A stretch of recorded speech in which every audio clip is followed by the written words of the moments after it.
Coming up today on PTL, we break down the 2015 World Championship Finals. Listen to the pros in my check and spice up our lives in the Penta. Ich bin ein Berliner. Primetime League starts right now.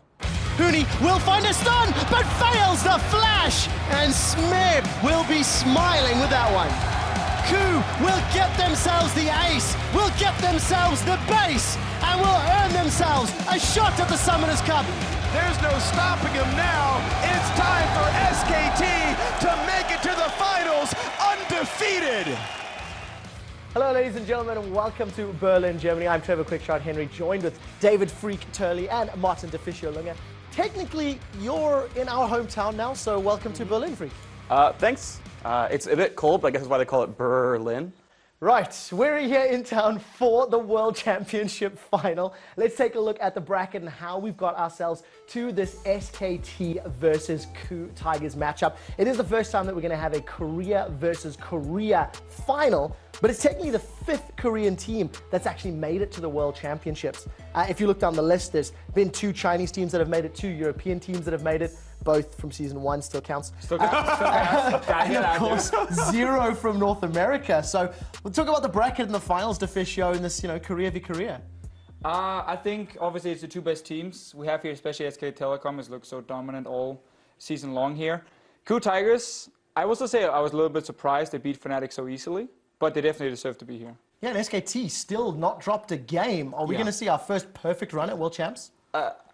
If you asked me last week, I probably would have said yes. But the more I think about it, honestly, they've had a pretty easy run through the bracket so far, right? They had a slumping EDG with like the 2 worst top laners in the tournament practically, plus Bangkok Titans, plus H2K. They're European, of course, and not very good. And honestly, it was like SKT have had one of the easiest brackets the whole way through because of EDG slumping. And so at this point, it's like, here's their first, like, I would say, really good test where like Koo might actually be on their level, or at least close to it. I certainly hope so, because we've got the stats guys backstage talking to us. Samsung White technically had a high KDA despite having dropped the game. Samsung White also had a quicker average game time, and the first iteration that won the World Championship, SKT, also had a faster game time. Deficio, are they looking to break any records in the finals? No, except for going 15-0, I guess, is the only one. I think Samsung White will forever, in my heart, be the greatest team we've ever had in a World Championship. Well, I guess we'll find out on Saturday if your heart will be broken or not. But I mentioned records very quickly. In terms of champions, in the semifinals, we saw 2 new guys play, Zac and Nautilus. So that increases our unique number of champions to 74, which is a record breaker, highest number of unique champs at a World Championship in our 69 games. Freak, is this purely because Gragas was disabled that everybody had to look at that, Zac? I mean, yes. Like, ultimately, like, the reason the Jungle Pool expanded because, like, the S tier went away, which lends credibility to the whole, if we nerf the top 3, then things finally show up. And so there's the evidence of that. I think there would have been more if Mordekaiser and Gangplank weren't so silly. Then we'd have more target bans, you'd branch it a bit more, right? If Tom Kench were banned in 80% of games, then you'd see more supports played out as well. Well, that sort of makes sense. We've seen a lot of champions already. It's already record-setting. Deficio, you've been looking at so many theories for this final. Are we going to see new champs? I honestly don't think so, because we have seen like Lissandra has been shown in a group stage. I think that was going to be one of the sleeper picks potentially for both teams. But honestly, we never really know, because you can have that one special tactic where you need like a Teemo, and then you will pick him for that, last game where you're down 0-2. So potentially, maybe, we can see one, but we're not expecting it. I mean, it's not Worlds without Singed, Corki, and Jackson, and so hopefully those come out here. Otherwise, those are the only champions that are going to have that streak broken. I'd actually be curious. We just need complete new meta for the final. Complete new meta. We'll pull in Quintop. I'm done. Quintop, that's it. You heard it your first. You will never see Quinn in competitive Let's play see ever. if Quinn will join us in the final. I'll see you next year, bro. It's fine. Yeah. That's the deal. Okay.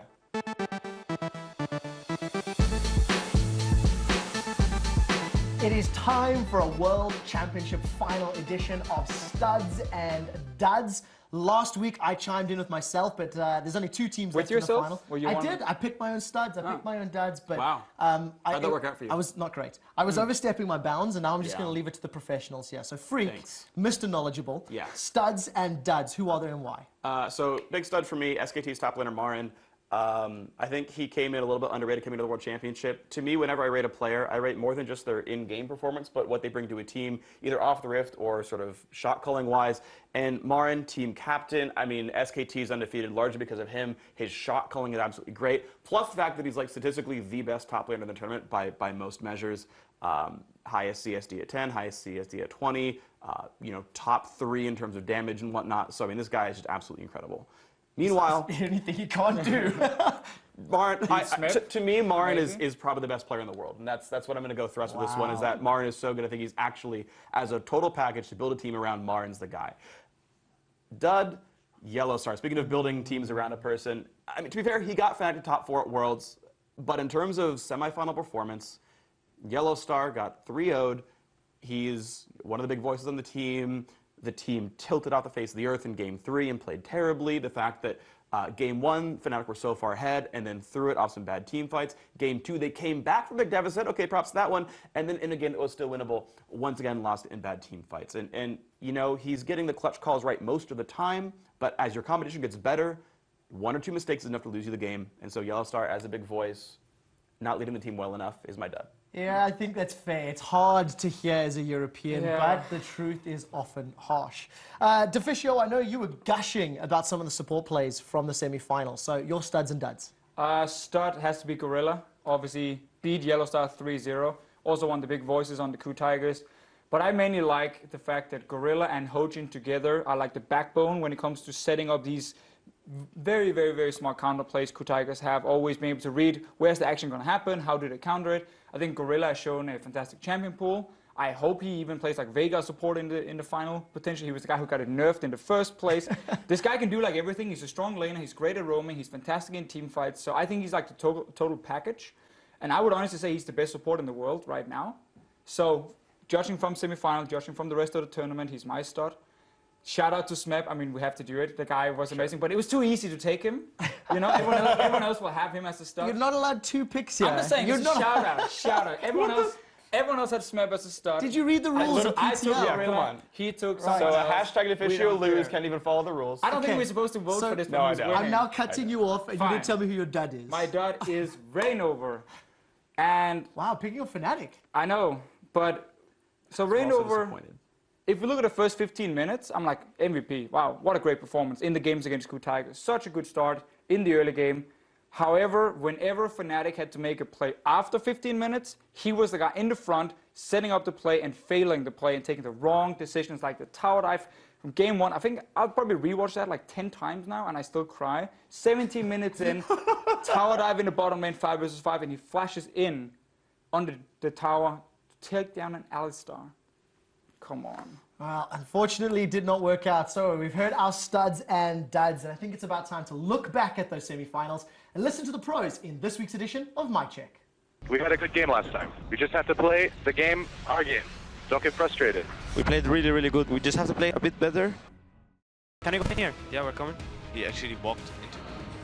Okay, maybe we can get him? We can get him, we can get him. Yeah, I got him. Good job. Oh, that's good. Just reset. Just reset. 리신 아예 안 보였어 지금까지. 탑 룰루테 생각해요. 오케이. 지금은 지금 끊어줄 수 가자, 있어. 동아. 지금 끊어줄 수 있어. 괜찮아, 이거 한 번 더 맞출 수 있어. 우리야. 탑 안 보이면 이거 우리야. 전멸하면 잡을 것 같아. 나이스. I can't side of no mana. I go. They're behind you, Take care for one going. Take care for one going. Can you get mid now? There is no way. I have flash. Recall and go bot. Recall and go I can bot already. flash. Or we lose bot. Okay. We might lose bot. I can maybe escape. We might lose bot. We don't lose it, by the way. we don't lose bot picking. It's fine. My bad. Can we get this in time? I'm recalling. 야, 잡자. 펜타가. 아니야, 너 이미 끊겼어. 펜타가. 이미 더블킬이야. 이미 끊겼어. 아, 끊겼어? Let's go. Let's go to lobby. Let's go to the Freeman. Time to get Smeb. Smebo. Join. Variantje. Free Smebu. You want me to hit I'm Drake? fighting top. You it's about to hit flash. Drake right now. Okay. We have plane pressure bot. Oh fuck, I'm dead. 여기 핑크. 우리가 먼저 그냥 형이 발로 찔러볼게 이거. 형이 찌르면 내가 큐플로 넘길게. 될 것 같아. 간다. 오케이, bot. TP. I'm 가이사. No heal. He's gonna TP bot. He's gonna TP bot. Walk to me. You guys have to run. Try to run. 나이스.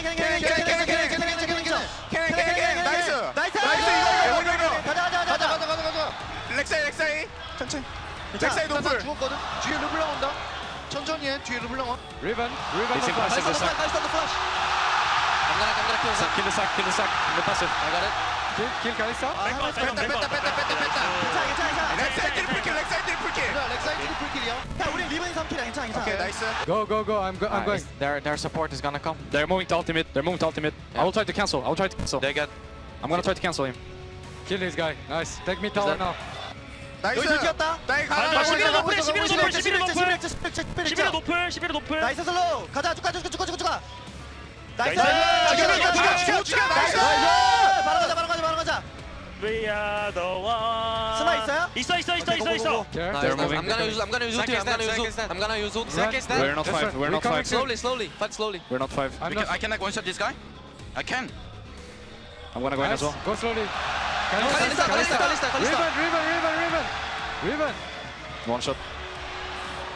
I'm gonna back. Yeah, we cannot do this. Oh. We have to wait for 5. You have to wait for me, guys. Yep. 해시. 뱀비야 쳤어.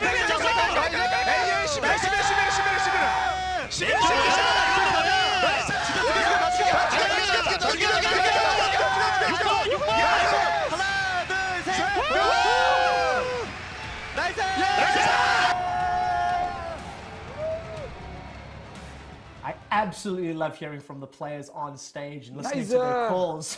We'll need to see how the guys are going to do in the championship final. It is, of course, KOO Tigers taking on SKT. And this is going to be a tough one for KOO because historically in the summer split, KOO Tigers went down 0-4, didn't lose any of their games. They only got 2 dragons across the 4 games. They lost in an average of 33 minutes. And SKT had an 8+ KDA.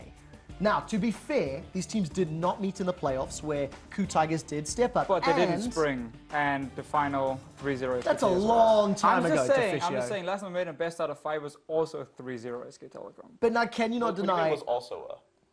It's only been It was a 3-0. You're like already saying it's going to be 3-0 SKT. No. That's what it means. I'm just saying. Last time best out of 5 is literally what you inferred. Fine. Whatever. Move on. So let's step back. Let's step back and say historically, 7-0 in favor of SKT over KOO throughout the year. But KOO are looking stronger and stronger, Freak. Every time they've showed up on the stage, there's been questions and doubters. They've quelched a lot of the naysayers. Yeah. And I think showing up against Fnatic is a very big statement ahead of their final. Yeah, KOO definitely showed up. I think KOO are. I think KOO are probably getting the correct amount of praise right now, right? Like 3-1 over KT, 3 over Fnatic. Smeb is the literal highest damage per minute top laner in the tournament. I mean, it's a true 3-threat team, and like even closer than SKT is, where like the 3 damage dealers are all within like 3 damage per minute of each other, which is like ridiculously close, but they're all like basically 580. And honestly, KOO are also the very best team at growing gold leads from 10 to 20. Like, they're on average behind. Like, they're behind more than they're ahead at 10 minutes, but these guys are still able to grow a very big lead between 10 and 20. And they do more. They grow more than SKT does. And in theory, this is enabled by a lot of the individual players, right? Because as a team, you know, we've seen KOO, they play from behind. We've heard the story so many times. So let's actually go lane by lane, starting with supports, working our way up to the piece de resistance of Smeb v Marin. So, Wolf versus Gorilla. Deficio, what's your take on these 2 players and how they're going to impact? I mean, Gorilla was your stud at the end of the day. Yeah, and I think this is one of the lanes or one of the positions where KOO has an advantage over SK Telecom. I think Gorilla is a better overall support than Wolf, but Wolf is still very good at doing exactly what SKT needs from him. Because when he needs to sit in lane and be safe with Bang, he will. It's very rare you see him like go all in and lose a 2v2 trade. He just sits back. He's very good at moving around the map as well, being like, okay, then maybe they're going to dive Marin top. He recalls, he goes top lane, he sits ready, and then he just recalls and goes back to bottom lane. So you don't often see him too much in the early game. But then when it comes to starting team fights, it's often him being on the main engage. And I think he's definitely gotten a lot better. He was one of the guys we looked at MSI and said he was a weak link on SK Telecom, but he's improved over the summer split. Maybe it helped him that Peekaboo left the team. I don't know if the pressure off made it easier for him to perform. But Gorilla, for me, is just the best support in the world. And he's the key member for KOO Tigers when it comes to getting back. Because he can either play disengage or he can play the heavy engage. He knows how to be part of these roams with Hojin, set up these skirmish and ganks. And like, if he plays well and he gets to roam out of the side of the lane phase, I think that's one of the ways KOO Tigers can win the early game. That's a very, very big can, because SK Telecom is probably going to win every single early game. Oh, strong words. Every single early game. Yeah, early game I completely agree. As an AD carry main, Freak, let's look at the AD carries, Bang and Prey, in conjunction with the supports. Now we can toy with these 2v2s, or we can talk with the 1v2s with roaming support. How are Bang and Prey going to measure up against one another and impact the rest of the map? Measuring up against each other doesn't seem to mean very much. As far as sort of 2-on-2 lane matchups, you don't see a lot of them. It's like pretty heavily lane swapped for both these teams. And honestly, like even still, like neither of them have like that impressive laning stats anyway. Like the top AD carry laners are still like Niels and co, right? So like these guys are just kind of chilling there with like -1 CSD in Bang's case, and like. And that was the same thing coming into the tournament, because the 3 Korean teams we had. Basically, all of them had more focus on top lane than AD carry, so that's remained the same. Marin and Smip gets all the attention. AD carries are basically just pushing waves and pushing towers for most of the early game. Yeah, I mean, I think it's at a very high level of play with very good top laners and just sort of how League of Legends works at a professional level. You really want consistency out of that role. And these guys are both very, very consistent. They're veterans. I mean, Bang was probably still is KDA leader. I didn't check actually this morning, but should be. Yeah, probably still KDA leader. I mean, Prey has been actually quite good at that as well. He's been the Worlds before. He's very consistent. So I mean, these are basically plug and play AD carries, but very consistent AD carries who are strong mechanically, and they'll just do fine. I think that's a great concept for the AD carry role within these two teams. The fun thing though is with the 2v2 lane, if you look at Ku Tigers like during the summer split, and one of the changes they made coming into playoffs where they got a lot better, was that Gorilla said, you know what, I'm not going to roam. You know, Smeb and Hojin can do whatever they want on top side. I'm going to sit in lane with Prey, and we're going to try and win that 2v2 lane. And they play like Kennen support. We haven't seen it too much from Gorilla though at this tournament, but they started playing like these aggressive lanes. They did really well, and Prey got a lot of farm, and he started having more of an impact in team fights. They've kind of gone a little bit away from that again. Gorilla is now more trying to join the early fights. So it depends on what strategy they want to play. Do they want to go with the risky, you know? Well, talking about strategy, we'll get to that and analyze the teams a little later. I want to stick with these lanes now because we do know that FLICKR will be starting in the mid lane against Kuro. We know EasyHoon's sitting on the back burner. EasyHoon won 3-0 in the spring split against Ku when they won in the spring finals. So what is this mid lane matchup? Are we even going to see EasyHoon?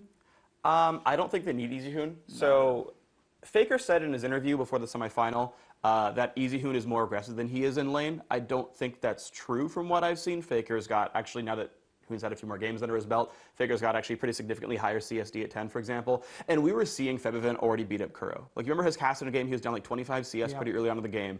And FLICKR can do even more. Like, FLICKR is statistically even a better laner than Febiven was. Febiven's number 2, but FLICKR's number 1 here. So I think pushing in Kuro all the time, not letting him TP out, which is how he was getting back into these games, it was how they were beating KT, was that he was running better than Nagne. If Kuro can't get around the map, then that's a really good thing for SKT. FLICKR's good at doing that. FLICKR can take the victor and push mid forever at all times and punish every roam, and this is all like good things in SKT's favor. And despite the fact Kuro was against Febiven and had some troubles in the semi-final, it didn't really impact the flow of the game. So is Kuro going to stay relevant against SKT? Yeah, I mean, that's the key thing, right? Kuro doesn't play for the laning phase. He brings teleport not to go back to base and TP back to his tower and get more farm. He does it so he can join the side lane fights whenever it's going on. You see time and time again, Smeb and Kuro instant TP to one lane, and there's like this 5-man happening from Ku Tigers because they do well when they're 5 together. You know, friendship and everything, having fun. They don't do extremely well if it's 1 versus 1, except for maybe Smeb versus whatever top laner in the world. So Kuro definitely is going to aim more to impact side lanes. That's where FLICKR can pressure him. EasyHoon, I almost feel, can do exactly the same. Okay. And I would say EasyHoon, when it comes to playing like control mages like Azir, is probably still better than FLICKR.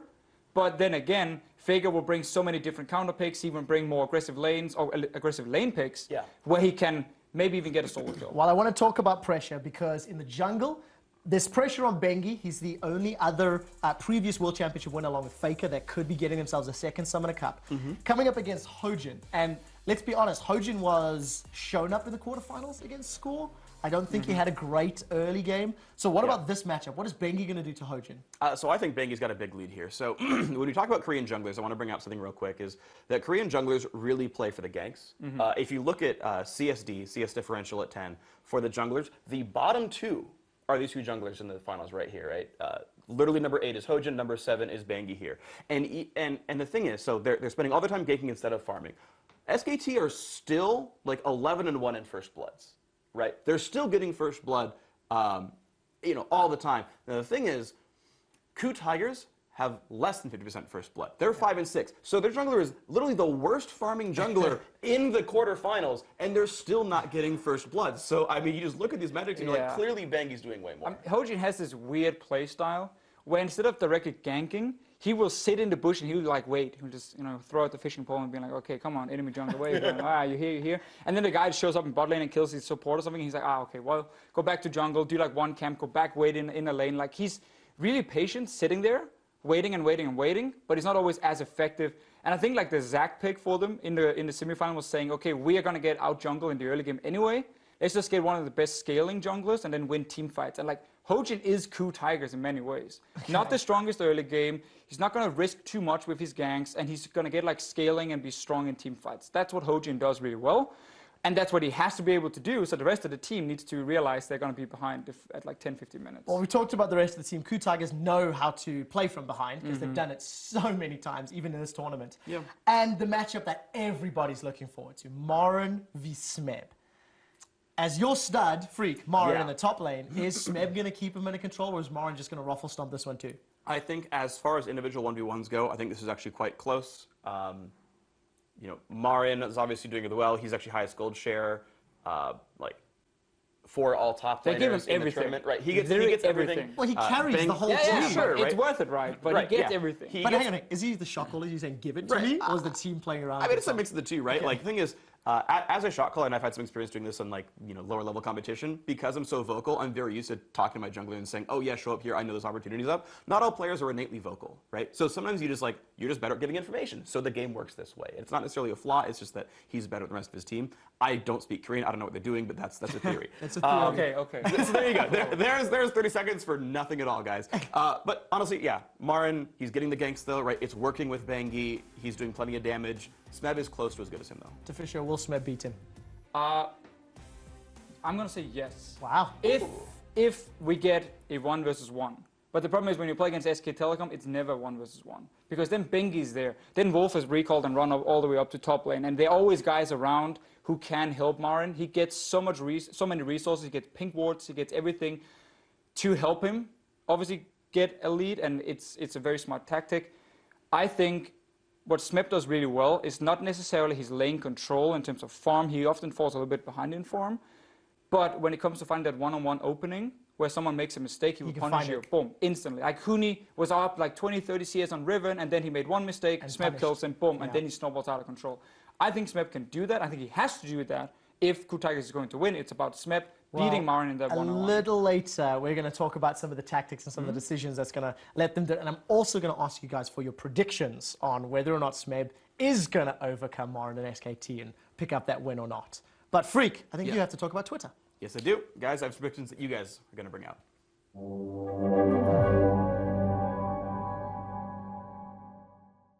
Welcome, everyone, to the Twitter segment of PTL here. Let's talk about last week's question, which was which two teams will make it to the finals.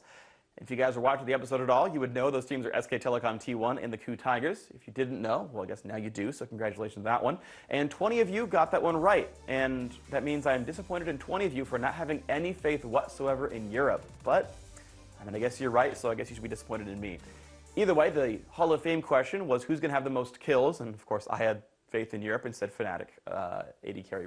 That was wrong. But the most kills and how many kills they got, the actual correct answer was Ku Tigers mid laner Kuro with 24. None of you got that one right, so moving on without that. But let's move on to this week's question. And this one is going to be about the top lane. And it's which of the two top lanes is going to have the highest KDA in the finals? I'm going to guess Maren from SKT. And to get in the Hall of Fame, tell us what the exact KDA of that player will be. And I'm going to guess that Maren's KDA is 7. If you guys get it right, welcome to the Hall of Fame. If you just get the player, 50-50 chance. Better than Spawn, at least to be in the credits in some way.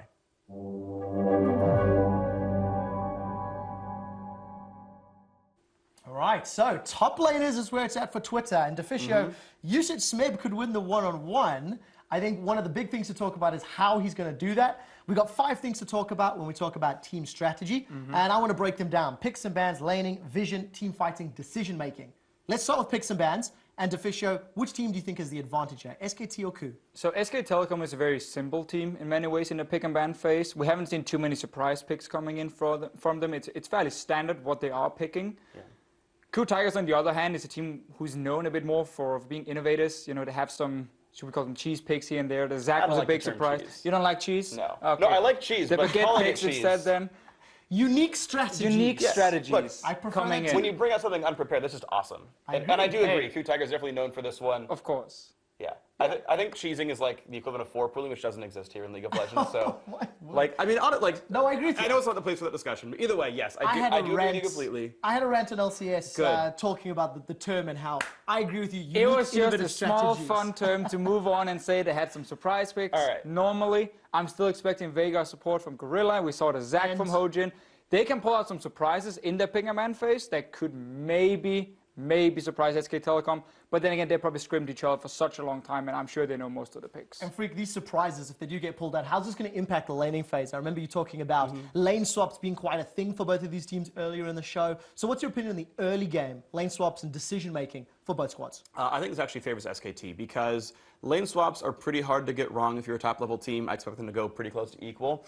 And so when it comes down to it, you just have the only heads-up matchup left is mid lane. And okay, you have to be a bit safe because maybe you don't know where the jungler is, things like this. But essentially, everyone is equal except for the fact that mid laner is getting destroyed by FLICKR. And so that just, to me, like already tips it in the favor of SKT. Also the fact that even if it is normal lanes, KOO Tigers are one of the worst early game teams in here. I mean, they are behind more often than they are ahead, and they're 10-3.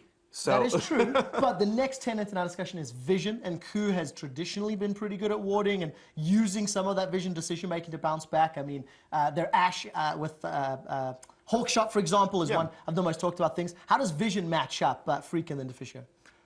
Pretty well. For KOO, I would say it's close. I didn't come in like looking at the stats for Sightstone timers, but I know these are both Sightstone junglers, as pretty much everyone is anyway, but you know, SKT focuses a lot of their vision around mid lane. A lot of it is setting up FLICKR. A lot of it is when he goes and plays Ryze. They set him up for the one-on-one kills. Like it's not entirely focused around him, but like there is a fair bit of setup for that lane in particular. Whereas that and top lane. Yeah, right. Like those are the two pressure points for them, and KOO honestly could go to any of those places. So they could try to pick on bottom lane because they know SKT won't try to ward there as much. It's a possibility. We have very different strategies when it comes to warding from both teams. KOO Tigers, obviously because they are more passive, have very defensive ping wards they place to try and spot, you know, okay, are you coming down to dive our bot lane, then we move down everyone to jungler. They use it against Fnatic extremely well to spot, okay, when we're Fnatic sending 5 guys somewhere to kill them, and they will be ready to counter gang it and like use that to get some kills and get team fights going. That's how they like to ward.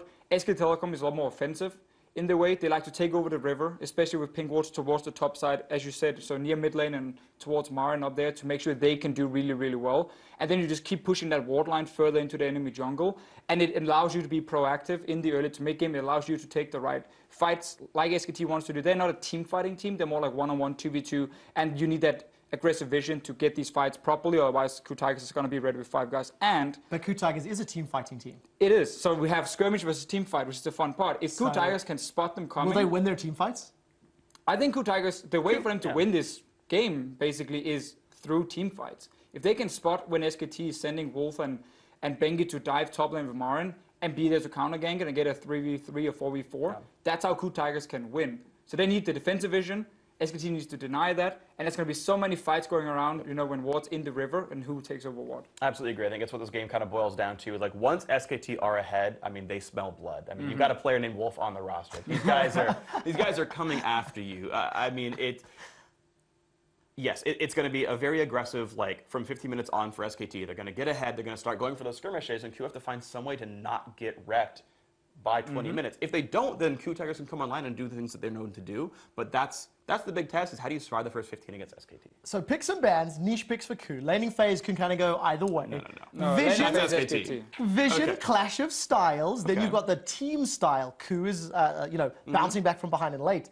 The decision making is what's allowed KOO to bounce back from their weak and slow early. Yeah? Yeah. Freak, you're adamant there's not much chance in the final here for SKT. I mean, here's the thing. It's like, I know last week I said, oh yeah, KOO are going to try to bounce back, but I know Fnatic are good shot caller, so Fnatic gets ahead, they're going to be fine. And then KOO won game 1 anyway. Everybody thought Fnatic was going to be fine. SKT, you know, comes in, oh, they crush when they're ahead really well, and then I haven't seen them come from behind. Well, they also came from behind against Origin over in game 1. So, like, both these teams have ways of coming back from behind, so I no longer have, like, a really easy measuring stick for, like, oh, they just suck when they're losing the game already. So I don't know. I think it's going to be close. I do want to give KOO some credit. I think they do stand a chance here, but I think it is pretty heavily SKT favored. Yeah, I definitely think their decision making is what has made SK Telecom beat KOO Tigers so much in the past, because KOO Tigers play around you having shitty decision making and making a mistake. So they're like, oh, Fnatic, you're going to dive now this tower. That was a big mistake. We counter you, we win the fight, and like 3-4 kills on our Kassadin, and we move on. SK Telecom is a team who rarely makes any bad decisions as a team. It can be like one guy overextending and dying. That happens. You can build a bunch of leads by like these ganks. Exactly. The big 5-on-5, why did you just do Baron here? Why did you just go for this dive? That was stupid. Rarely happens. And that's why when they get the lead in the early game, they don't tend to lose it to KOO Tigers. KOO Tigers don't get the opening. And that's been the big problem. They have to find something new, or they need to hope that SK Telecom, for some reason, is making a ton of mistakes in the mid-game in terms of their decision-making for KOO Tigers to bounce back. Well, gentlemen, we've spoken extensively about the individual players. We've spoken about the team strengths and weaknesses. And with this little toy, I think it's about time to start death timers.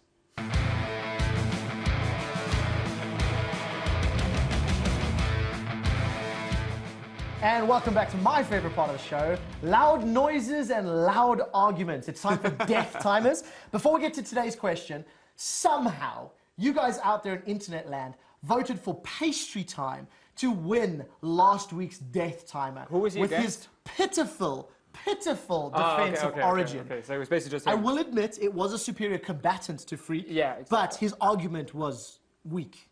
Dude, I don't understand. I mean, like, I was actually correct. I know. He's like, oh yeah, he literally said like Origin basically can't win, and I was like, no, KOO Tigers should really. What? You know what? You guys. So let me explain the rules to Deficio here. 45 seconds from when I say go. Each of you will get one team to argue how they will win the 2015 World Championship. It'll be KOO Tigers or SKT. SKT will be on the blue side for games 1, 3, and 5. Factor that into your decision making as the games will play out. And of course, to make things fair, I do have a coin here that I'm going to flip to determine who is going to get which team. All right. So what are the sides? So that is going to be heads. Okay, so the the 2 euros. That's going to be heads. tails. All right. Then... You know how coin tosses work, gentlemen. I just want to do it in 2 euros. That was all. Right. So heads or tails, call it in the air. KOO Tigers, no matter what. That wasn't an option. I don't care. I will take KOO Tigers because I know you want SKT. You want the easy one, like you had last week, and you still managed to lose. You still managed to lose last time. All right. 45 seconds. Gentlemen, you say go. You're taking my job now. We got a little excited. We're better at it than you are. We're going to start with the KOO Tigers and Deficio. Death timer starts in 3, 2, 1, go. So, KOO Tigers, red side, 3 games. That means they can get a counter pick for Smep in the top lane. They're going to use that to make sure Smep can win the 1v1 against Morin as long as they control the top side of the map. That's going to be strategy number 1. Strategy number 2 I think they can run is a siege composition with Veigar either support or mid lane. Give me a Jinx AD carry, and what you do is you play on the bottom side first, then you move that AD carry to the mid lane and you start hard sieging on Veigar's Rise, who has no proper wave clear outside of his ulti. You take down towers, you get a big... comes in as though he could play anything else. That's what he's going to pick, don't worry. He's going to buy and pick it. He's going to buy it. This is my 45 seconds. How many games? Game 1. They're going to win that. They're going to get a big lead. Smep doesn't have to do anything in that game. He will then carry the rest of the games and they can still win.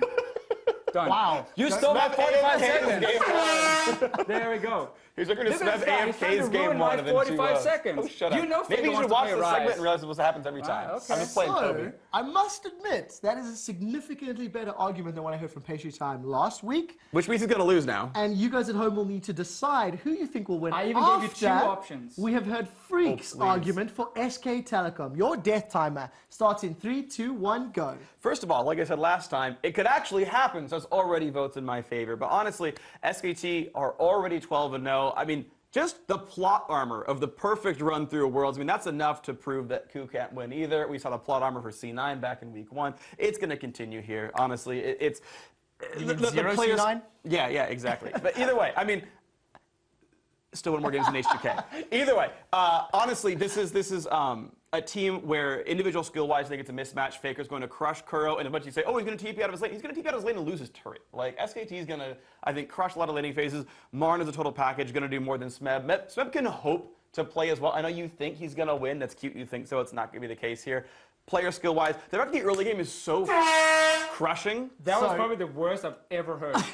You start 20 seconds of nothing, and then that. To be fair, I interjected as well as an impartial host. Yeah, impartial. That's my bad. But if I've learned anything, it's that if you give a terrible argument, you win anyway. So Pastry Time, give me that blessing, homie. Let's find out. You guys at home need to tell us who has won death timers for the World Championship edition of PTL. Jump onto Twitter, vote at LOL Esports with the hashtags Deficio one. Don't do that. If you think he is going to be that. proving Ku Tigers can That's do Deficio it. with an S, by the way. Or if you think hashtag Freak one with SKT and that terrible, terrible defense of Cloud9 and plot armor or something. Vote now. Who won Death Timers?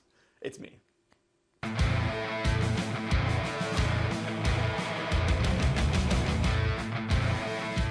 And it is that time of the show where I put you guys on the spot and ask for your actual predictions. We've broken down player matchup, teams, Death Timers. I want to know who is going to win the 2015 League of Legends World Championship and in what score, Deficio? SKT is going to win. That's the easy one. Wow, hashtag Deficio. Yeah. Yeah, okay. And cute. we're going to do 3-1. Ku Tigers will take one game. Which game? It doesn't even matter. They're going to take one Which game? First game. Ku Tigers will surprise. Okay. Because Smep gets a counter pick. And they run my Veigar Jinx Siege comp and like it all. Your my comp? my comp. That After I watching just, them play it, it's now yours. their comp 3-1 SKT. I'm sensing a little bit of saltiness after the He's super loss salty of all Death the time. Timers. So, Freak, for your prediction of your 2015 World Champion. Yeah. SK Telecom T1 from South Korea. 15-0 the dream. Undefeated World Championship. That's my prediction. Well, drop it like it's hot. The games will begin on Saturday with the opening ceremony kicking off at 12 noon Berlin time. Be sure to tune in. Check out lolesports.com for the time zone conversion in your local region. Right, now this week's edition of Primetime League is locked in. It's time to turn to a Pepper-powered Penta. And of course, it's called Pepper Powered because I'm being punished for putting myself in a predicament. When I did the hot pepper highlight on PTL a few months ago, I made a comment in the thread where if a European team, a la Fnatic, made semi-finals, I'd eat a hotter pepper. Earlier this week, Reddit reminded me of my transgressions, and now I need to pay. And in honor of FLICKR's rise, we too are bringing ghost peppers. So, tons of damage. And hold on a second, Freak has manned up and agreed to do this with me, so thank you, Freak. You're welcome. Meanwhile, Deficio chickened out. No, I was asked, do you want to be part of this? And I was like, yes, I like Trevor Quickshot Henry. Deficio works with the guy, apparently doesn't. So we arrived today at the studio, and basically they announced two things. One, Trevor is getting punished for being stupid and being a non-believer, and basically saying that it was weird if Fnatic made top 4, therefore he will get one.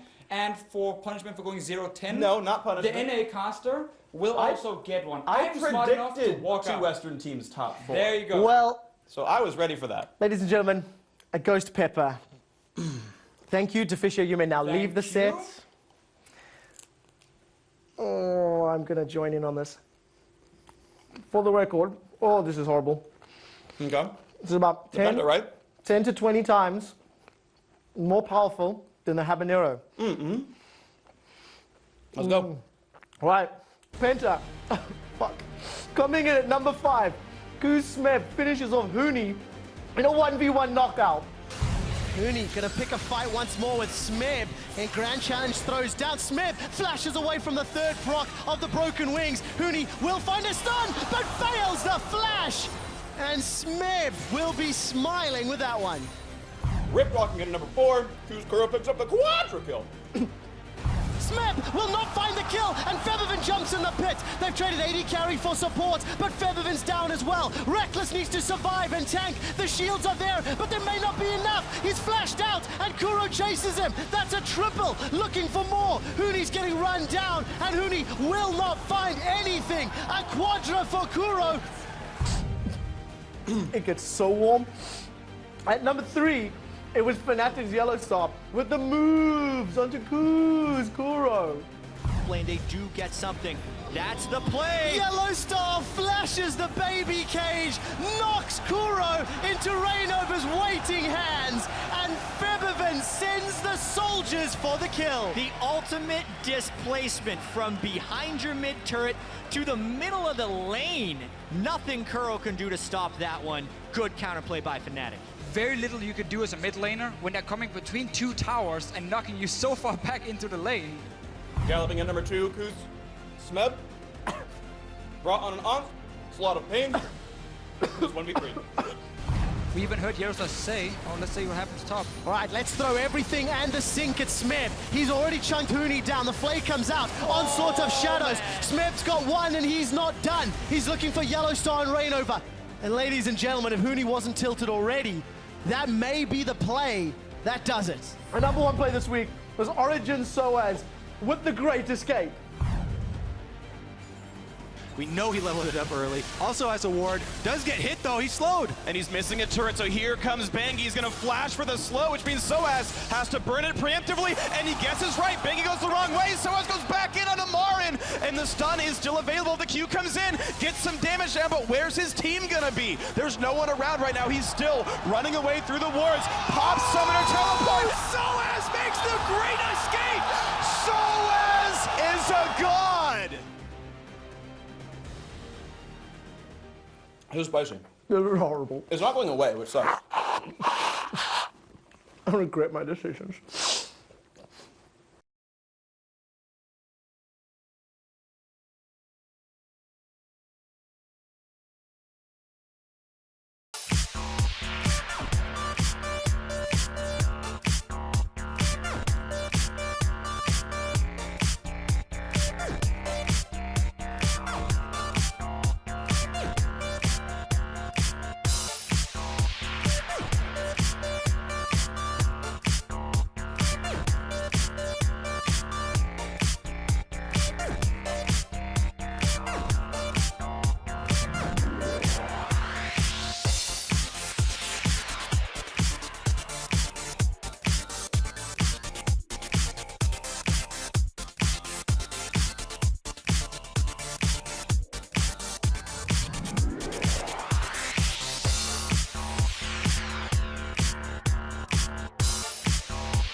페이커는 분명히 2014년에 실패를 했습니다.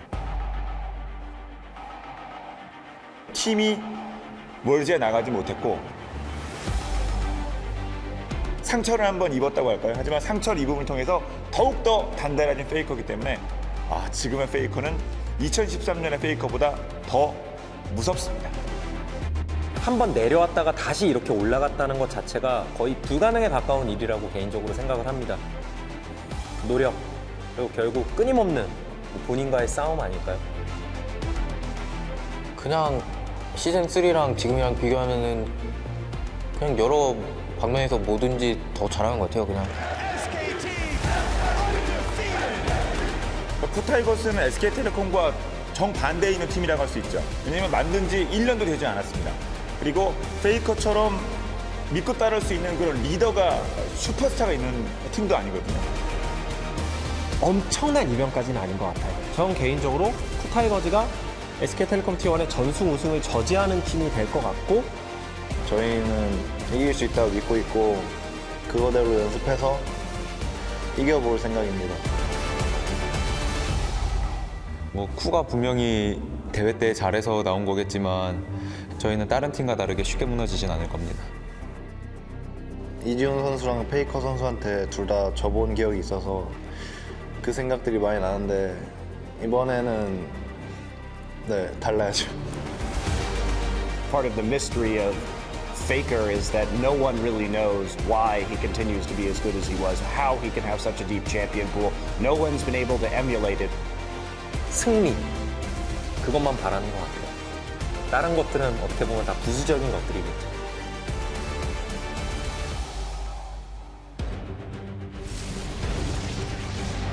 FLICKR wreaking havoc inside the base.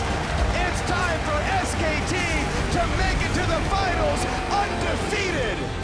Coup will get themselves the ace, will get themselves the base, and will earn themselves a shot at the Summoners Cup in Berlin against SK Telecom.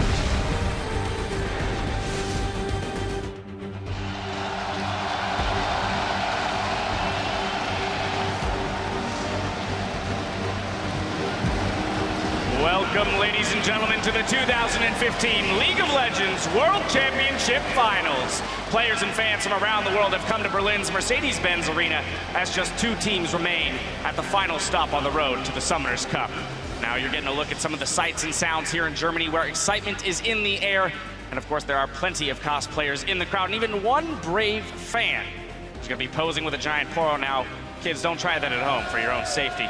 All this anticipation is, of course, for the impending battle between the Coup Tigers, who you see heading in here into the venue earlier. They'll be going up against fellow LCK team SK Telecom, warming up in their locker room just a short time ago. Now, two strong teams, but only one will be crowned the champions. Hello, everyone. I'm James Dash Patterson here alongside Christopher Monte Cristo Michaels, Sam Kobe Hartman Kensler, and Mitch Krepo-Vorspils to cover all of today's action between these two titans of a team. Hang on. And first things first, we've got something we have to clarify here. Monty, what on earth are we wearing? This is a hanbok. It is traditional Korean clothing. I was just so excited. It's such a great time for Korea right now. Two teams in the final. It's the final we always deserved here at the World Championship. It's like we're watching an LCK game, only with better casters. Ladies and gentlemen, we are starting early. Sometimes, Krepo, they have to give you the chance to actually cast the good teams. So welcome to the OGN Autumn Season Final. That's going to be a good day, ladies and gentlemen. I, for one, am very excited for it. Let's start by pulling up the bracket and following these teams' journeys to today's finals over the last month. After emerging from the group stage as the #1 seed from Group C with a perfect 6-0 run, SK Telecom T1 has made an undefeated march through the bracket, taking down the LMS's AHQ Esports Club and Europe's Origin. Now the team comes into today's final with the potential to not only make the first perfect Worlds run ever, but to become the first two-time champion in League of Legends history. And what an impressive fashion they've done it in. Getting all the way to the finals undefeated, as you said. All of their games have been finished out so cleanly. Yeah, there's maybe one game where SKT just wasn't as convincing against Origin, really, in terms of goal, but even then, their numbers, and we'll get to that later, are just astounding. they're well on track to become the most dominant Worlds performing team like in the history of League of Legends. Yeah, and even beyond the World Championship right now, they're on a 17-game winning streak dating all the way back to the regular season of Korea in the summer. All right, but we have to take a look at their opponents. The KOO Tigers climbed out of Group A as the second seed behind the LMS's Flash Wolves, but showed up big in the quarters and semis, taking out KT Rolster 3-1 and sweeping hometown favorites Fnatic to make it here to Berlin. And the story for these guys, making it all the way here, you know, after just forming the team, is just, they're so easy to root for. Yeah, I mean, they're coming in as underdogs, but I didn't even think they'd be in the finals. I think they've really performed well, particularly Kuro has vastly exceeded my expectations coming into this tournament. Even Smeb, who did have a higher bar than Kuro, he's even overperformed that as well. And a lot of people coming into the series against KT were just rooting for KT to make it out, but KOO rather convincingly swept that series 3-1 and then made it to the finals. Nobody really expected. Thank God China slumped a little bit, you know, made it a little easier for the KOO Tigers overall, but it's going to be, yeah, I think Korean games. To a degree, too, after the bracket stages were drawn, a lot of people looked at KOO's side of the bracket, seeing Fnatic and KT, and saying, this is the tougher side of the bracket. So they've had a pretty, you know, sincere road to the finals. They have definitely been tested, and they've shown a lot of diversity in styles, in champions, in strategies that they've used. So that might actually hurt them here because SKT have seen maybe a bit more. Now, of course, we won't be the only ones covering today's finals. You're going to get a look at our partners from China and Korea's OGN, who have made the trip to Berlin with all of the international teams to bring this event to fans and players in 20 languages around the world. So plenty of people out there enjoying the games. Now, of course, it's time, though, to head down to the stage and check in with someone who is no stranger to the League of Legends scene here in Berlin. Hello, Berlin! Wie geht es dir?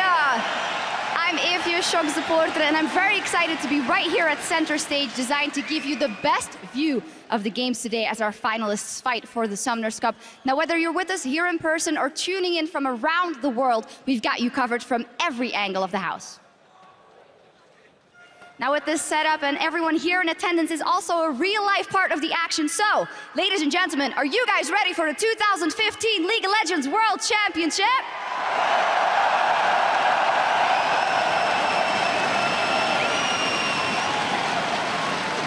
Well, you guys sound about ready, so now let's check in with the guys that will be casting the series today. Thank you very much, Shocks. Hello, Berlin. I am Rivington Bisson III, and I am excited to bring you all of today's action with my partner in crime from North America, Joshua Jat Leesman, and the Danish Dynamo from the European LCS, Martin DeFiscio Lunga. Gentlemen, usually we come into a finals and you see who the best team in the world is going to be, but SKT approaches this finals already considered the best. Yeah, and the scary thing about it is how easy they have made it look on the road here, not dropping a single game. They haven't really shown a huge variety of strategies, 4 Rise games for FLICKR. Right. And the fact that they're defending world champions. So they have kind of a chance to be the first real League of Legends dynasty if they can get the second win here, which would be amazing. And then they take on a team who, before this year even started, were a bunch of misfits. Nobody really wanted these players on their lineups. We didn't expect a whole lot from KOO Tigers coming into the World Championship. We said it was the weakest Korean team. KT would be above them. We were really wrong because KOO Tigers showed up. That's the thing. Even during the World Championship, you weren't expecting it. They lost twice to the Flash Wolves in the group stage. Flash Wolves fell to Origin. Many people, pretty much everyone, is expecting Fnatic to beat KOO in those semifinals, but it was 3-0. They were even underdogs against KT in the quarterfinals. So every series they've gone to, they have looked to be the underdogs. Same story here, though. Well, they create the upset. There's no doubt this game would be monumental for KOO. By the numbers, SKT has this game at 10, 15, 20. We'll get into the stats as we go into the game, as we hopefully get 5 matches out of this one if SKT isn't bringing their A game. Have they even opened up Pandora's box yet? I want to see 5 games because we haven't had the 5-game season yet in the bracket stage, but I have a theory of every odd-numbered week brings excitement. First week, and it was like 6-3, then 0-10 in week 2. 2 European teams made it to the semifinal in week 3. Week 4, they went 0-6. This is the week for KOO Tigers to come back strong. This is the week for Smeb to show that he's the best top laner in the world. He's going to beat Marin up there. In order for KOO Tigers to win this game, if he can do it, I think they can take it, but he really needs to play the best game of his life. Absolutely have to. Now, before we send it back to Dash and the gang for a look at today's matchup, SK Telecom T1 could be the first organization to take 2 world championships. So we take a closer look at the team then and now.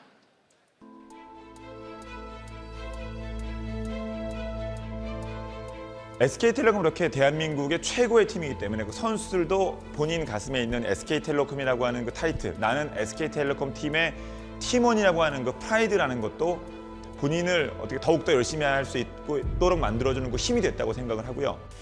시즌3에서의 SK텔레콤 같은 경우 역시 최고의 팀이었는데요. 그때는 실패를 해본 적이 없고 물러서 본 적이 없고 좌절을 맛본 적이 없습니다. 항상 잘 됐죠. 꾸준히 이겨왔고. 2013 시즌의 SK텔레콤 T1은 다소 페이커 그리고 피글렛의 캐리력에 좀 기대는 부분이 있었어요. 그래서 임팩트, 뱅기 그리고 그때 당시 푸우만두는 팀을 서포팅해주는 그런 롤에 좀 치중된. They were very much a scrappy, pick-oriented team. They would play a lot of assassins, have these flashy individual plays, but they weren't necessarily the smartest team. They weren't the best strategic team. They just had a wide array of talent. Yeah, we gotta introduce you guys to FLICKR if you haven't seen him already, because he might be just the best mid laner in the world. FLICKR는 최고의 엘리트 코스를 밟아온 그런 선수죠. 2013년 기준으로 봐서.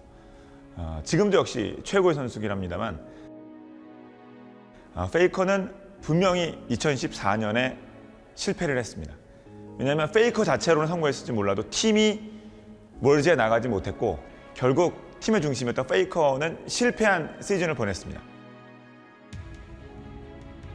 하지만 지금의 FLICKR는 본인이 항상 하드캐리해야 한다 그런 욕심도 버렸고 팀 플레이를 통해서 팀을 살리는 방법, 팀을 살림으로써 본인이 슈퍼스타로서 다시 자리매김하는 방법, 그 방법을 터득했죠.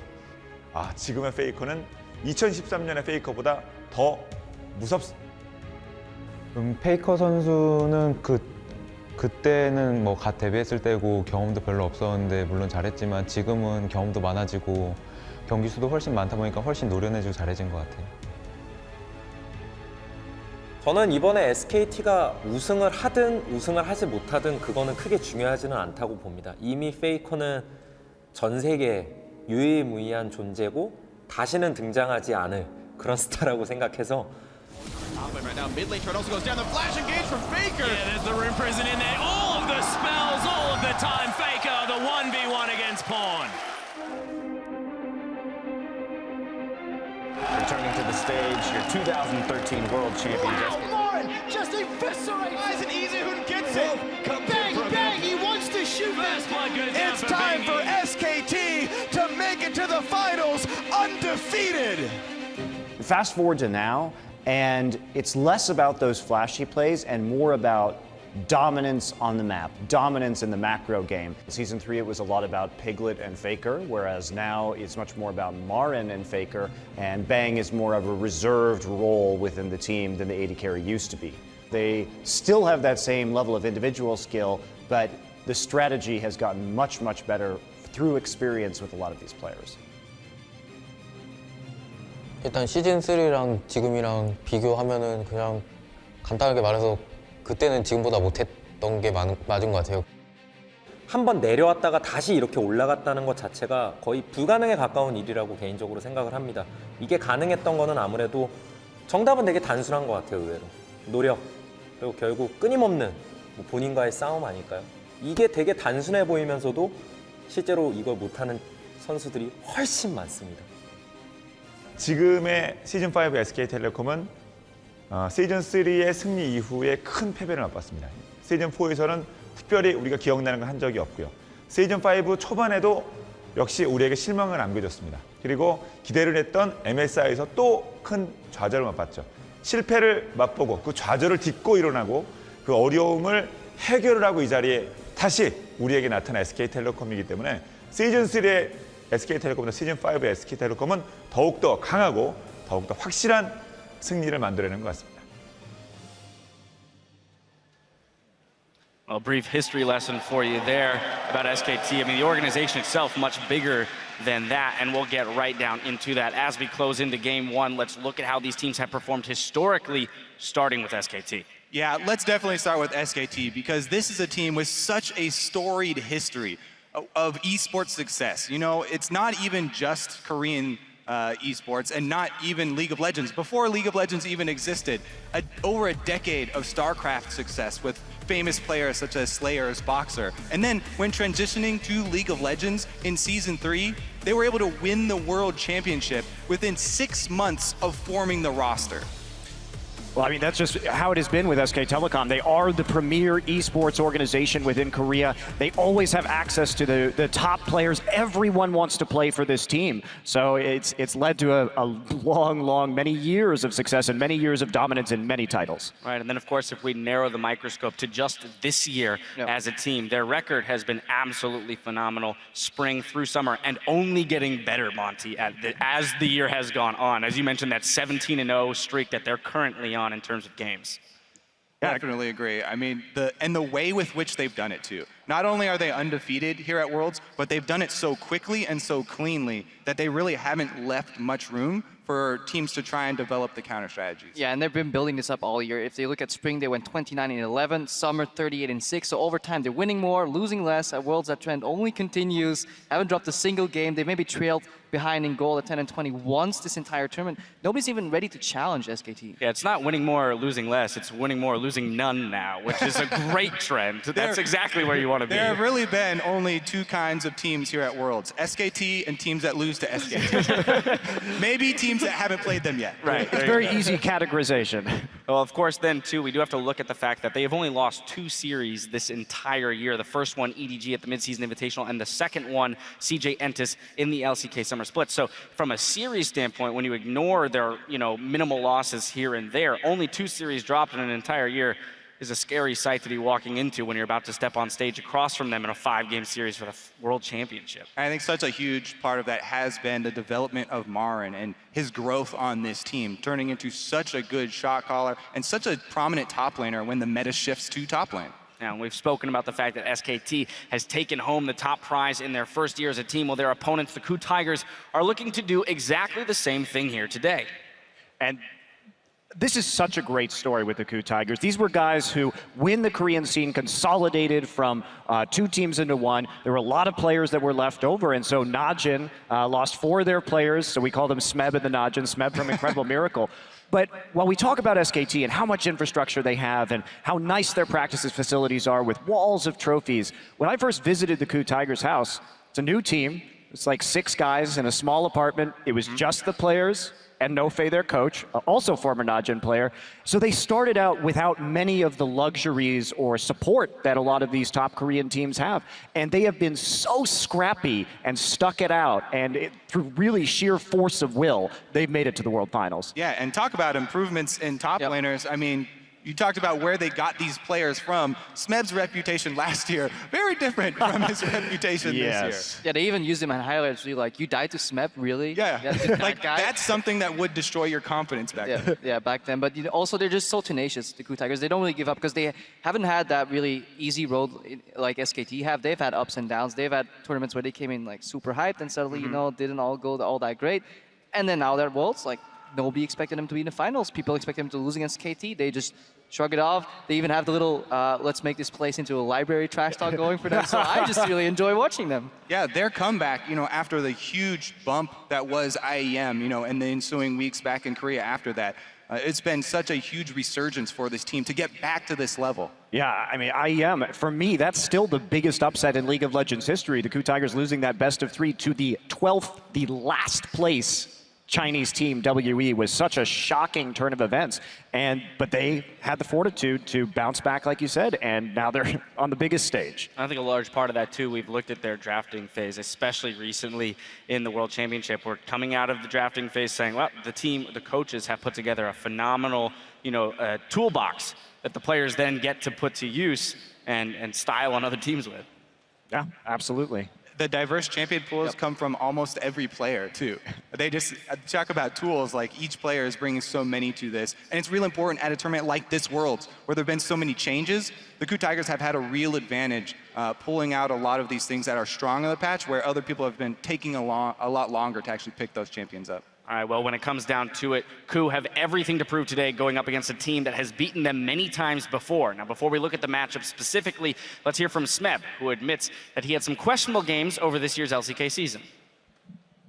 제가 LCK에서 너무나 많은 경기에서 그런 약한 모습을 많이 보여줬어요. 그리고 저 자신도 그렇게 생각하고 있고 그래서 그런 평가에 대해서는 저는 당연하다고 생각해요. 그리고 그 평가들을 이번에 좀 엎을 수 있는 그런 기회라고 생각하고 저는 아린 선수가 지금 정말 새 채탑에 좀 근접해 있는 선수라고 생각하는데 결승전에서 그런 선수를 이긴다면 정말 더 기쁠 것 같아요. Notice how he snuck the word close in there. He's close to the best top laner in the world because Smeb himself very He's well very might close. be. They're sitting right That's right. across from each other. They're 1 game away, or 5 games, or three wins away. Well, anyway, let's take a closer look at that matchup specifically, Smeb versus Marin. We've put so much focus on Smeb as a player for KOO, but just on the flip side as well, we mentioned that Marin is a big part of their wins. I mean, both these guys are topping the rankings. So, like, if you look at both Marin and Smeb individually, it is impressive. But what stands out even more is that Smeb gets less, but performs even better than Marin in this tournament. If you look at just damage done, he gets less gold overall from his team, but somehow deals more damage.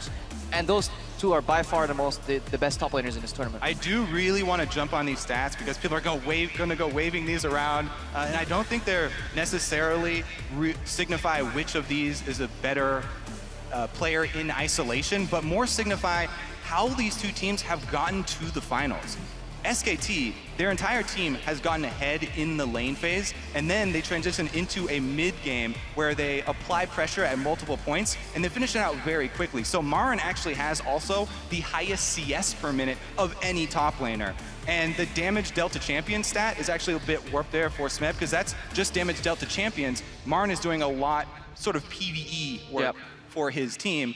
And the way that KOO have gotten here is through winning team fights. And they've needed Smeb not only to solo kill his opponent, but also come in and win them team fights. And in the 5-on-5 fights, whether it's 1-on-1 or 5-on-5, he comes up with these clutch plays over and over. This is where I want to turn to Monty because I want to hit on Marin first in this matchup.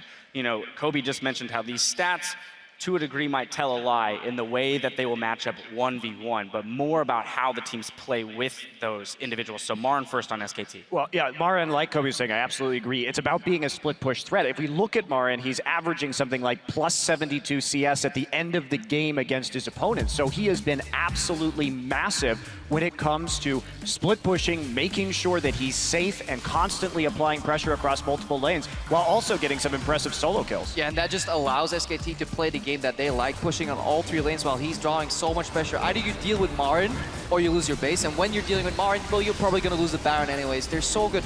Every time you should keep your eyes when SKT is almost grouping, he peels off immediately to another lane, whether it's mid or top, keeps up the pressure. He doesn't wait for those waves to stack up and come in. Now, continuous pressure. He spends so much time on the enemy side of the map, and the fact that he can do that while not getting caught very often, that is the most impressive part for me, because they don't have that many wards placed out for him. It's purely game sense. I really want to hammer home this point on Marin, just because a lot of viewers, everyone's so used to watching these games with both teams' vision revealed. So you don't get that same feeling, a lot of the players, when you're in these situations of the fog of war and what you have to work around. Marin is so good because he actually builds items to play this strategy as well. Early home guards for early experience advantage so he doesn't miss any waves. Also 100% uptime on his teleport. He saves it for the objective plays. And he builds Tiamat almost every game, so he instantly clears the wave, then retreats into fog of war, simultaneously denying information to the enemy team. And it's just hard for people who haven't been in that situation to really understand the greatness that is Marin. Whereas Smeb, you're like, oh, he solo killed that guy. He's crushing the team fight. Yes, that's where I want to go next. I want to go to Smeb because that is exactly the point. So often when KOO was in maybe a losing situation in the game, all eyes went to Smeb and say, can he solo carry from the side lane? And yes, absolutely. And he's going to have to do it again if they want to win games tonight. I think that we can all pretty much agree on that. And one thing that I think is very important is that Smeb has a larger champion pool than Marin does. He is also a Riven player while Marin is not. And we noticed that in the Fnatic series, Fnatic took great pains to draft around Smeb's Riven. So I'm really curious what Coma has in store for us from SK Telecom. How are they going to play around this Riven tonight? And I think that they will have something prepared because, yes, people are saying Marin's only played a lot of Fiora and a lot of Renekton. That's that's not a very deep champion pool, but they haven't been pressed, as we've been talking about. And you know, last time SKT played the KU Tigers, week 9, back in the regular season of the LCK, it was Marin who was counter-picking Smeb. They were prioritizing, the KU Tigers were prioritizing Maokai, and Marin kept picking the Fizz over and over into it and punishing him. I got to move us through the rest of the lanes. Moving over to the jungle. I know. There's going to be so much focus on this top lane, and we will get to talk about it more, I promise, gentlemen. To the jungle, though, Bengi, Hojin. Interesting champion pool thing here, because we saw Hojin come out with that Zac when we were questioning how teams were going to react to Gragas being out of the tournament. Well, he pulls in the Zac. Bengi went for the Jarvan. Two very different junglers. Yeah, they obviously share Elise and Rek'Sai here as jungle picks, but it goes multiple directions, and these champs are very likely to stay up. Nobody's going to ban Zac, nobody's going to ban Jarvan or Evelynn, so we could see a repeat performance. I'm still not sold entirely on the Zac. I don't know how you feel about it, Monty. I think it's great for team fighting, but it did show a lot of weakness in the early game because I think the Zac combined with Hojin's style of jungling leads to some problematic underfarming. Hojin finds really creative ways to get behind an experience while still not... Well, okay, yeah, so team fighting, a very important thing for the KU Tigers. Moving to the mid lane, though, I want to focus on Kuro because we have pointed him out as a possible weak link for the team, but really, he's been but he's been overperforming this tournament. He's been performing very well. The only sad part, or the bummer for him, is the fact that he's going to have to go up against either FLICKR or Easy. Well, I mean, coming into this, we can talk. Kuro has definitely surprised me. I did not expect him to reach this level of performance at the World Championship. He's been very reliable. He actually has more earned gold per minute than FLICKR does. Now, the problem with that, though, is that FLICKR does more damage than Kuro does with less gold. So we see that while Kuro is a great player and he's doing very well, he still has problems when it comes to reaching FLICKR's level of efficiency.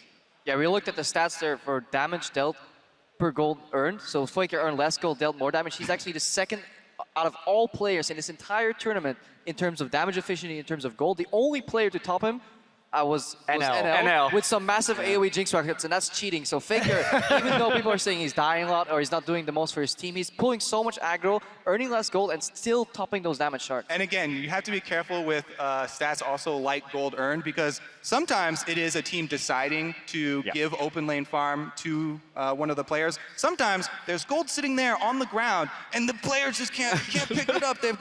Can't get the CS, but whereas, you know, players like FLICKR, players like Marin, you'll see them hit every single one, even when they're trying to... Let's move on to the players that don't have to worry about picking up gold off the ground, because it just falls into their pockets by virtue of being around. Hey man, that Relic Shield is really hard to progress. That's true. All right, I'll give that to you. You have about 45 seconds down the line to talk about these supports. What I love about SKT versus KU in this matchup, just about wards. Briefly, KU places a lot more wards than SKT, but SKT clears a lot more wards. So it's about vision versus vision denial, and it's going to be very interesting to see how they play with the vision on the map.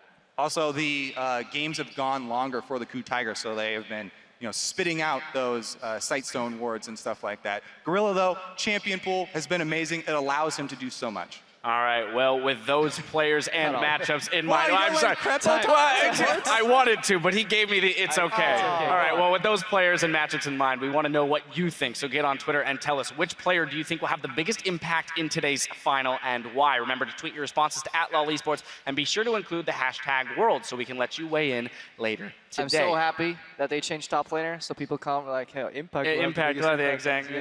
No puns. All right, if you weren't able to join us here in Berlin for today's finals, you can still catch all the behind-the-scenes action from the best seat in the house. Just follow LCS Esports on Snapchat and keep up with the day's festivities via our live story. If you are here in Berlin, though, be sure to share your world snaps and lend your perspective of the event. Now, of course, the time is almost upon us for these two teams to do battle for the Summoners Cup and the title of World Champion. So let's take a look around the venue where our finalists will hit the Rift. And guys, I mean, this venue is absolutely insane. The setup for it, and there, it's very loud. Coming to live events in giant stadiums like these, filled with esports fans, never gets old. This is absolutely my favorite part of the job. Yeah, we stood overlooking the venue earlier, just watching the crowd filter in, and I was talking to Kobe, and it's like, you know what, this job ain't so bad. It ain't so bad. It's not 9 to 5, but you know what?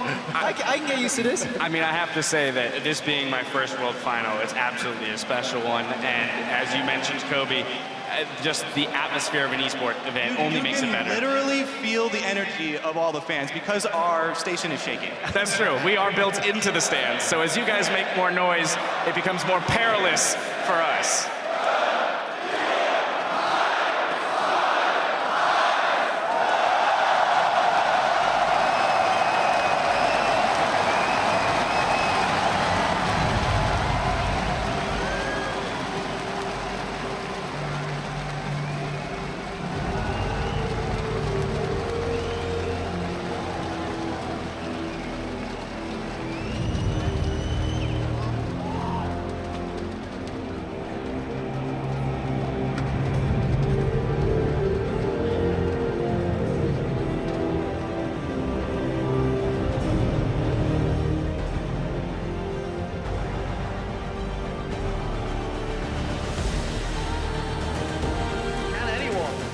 Samsung White.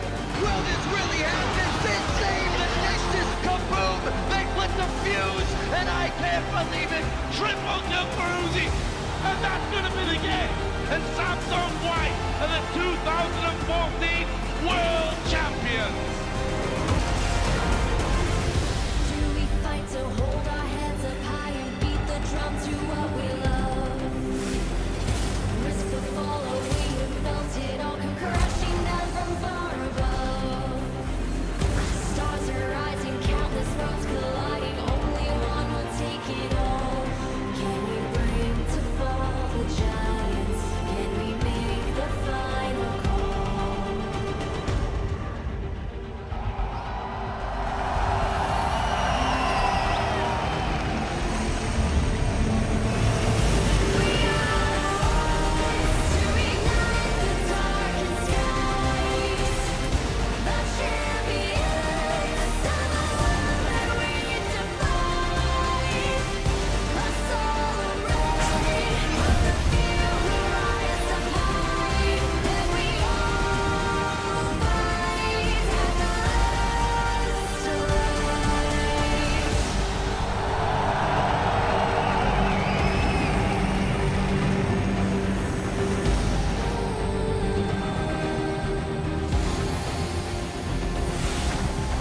Hearing voices from afar, join the madness when the curtain falls. Risk it all, hold nothing back.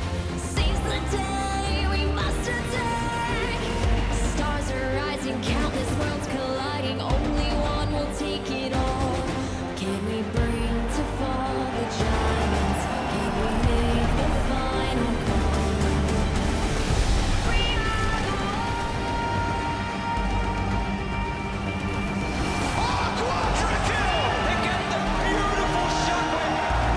Flash rolls onto Nexus. Fnatic take the first seed! There is no base left. There is only victory.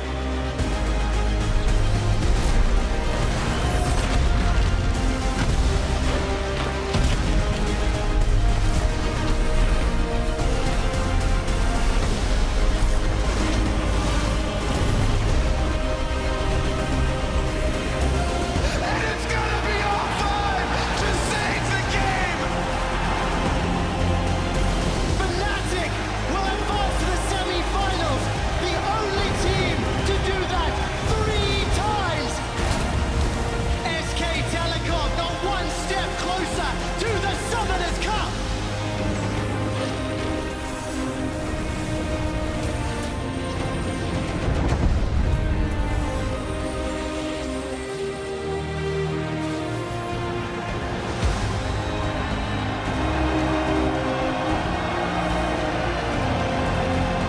It was a European eulogy as both EU squads drop at the semi-final stage.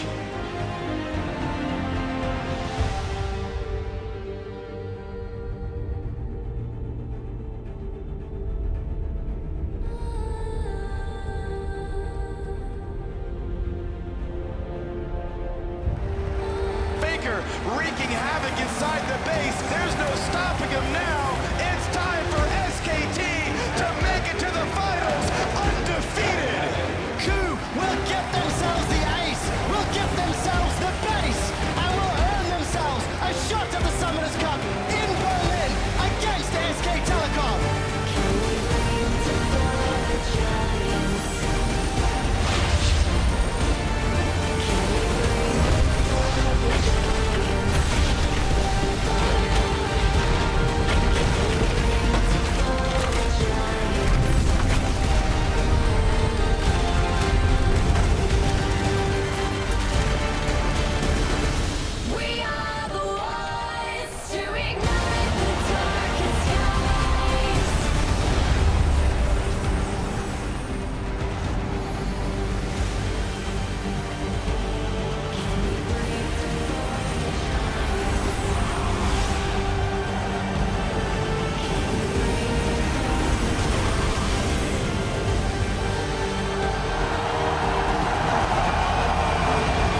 the 2015 League of Legends World Championship.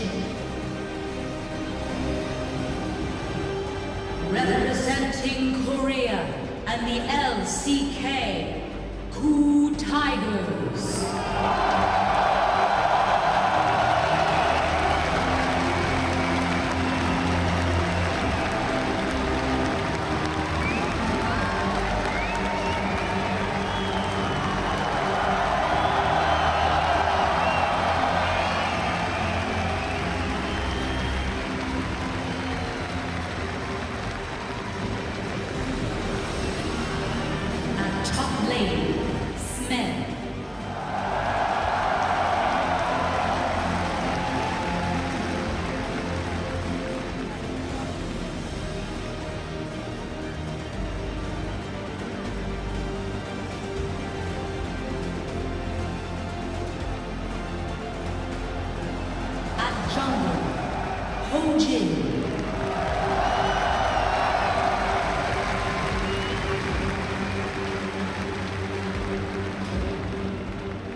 Mid lane, Kuro.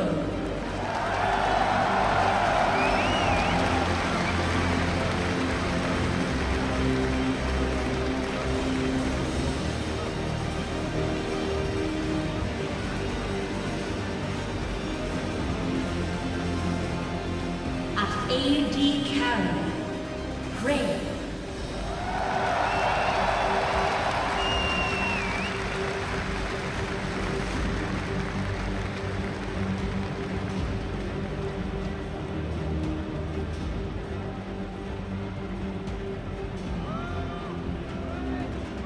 Support Gorilla.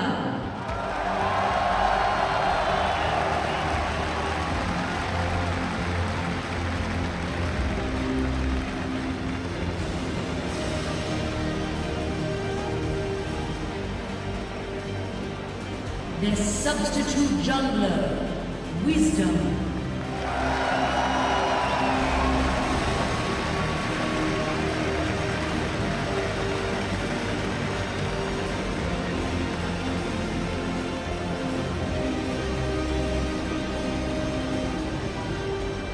And their coach, Nofe.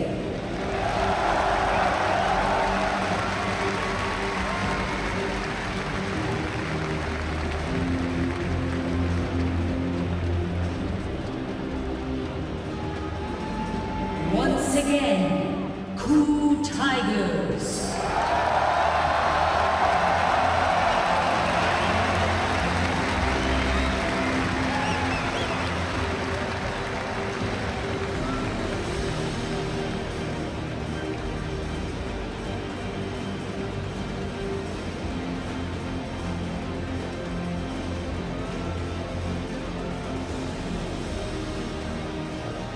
Their opponent, also representing Korea and the LCK, SK Telecom T1.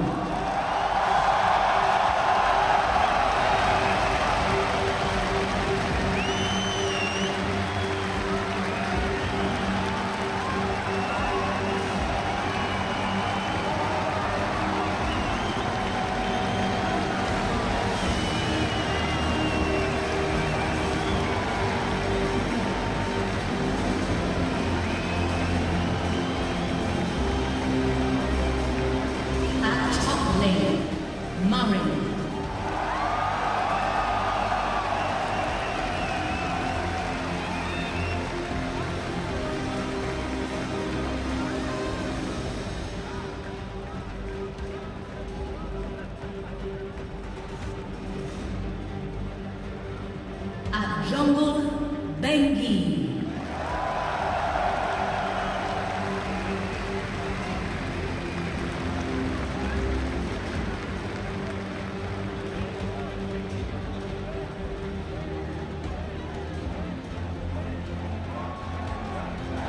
At mid lane, FLICKR.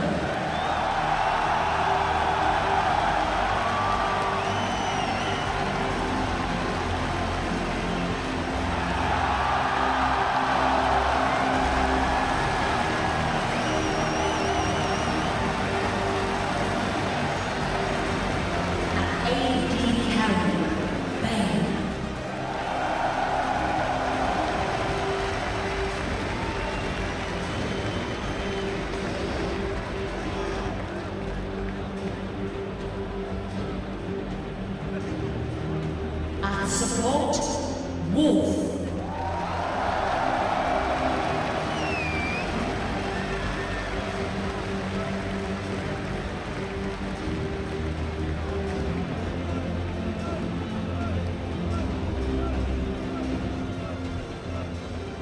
Their substitute mid laner, Easy Hoon.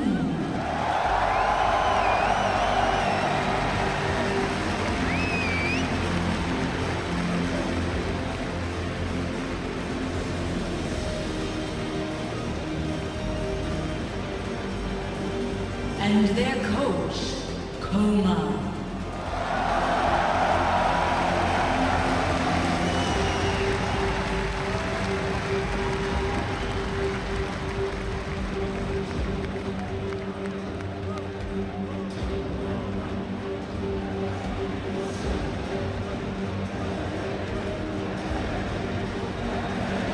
Once again, SKT T1.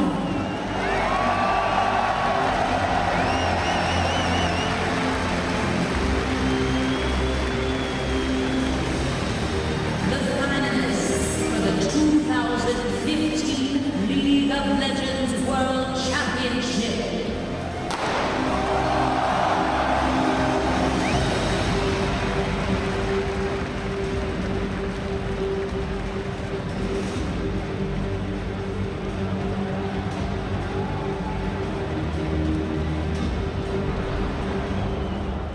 And Gorilla, he boots them away with the headbutt. That should be a kill, but the arrow comes in and they turn it around. Prey refuses to die. Run down, and Huni will not find anything. A quadra for Kuro. Then Hojin, he's going to one up away. That's going to be a kill. Hojin will pick it up. And Smeb will be smiling with that one.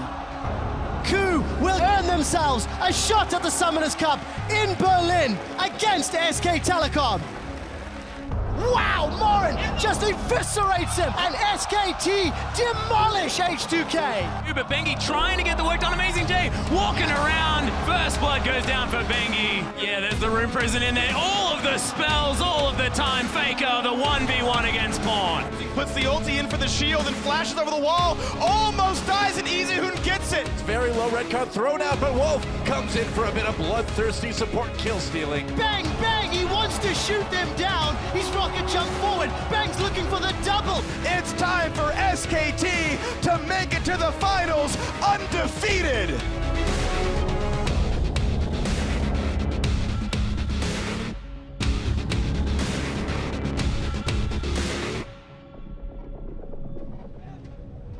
It really is incredible to see each of those players as they walk on stage for the biggest series of their lives to really be owning the moment for themselves, because you have to imagine that the pressure that they're feeling is immense. I mean, just walking over like a giant picture of yourself. Also, the only person to ever walk or even roll over FLICKR will be FLICKR himself. You know, on that stage. That took a lot of confidence to pull a roll like that live as well, and he stuck the landing. It's also the only barrel roll we'll be seeing tonight. That's very true. Poor Gragas. Rip Gragas. Well, as the teams take place on stage, let's focus in on today's best of 5, where SK Telecom is favored to make a League of Legends history. Now, they're the only World Championship juggernaut to live up to expectations with a 100% win rate, the most dragons per game, the highest average gold lead at 10 and 20 minutes. I mean, what do you want? Dominance. For every one dragon their opponents take, they take 4.25. For every one Baron, they get 14. Well, that's the thing. They're second place in Barons per game, but that's only because they finish games before ever having to take a second one. Yeah, and it's not how many Barons you take, it's what you do it. They smash so many Nexuses while still having that Baron buff. That's hard. They go from Baron to game over in like those 3 minutes very often in their games, and their Baron power plays, which just means how much gold you generate out of a Baron buff, is just immensely high over this tournament. So they're just so efficient at closing out games. Yeah, really does look like FLICKR and Bengi are going to make their way towards that repeat. Yeah, well, there's, for both of them, a lot of eyes on them about whether or not they can get that repeat. But specifically looking at FLICKR, I mean, this is a guy who hasn't necessarily been challenged yet this tournament. Jat mentioned those 4 Rise games. We haven't seen much else. Is this the series where he's going to be forced to step it up? Where is the LeBlanc? That's my question. You know what my question is? Where's the Master Yi? Yeah, fair enough. 14 champions that he played over the course of the summer season. He's had 5 here at Worlds, but they haven't really been that surprising, and he's been mostly just dominating on Rise. He's the only Rise player in this tournament. He's also just a player that understands matchups well. He doesn't need to play them a whole lot to really understand the intricacies and the ways to outplay. Like, look at the Rise into DF matchup, the counter pick Olaf into the Aurelia, one of the picks that he actually debuted himself. So he knows all these matchups. And then at the other side, Kuro, who was kind of overperforming, I don't think we'll need to see FLICKR challenge. I think FLICKR on just cruise control can easily sweep through the series already. Yeah, I find it funny that lower third we had earlier about FLICKR and Kuro's shared champion pool. You know, they share the Azir and the like. And then the 2 unique champions for FLICKR, Rise, which he's played 4 times, and the Olaf, which is just like, oh my goodness. Which you got to kill within the first, like, 3 minutes of the game. Yeah. Well, talking about that, Aurelia in the mid lane, he debuted it against Kuro. That was a pick that he had waiting. So Kuro is no stranger to just FLICKR coming out with something very weird and having to deal with it on the fly. So maybe he'll have some answers this time around. We'll have to wait and see. Now, this does look like SKT's game to lose. So I want to flip over to Ku's side and look at the strengths, the ways in which they could win this matchup, starting with Gorilla. Yes, I definitely do want to look at the strengths of Ku because they deserve it. They have had such a crazy ride getting here. And I want to set up Crepo because they didn't get to talk about Gorilla before, our support main here. The champion pool and the plays that Gorilla comes up with are just remarkable, and they're so important to the team. Yeah, the thing is, Gorilla, he has a very large champion pool, and very often he's also playing different styles. He can play the peel support, he can play the engage support, he can play the roam support, so there's no reason to even doubt that that champion pool can go even deeper, because if you understand all these different styles as a support, and doesn't matter what champion you play, because it's all about, you know, the mental ability to really understand where you have to be, what your role is, what your function is within a team fight.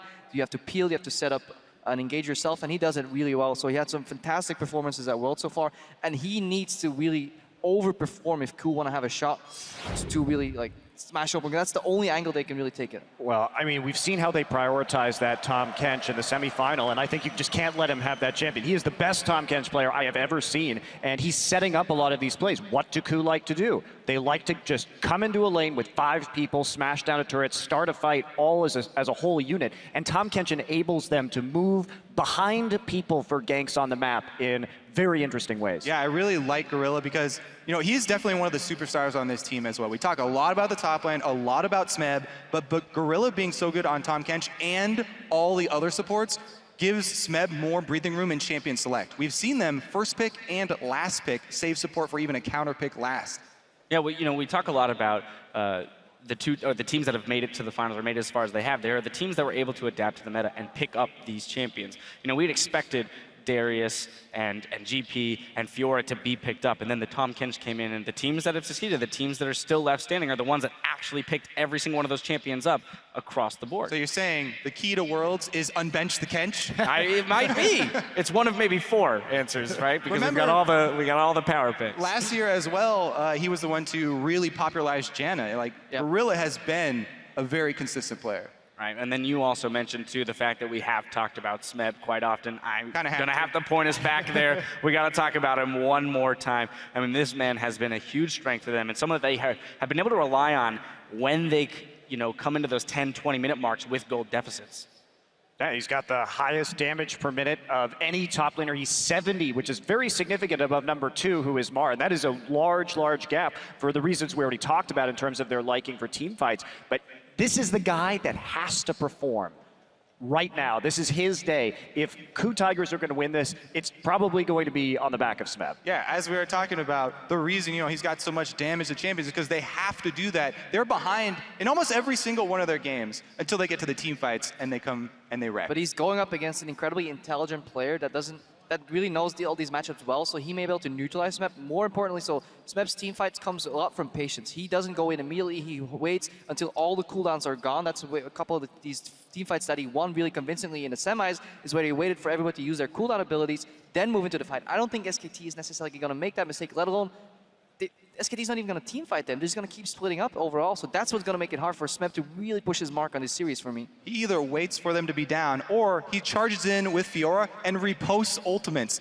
Two-time Skarner ultimate, multiple Ash arrows. This guy's timing and the clutch plays are what really make him spectacular. Let's fire through a couple more things. The 80 carries, we haven't taken a look at them yet. This champion pool to me is the most interesting because they share so little. When you look at these two guys, only Kalista as a shared champion between these two players through this tournament. And I think the Mordekaiser may actually be a way for KOO here to really change the picks and bans, because SKT have really shown that they really don't like that champion. They ban a lot on blue side too. They have the most Mordekaiser bans in the tournament overall. So if KOO can put some pressure and suddenly say, well, there's an OP champion and Mordekaiser up here at the end of the pick and ban, maybe they can force something to break open there. But that's a lot of ifs, and you will probably not be able to do that against a coach with the experience like Koma. Yeah, watching that champion pool develop, or at least the shared champion pool between the two of them in this series will be very interesting.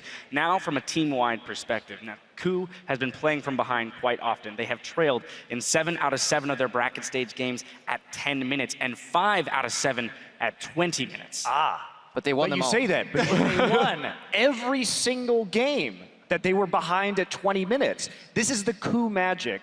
They are so good at playing from behind and making that work for them. Do I think it's the best way to play League of Legends? Absolutely not. Am I still amazed every time KOO wins in that fashion? Yes, I am. Yeah, I mean, you don't really want to be the comeback kings. To be the comeback kings, you have to be behind in the first place. But 5-0 when they're down at 20 minutes is just ridiculous. Yeah, just being able to come back there. But the problem is, if you watch a lot of these games, there's very big mistakes from the other teams. Yes, KOO capitalized extremely well, but there's always a mistake. And now, instead of going up against like KT in the quarterfinals, they go up against an S-tier KT here. They have to rely on them making mistakes. And SKT doesn't really make mistakes because they keep snowballing, especially the 20 minutes. They're like an absurd amount of goal ahead on average. I think the final element, too, of their ability to make comebacks is the attitude with which these guys approach the game. We talk about what has enabled them to make this run to the finals, and it has to be their mentality, the way they're laughing at the end of every single game. These guys truly are a band of friends that have made it all the way to the finals. And that's been part of their entire history and their entire run, is that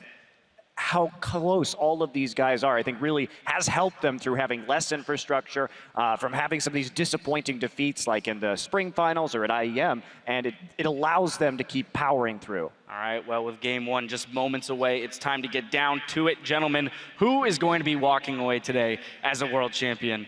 Krepo, starting with you. Generally speaking, in these situations, I just go against the Koreans to piss off Monty.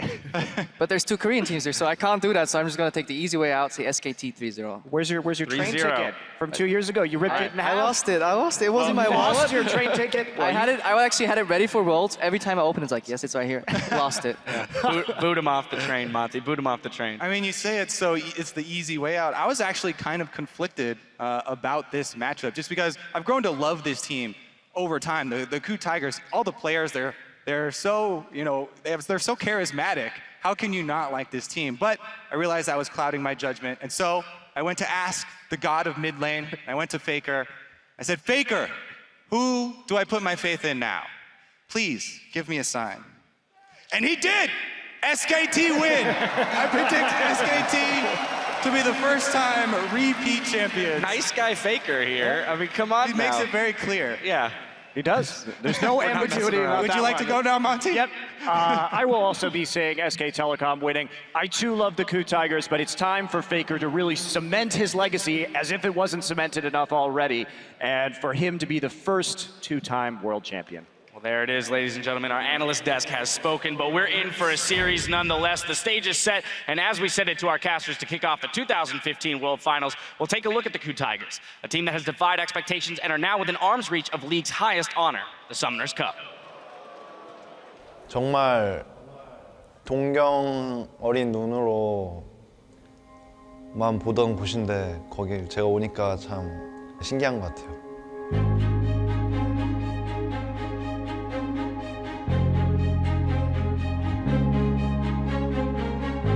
결승전까지 올지는 몰랐는데 여기까지 온 거에 대해서 저희는 기적이라고 생각을 하고요. 저희끼리 똘똘 뭉쳐서 이렇게 결승전에 오고 나니까 되게 뿌듯한 것 같아요. 왜냐하면 다른 팀들과 조금 다른 느낌이라고 저는 생각을 해서. I've never seen a team that is louder than the KOO Tigers. They're always having a good time, laughing, shouting at each other in the booth. 야 싸워 그냥 싸워 그냥 죽여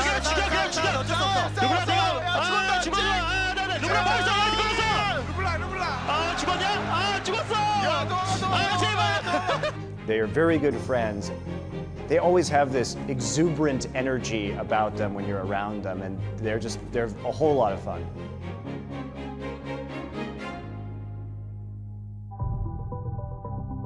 물론 게임이 직업이긴 하지만 게임을 같이 하는 친구들이라고 저희는 생각을 해서 처음에 저희 팀이 이렇게 만들어질 때도 저는 아무 얘기를 할 수 있는 그런 사이가 저는 가장 중요하다고 생각을 해서 그걸 중점으로 생각을 했고 저희 팀은 항상 분위기가 좋을 때 가장 잘했고 분위기가 안 좋을 때 가장 못했어요. 저희가 좀 기복이 심한 팀이긴 하지만 그래도 성적이 그렇게 나쁜 편은 아니었는데 그렇게 많이들 생각하시더라고요. 약간 약한 팀이라고. 경기장에서 응원을 할 때도 다른 팀보다 저희 팀 응원이 적고 저희 이름은 거의 안 나오거든요. 다소 인기가 없는 건 그 이유는 여러 가지가 있을 수 있겠지만 예전에 IEM에 참가했을 때 많은 한국 팬들의 기대만큼 좋은 경기력을 보여주지 못했었던 거 그게 좀 큰 이유인 것 같고요. You have to win in Korea. You have to win to be popular. They really only respect winners. 진짜 한번 들어보고 싶어요. 쿠 타이거즈를 응원하는 그 푸나틱처럼 저희도 그렇게 한번 해주셨으면 좋겠어요. Yeah, that's right. 지금 현재 이제 결승 무대에서 SK텔레콤 T1과 쿠타이거즈가 맞붙은 이 구도에서는 전 개인적으로 쿠타이거즈가 SK텔레콤 T1의 전승 우승을 저지하는 팀이 될 것 같고 실제로 우승을 내준다고 하더라도 상대가 그냥 3대0 압승을 거두는 그래서 무력하게 굴복하는 이런 모습은 나오지 않을 것 같습니다. 매 경기 처절하게 싸울 겁니다. SK텔레콤이 소환사컵을 이렇게 들겠지만 SK텔레콤의 KDA는 박살이 날 것이고 소환사 협곡 내에서 SK텔레콤의 건물은 넥서스를 제외하고 몇 개 남지 않고 완전히 날아갈 것이며 SK텔레콤 선수들은 정말 피투성이가 돼 있을 겁니다. 쿠타이거즈는 역사상 가장 아름다운, 가장 위대한 준우승 팀이 될 것입니다.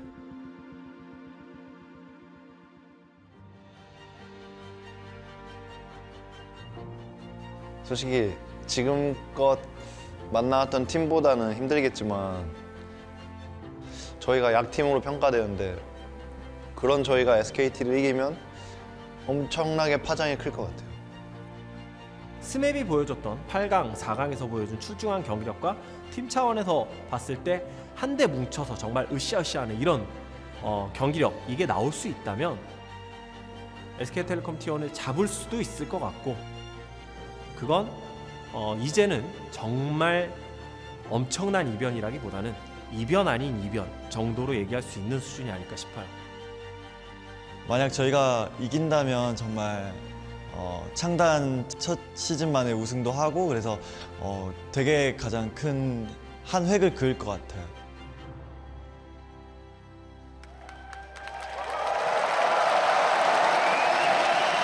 And with no doubt an amazing amount of pressure on the Coup Tigers today, but that camaraderie, that mentality that they bring together is absolutely going to help lift them up over the pressure and help them play to their best, because in this best of 5 against SKT, it is going to be absolutely necessary. I think Gorilla, he said it here in the end.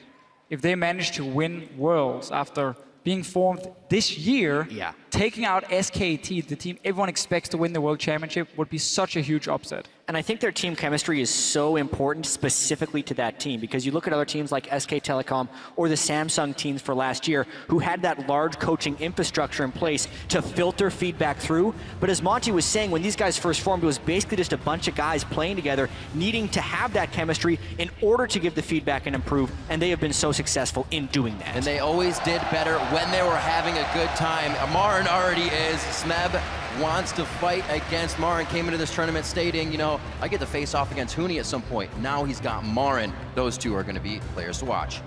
And now we need to see what the teams wants to do for game 1, because we keep talking about how Smeb can beat Marin in the top lane. That's a way for Coup Tigers to win. But that's a very easy strategy for SKT to figure out. Okay, they might try and camp out top laner and kill him, so they should be ready for that.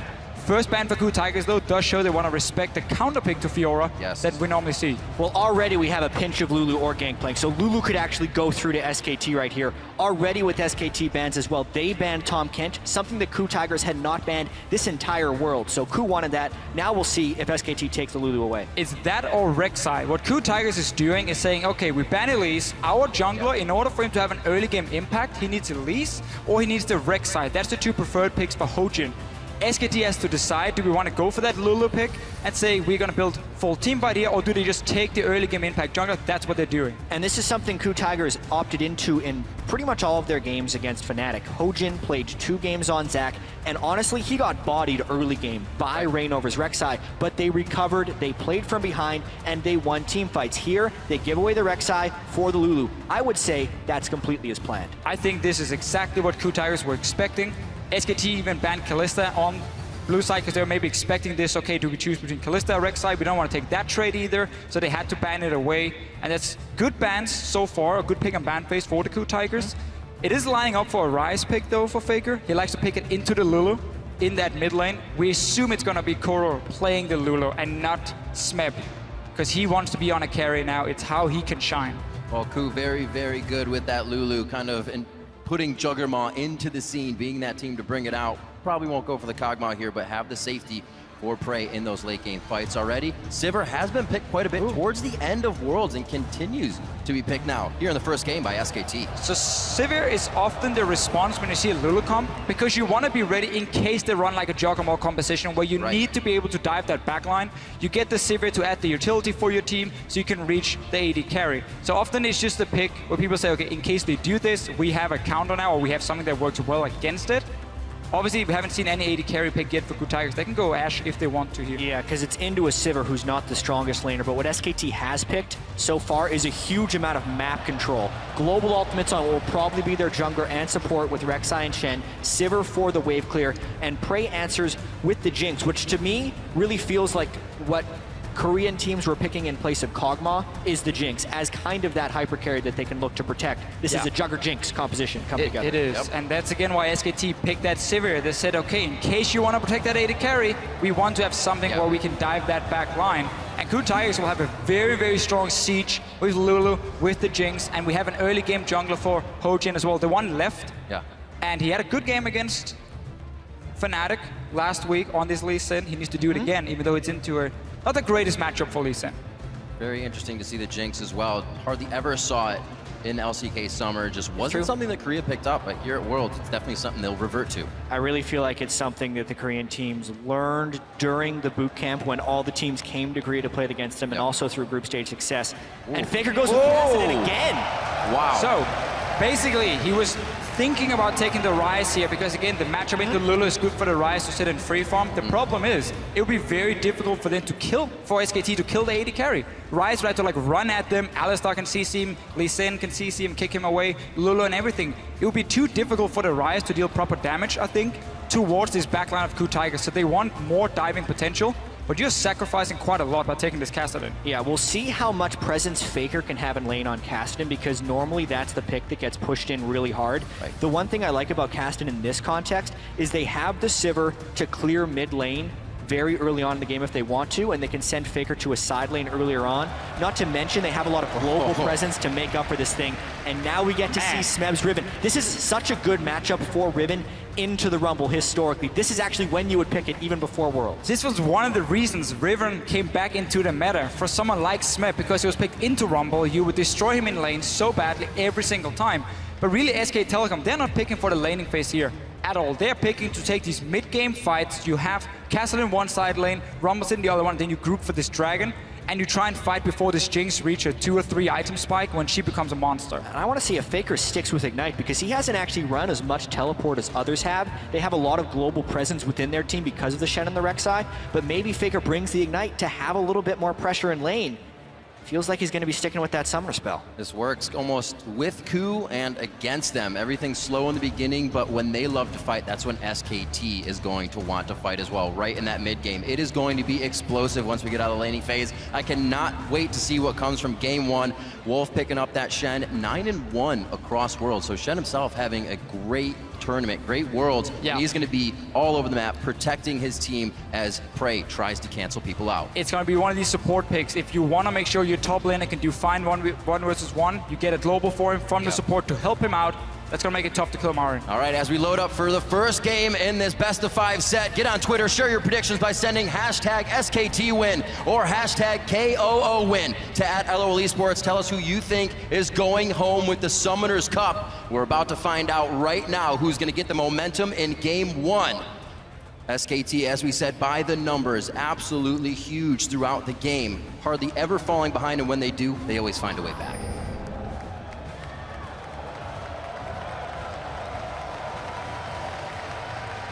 Yeah, and I cannot wait to see what happens in this early game. Here we go.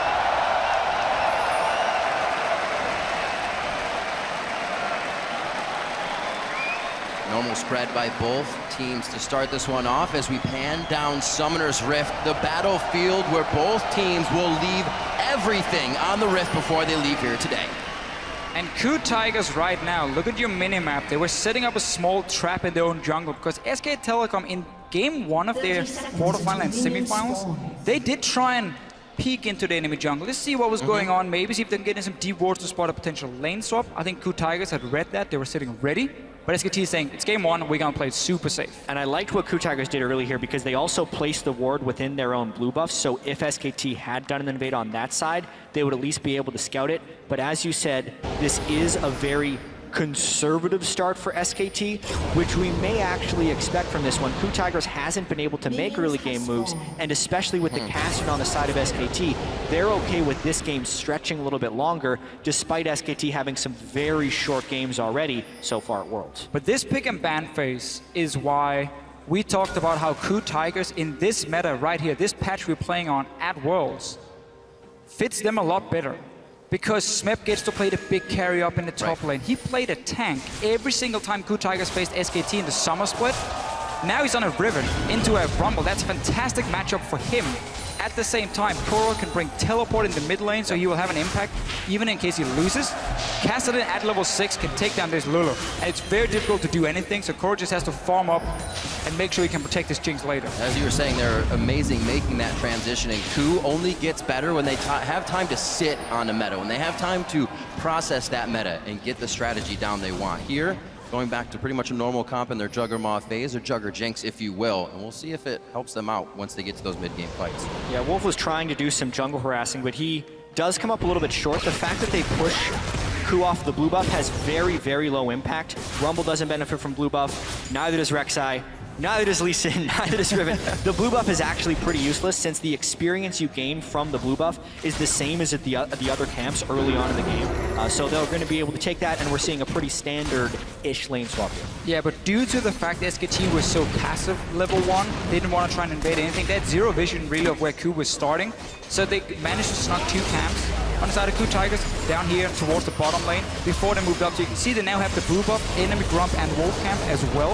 On top side, there are some extra camps to do from the Ku Tigers. SKT has to just rush down, push on this tower as fast as possible, because they obviously don't want to fall behind in experience. Yeah, since they are behind in the jungle camps, they actually wanted to accelerate their turret taking. However, Ku Tigers is winning this one more so because of the Jinx. They are able to pull down the turret with the minigun form, since she gets all that increased attack speed hitting the turret, and keep equal in the turret speed while actually having fewer people taking the turret. It is actually a good start here for the Ku Tigers. And it's interesting to see this, more of an LCK lane swap. Nobody's at the turret to be taken down. Both teams go there for together and take it down themselves. There isn't a top laner to be taken out. They're all getting what they need. Basically, the team's adapting to that fast push lane swap we've seen time and time again in the Western scene, obviously. Ku Tigers did give over the gold to Smep. Down the bottom side, we saw Marin and Bang. They traded gold between each other. I didn't really like that because Bang was on 800 gold anyway, or 875 to get a pickaxe. So he just ends up getting a second Dorans. But it does mean he can buy pink. I would have preferred to just see Marin get all that gold, because they pushed it in so quickly, you didn't get up to these 18-20 CS you need to get that pickaxe plus the tower break. So last time we saw Kuro on a Lulu, what did he get? First 5-6 blue buffs of the game. The team was very adamant about continuously giving him that blue buff so he could push down mid turret and then get himself to the other lanes, or just keep somebody like FLICKR in the mid lane constantly. SKT really were in a hurry when it came to killing that tower. They didn't even manage to bounce the wave on the bottom side. So they sent down Smep from Two Tigers to just pick up the entire wave. That's very, very good for him. You get a 2v2 top side, and you have a lane now pushing out for Smep to get some extra CS and extra experience because SK Telecom failed to bounce the tower or bounce the minion wave. Yeah, I absolutely agree right there because SKT, now they have to worry about who gets dove first. Big team fight in the top lane. Gorilla hitting up both Wolf and Bengi. The teleports are going to come in. That's Kuro. Smeb's already there to fight. Eyes on Bengi. They turn to Wolf now. He's safer in the jungle for them to go after, and it may be him going down. They try to get the cripple towards him. That's going to be Wolf going down. First blood to the Coup Tigers. Remember that FLICKR is not running teleport. He didn't want to leave the mid lane. He just sat there, pushed it into tower, and Coup Tigers said, we can take a fight up here. We're strong enough. Our top lane has picked up some farm at least on the bottom side. You can see the big wave is still pushing in. Marin will catch that one.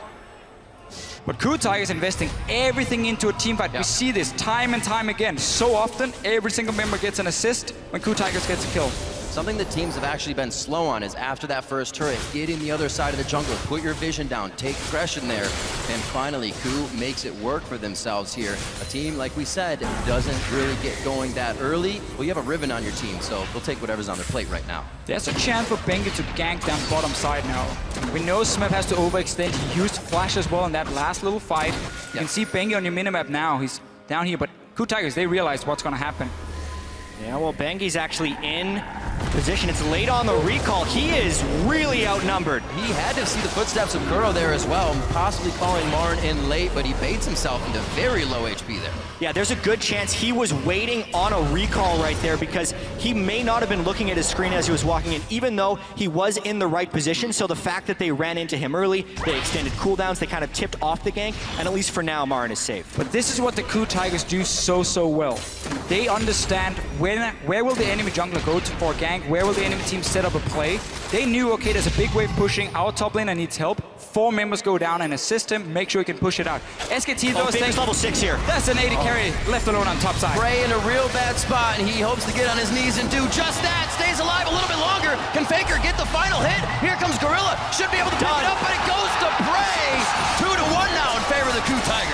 Wolf started off tanking that one very nicely as a level 2 Shen was able to clear aggro, but the patience of Prey using that heal late baited SKT into a disengage. They were really trying to funnel that first kill onto FLICKR to jumpstart him into this game, but because the heal was timed properly, it really delayed the kill from FLICKR, and Coup very deftly trades one back. It is such a good trade for Coup Tigers. They defend their own top laner, the Riven, they pick the 1-to-split push, and at the same time, they trade 1-for-1 up in the top lane here for Prey. So great start for the Coup Tigers so far. Just gotta make sure that Smep can keep getting all the farm he needs, get him to that level 6 point, he can 1v1 against the Rumble, and suddenly you have split pushing pressure. Absolutely. Focusing, getting Smep going. Prey gets himself going off a very nicely played dive from SKT. And maybe if FLICKR had that teleport, he'd been there sooner. Would have made it work. He did take that Ignite after all out of Champion Select. And Coup sprinkling a little bit of that magic dust here in the beginning of the game. Get themselves a slight lead, only working with 600 right now. Just Gorilla instantly recalling after being towards the bottom lane. Forced FLICKR to basically say, I can't Riftbox out so here. Many minions at that turret. He definitely did. So Seed FLICKR wave going in. Could not get it, and now FLICKR back in lane. Level 7 as he returns. Kuro gonna get his blue buff, so he'll continuously push FLICKR back into that lane.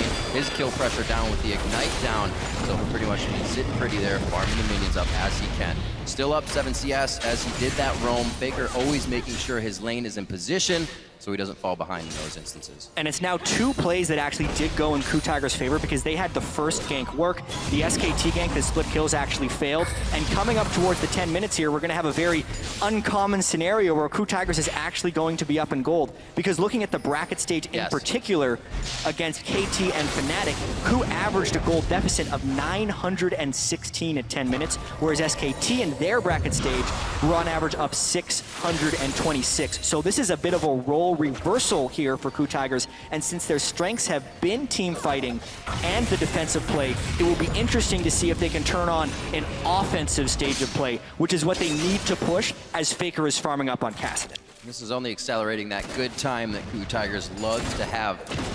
5 members of their team, very good friends, as you said, kind of misfits as they scrap around Officio, but here making things work. And Hojin, as he is usually reactive, sits in the back, a little more proactive this game. You see him towards the top lane, hasn't had vision of Bengi, so he's sitting behind Smeb.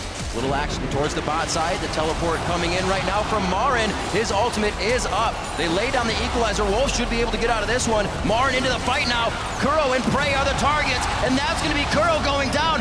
SKT seemingly pulling this one back in their favor with just a few kills to the bot lane, and that's a double kill for Marin. Massive play for SK Telecom here. Marin, he TP'd down, he walked behind the KOO Tigers. You can see they placed a pink ward in the lane. You're like, is there any ward where they can teleport? No, okay, we can take the fight then. Didn't realize that Marin then snuck behind through the jungle. In the end, SK Telecom sends down every single member. 3 kills for them. So much for that goal lead, and also a complete lapse of pressure from the KOO Tigers. FLICKR made it down there on an Ignite Kassadin, and then his lane was not punished. Kuro did match with the teleport. Smeb decided not to. I don't think he had the right position to do so. So SK Telecom really globally positioning better. It was rare watching any game so far at Worlds to see SKT actually commit 5 people to one side of the map. Look at KOO Tigers placing the ping ward, saying, okay, there's nothing behind us right now, so we can take the fight here. Marin then Riven sneaks needs in. to be in on that same ward. Not sure why, he's not there. He canceled his own teleport. Smeb up in the top lane. Maybe there's communication saying we can get 1 kill and it's fine. In the end, it ends up costing KOO Tigers so much down this bottom lane. Yeah, and this was a glimpse of what you can do with the Shen and the Rek'Sai. They teleported the top laner. Bengi was at his own Gromp before he was able to make it into that fight, and Wolf doesn't even have his stand united yet. Not to mention, we saw the teleport burn from Kuro already in this fight. Smeb really needed to match that teleport of Kuro if they wanted a chance in that fight, but even then, they ended up losing it pretty substantially. Maybe he just saved his life there by not coming in. And just also good understanding of cooldowns here for SK Telecom. FLICKR is going to trade Kuro. He's going to keep doing this, by the way, over and over and over. There's really no damage. Kuro can return, and Gorilla gets taunted. Oh, that teleport is down, so this means the fight is the 3 we have on your screen. That's instantly Bengi getting hit up as the Gorilla gets himself in with the Unbreakable Will and sets up for a kill. Be careful messing with Alistar around the turret. Not a good taunt by Wolf, and it ends up pulling Bengi into a little bit of a fight. Alistar gets to ignore turrets. That's one of the reasons he's the most picked support here for most of the year and at Worlds. So really punishing Bengi very early there. The burst damage from Prey and Hojin as he was headbutted straight into all of the skill shots. Make short work of Bengi. They're in the wave, pushing Smeb back, knows the jungle pressure is towards the bottom side, so he has time to deal a little bit of damage. Marin is baiting this. He just wants to poke down Smeb. He doesn't want to kill him right now. He's waiting for FLICKR to join. Rek'Sai ultimate as well, just behind their blue, so Bengi should be here in time. They may not even need him. Stand United is on. They hit the end of the taunt by Wolf, and FLICKR picks himself up a kill now. I have seen so many moves here by SKT to get FLICKR kills on Kassadin. These plays are extremely well orchestrated, and the best thing about this is they're not losing pressure on the lanes. No. While FLICKR's being able to roam around, no other team who's played Kassadin has been able to team play around him this well early in the game. Simply, the mid lane matchup allows FLICKR to ignore Kuro and say, you're not going to do any damage to me, you're not really going to push on my tower, kill his wave, and then just leave.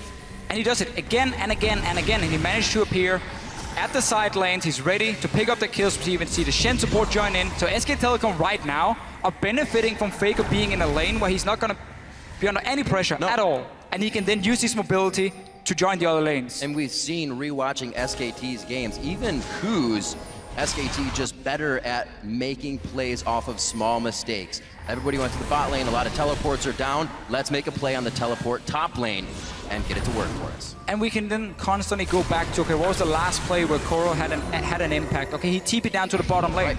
But that was the play where KOO Tigers had completely misunderstood the situation, already cancelled from Smeb, so they couldn't win. The fight that means the teleport was on cooldown.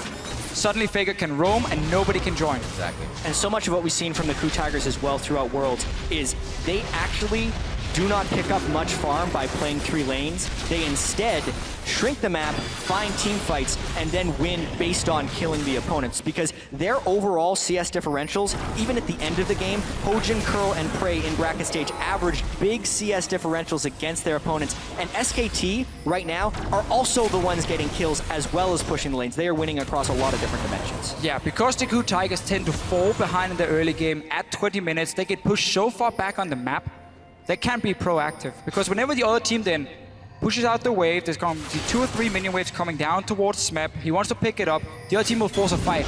And Smeb has to TP away. So he has to sacrifice that farm to join the teleport or to join the team to get that big team fight going for KOO Tigers. That's one of the main reasons they fall so far behind in CS across the board. Smeb, despite being probably the best or second best top laner in this tournament, he's even in CS. But at the end of the game, his job is going to get much harder against a 2-0-2 Marin. He has enough money right now. 1:30 on that clock for Dragon. That Zhonya's he has is most likely going to be finished before those sword boots, and he'll be so powerful when this Dragon fight comes up. Getting help here from Bang in the top lane, so they don't have to worry about that pressure. And again, look at the map pressure. Smeb under his turret facing 3 to 4 people. They are posturing a dive right here, but mainly just trying to take the turret. What KOO wants is to bait a dive and be able to save under the turret with Alistair and with the Lulu teleport, but they really just don't have the necessary information right here. It has been a KOO special to wait for turret dives and turn them around, but now they're against a much more formidable foe. And this right here is a play we have seen all the Korean teams do in this tournament. We're down on the bottom side when there's no tier 1 tower. They push the minion wave all the way to the enemy tier 2, and then they recall off the bottom lane. Both support and AD carry recalls, and they rush to the opposite side of the map where your top lane is still sitting and farming, so they don't give away what's happening. Because all KOO Tiger sees, okay, Marin is in top lane farming against Smeb. Well, that's pretty normal. They bot lane recalled. We don't know where they're going to go on the map. So because Marin stays, kind of fakes it, they show up and there's only 4 members pushing in the tower. But KOO Tigers this time around were ready, knew what was going to happen, and were there to defend. Look at the pressure here from Bang.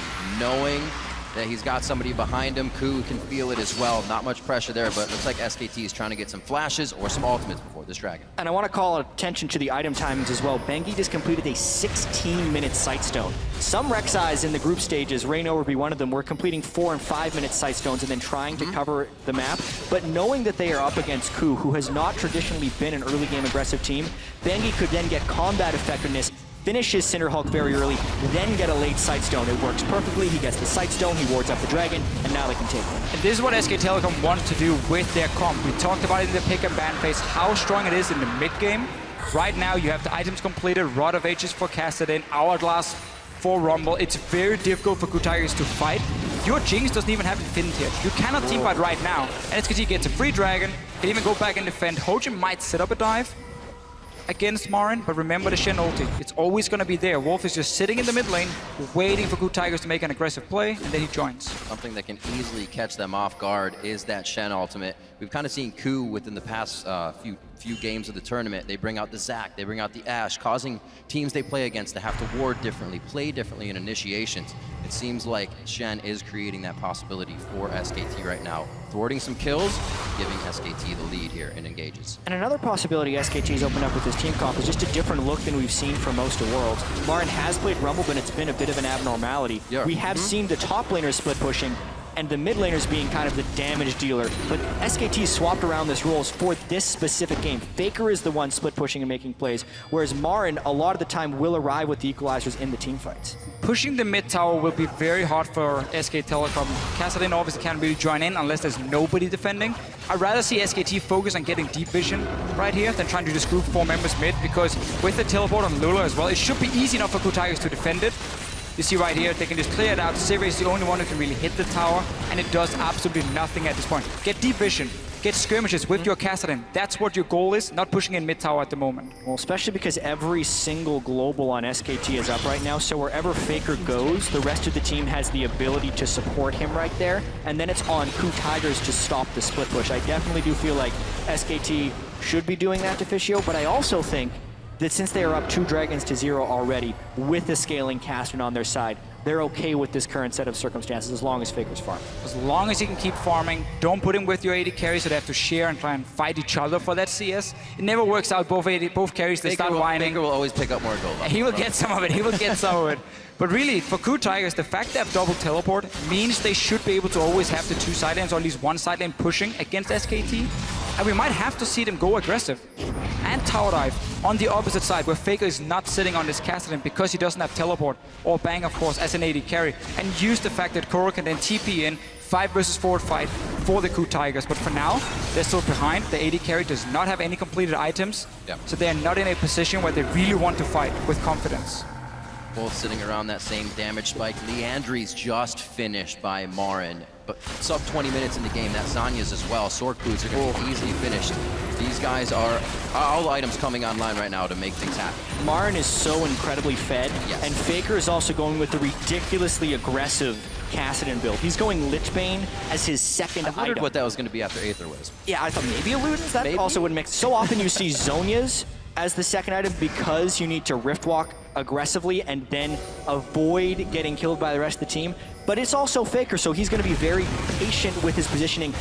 This makes it very hard for him to go directly at the Riven, because if Riven does get the stun off, he can try and full combo the Kassadin before anything falls down. It's going to be a big skill matchup now. Yeah, he's basically saying, I'm going to be against Lulu most of the time.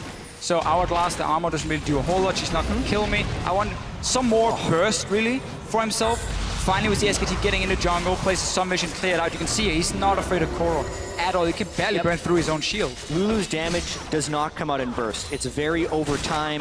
The AP Lulu, while the Glitterland slows you, it's then about the auto attacks afterwards. So I do actually like the build from FLICKR here, as long as they continue to use him as a split pusher. This was good though from KOO Tigers, because again they used the teleport to push the bottom side, get some damage on tower, force SKT to send someone down to defend it. They need to keep doing that, but they're only allowed to do it because SKT has not completely taken over jungle. So you can freely push out your waves right now if you are the KOO Tigers. You're not really afraid of getting ganked because you have defensive wards as well. But SKT is very clearly saying we don't want to risk anything. Just farm up that Kassadin, get that third dragon, and then we will start invading. You can see Bengi on your screen. Now he's moving into the jungle. Now KOO Tigers suddenly can move straight from the lanes to the towers and defend. They have to take the long route around, and that's where SKT can catch them in the rotations or just be there first and take away a tower. So many options now for SKT as they move into the jungle. FLICKR just off on the wing to the right. You also have Wolf and Bang kind of hovering back and forth through the jungle. Bang clearing waves in mid now. Just the AD carries doing what they can in mid to farm it out. They might be able to get some good damage on him here, but it won't be a trade coming in from Bang. A little too close and not enough vision on the other side. Prey played that extremely well.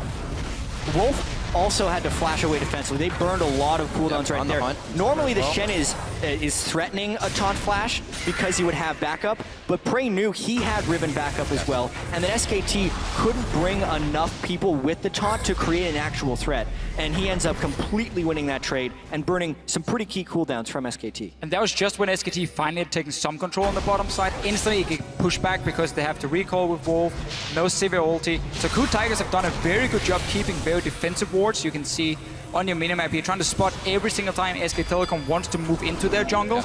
And then again, it allows the Lulu to move all the way down here without a tier 1 tower, push out the wave, force FLICKR to sit and clear it so he can't do anything without his teleport.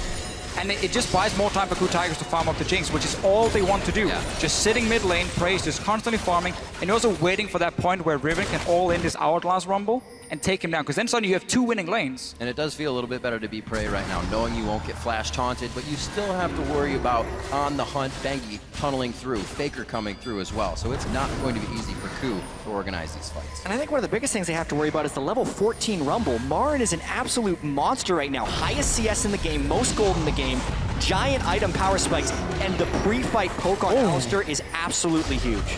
Bang got hit pretty hard too, though. Yeah, got a crit. FLICKR delivered. Straight to him. So KOO Tigers feeling confident. Got in vintage completed for Prey. Don't feel like they necessarily have to take this one, but again, they're afraid of these dragons getting out of control. And this has typically been where KOO Tigers has swung back their gold deficits. This is actually a tiny gold deficit. They've come back from 5,000 gold pre-20 minutes twice during the bracket stage already. It's only a 2,000 gold lead for SKT. but it's the item differentials right now. The Rumble and the Caston are huge. Equalizer missed, but Smeb is all alone. See what happens. FLICKR not going to be able to chase down. Ku can start Dragon now. Ku can go Dragon. Ku can go straight to Dragon. Side of the map. Smeb playing super aggressive, trying to force someone to move over and stop him. Has the mobility on this Riven. That's a free Dragon for Kutai. Should be at least. Inside the pit. Chompers are down to stop up Marin. Looks like he could not throw that ult down as he just used it.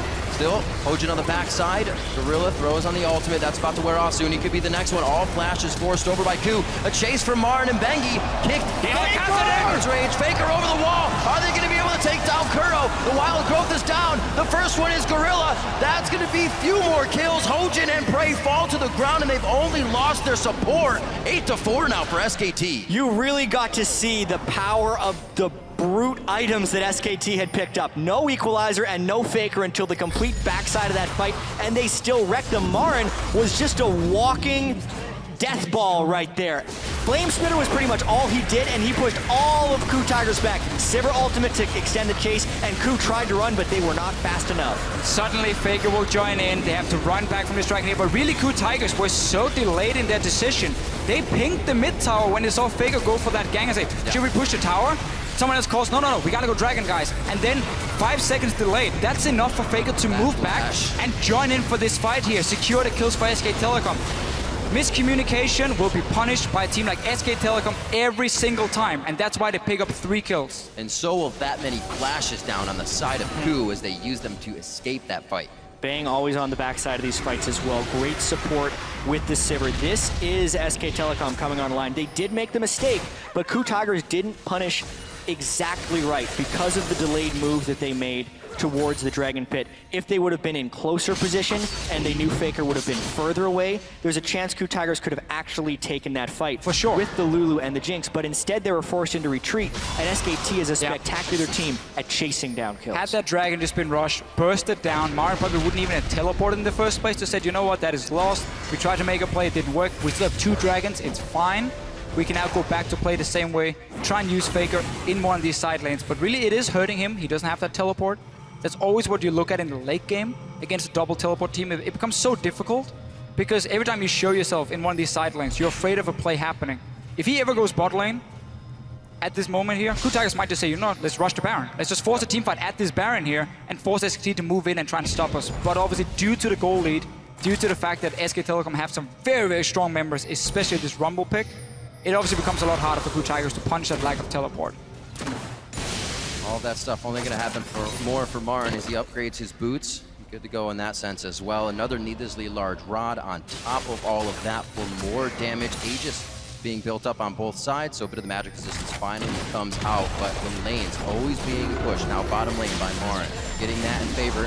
Mid turret goes down though with Ku. Straight pressure to the mid lane as SKT tries to get a few hits of damage back in. Strong move by Ku there. Marin was split pushing, but Ku knew that the teleport timer was down because he used it to get into the Dragon Pit, so they very easily move up with long-range Jinx rockets, plus the Lulu for extra move speed and safely take down that turret. Since also SKT was using deep wards, so that was kind of a turret spent on getting wards into the red side jungle of the Ku Tigers. Sadly, only a few though for SKT, and normally when you place these wards, you want to be in the jungle already.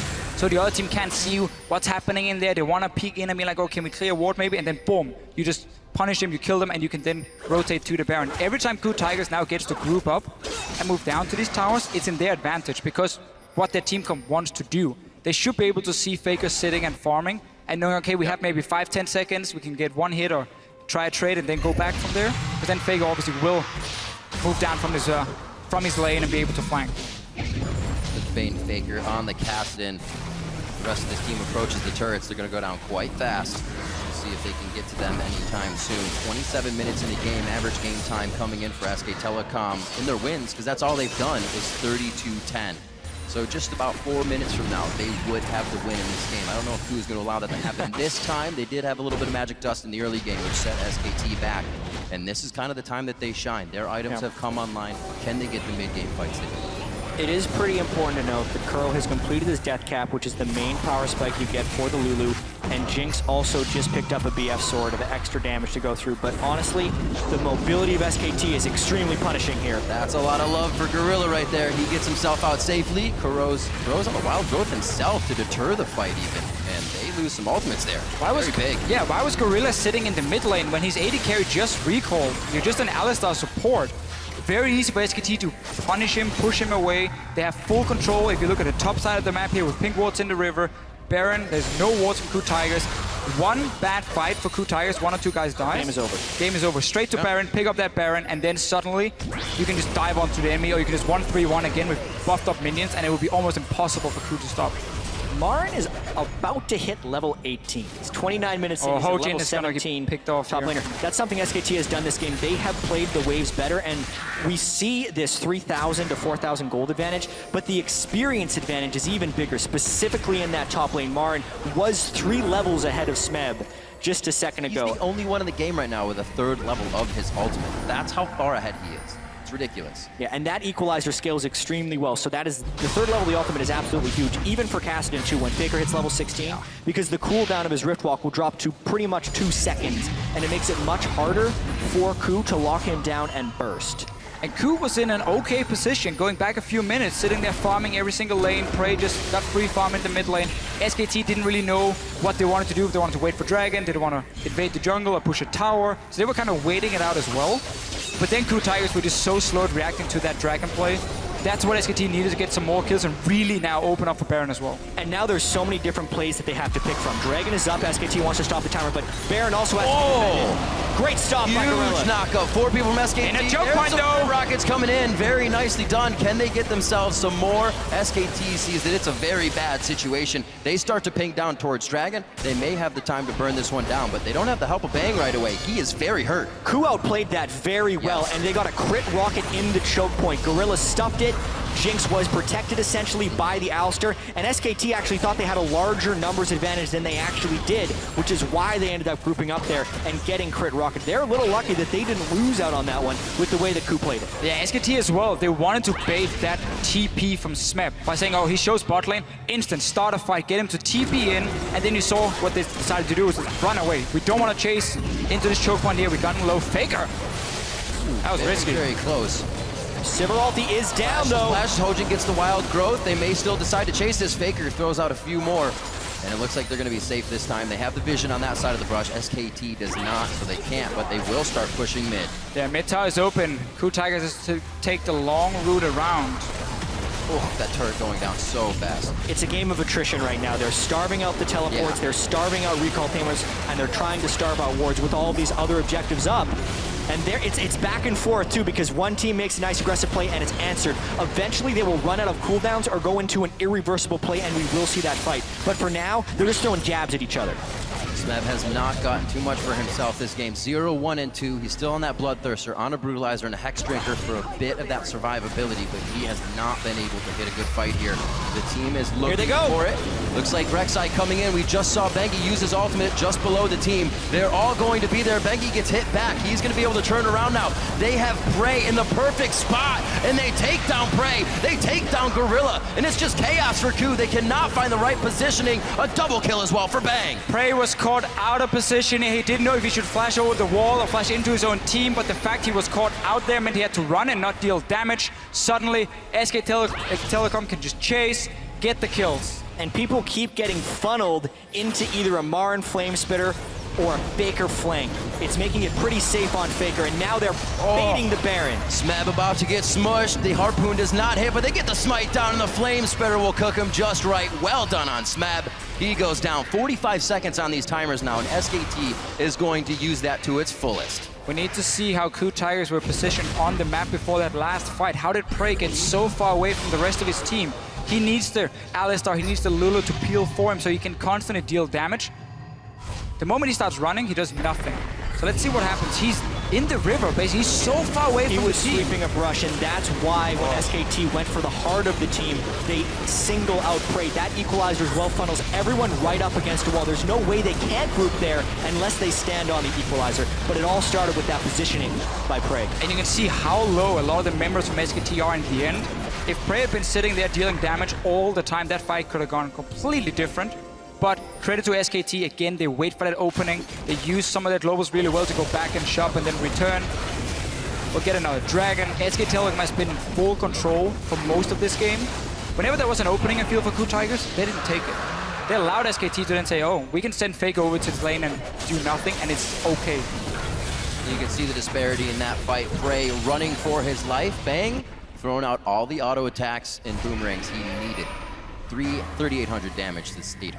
Yeah, and Bang is in such a position to succeed as well, because we're team fights, especially at the highest level, are all about threat and who is under threat. Yep. So Bang, in this case, the only person he really has to worry about is Smeb getting a flank. But if SKT's the one starting the fights, they don't have to worry about those things. And Prey instead had to run from Equalizer, Casting, and everything else. Home guard stand united onto Smeb. He may be able to fight back here. Kuro gives him a very early wild growth that doesn't pop anybody up. Still is using it to get out of the fight instead of in. SKT is running down the lane. Hojin can't even help on the outside right now. Somehow, Ku gets out, only losing Prey. No, there goes Hojin. Now goes down Gorilla. SKT was just looking to light the fuse, and from a double kill to a triple kill, Bang is also getting huge. Sivarald after Sivarald, they're creating the large positional advantages off of these small missteps by KOO Tigers, and they haven't been able to defensively ward to avoid the rotations by SKT.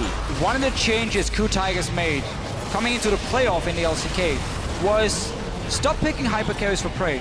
Don't rely on him to be the big carry in team fights. Give him utility, give him an Ashe pick or Sivir pick, and we let Smeb be the carry. We try to let Kuro in team fights be more of a carry.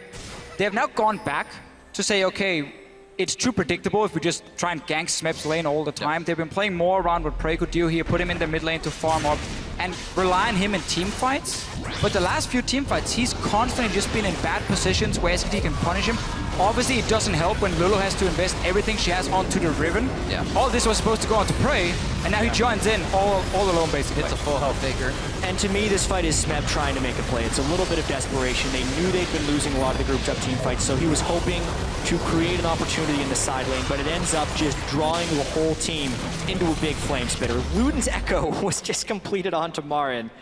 Oh dear. After that Rylai's the distortion boots, as we said before, so he's getting his summoners back nice and fast. And it's got to be very difficult for Smeb to make any moves against the team with On the Hunt, against a team that can rift walk. A very nice Zanya's through the wind slash. Smeb's gonna go down in this one. He tries to put the nail in the coffin, but ends up in it himself. That's gonna be another turret. We said it would be Baron in the base, and SKT have their eyes on it. Level 17 Kassadin with Zhonya's is far too slippery to be able to take down unless you use all of your team's damage at exactly the moment that he is stunned. KOO tried to bait the side lane brush right there, which is a popular play while you were behind.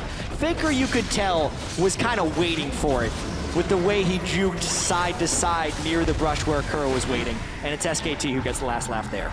It's amazing how that once SKT has a stranglehold on your strategy or even a slight lead, they push it wherever they want, but still playing reactively. You make a mistake, we take so much from the base.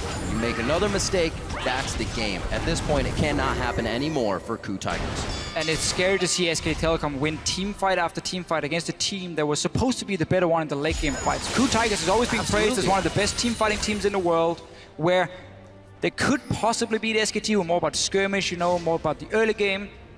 Not been the case in this game. I think a lot of it has to do with the way SKT did draft for finding team fights. Sivir, Rumble, traditional team fighting AD carries there. And even the jungle matchup, Rek'Sai versus Lee Sin. Rek'Sai is incredibly good into Lee Sin, burning that first pick on the Rek'Sai to give Lulu over, and then just positioning better than the team with the Lulu. It's been draft as well as play for SKT. Yeah, and it's just something we mentioned, how SKT so quickly realized what could happen in the pick and ban phase by taking that Sivir into Lulu, being okay, in case you want to take the AD carry, we will have a composition that can dive it. We have the tools ready, even when we're kind of blind picking it before we see your AD carry. And Bang has just been having a great performance. He's not been the highlight, but he's always doing so much damage in these fights. He's just consistently doing so well.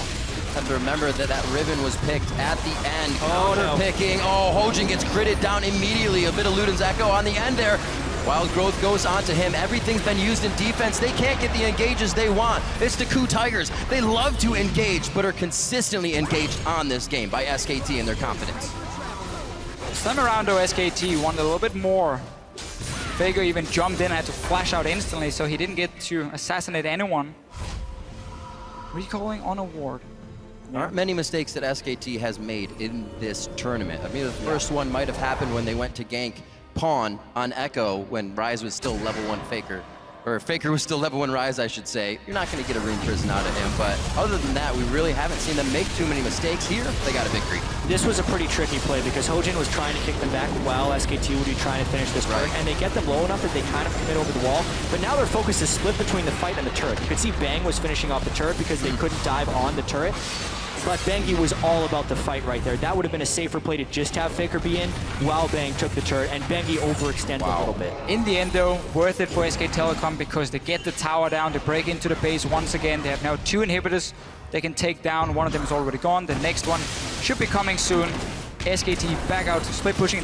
One of the things they do with Rek'Sai very often in the late game, Bengi will just be the guy controlling the wave in one lane, just pushing it in. He's not going to kill anyone, but then he will join for the fight. Of course, he has a tunnel here, just behind SKT in case they need him.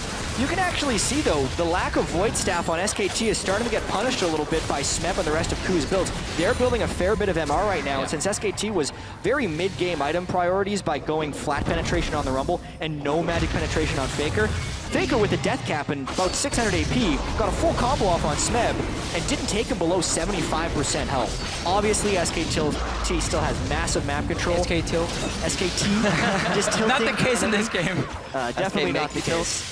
Oh. But no Void Staff on the way. It looks like Marin will complete his build sans Void Staff, and Faker will need to build it as his 6th item.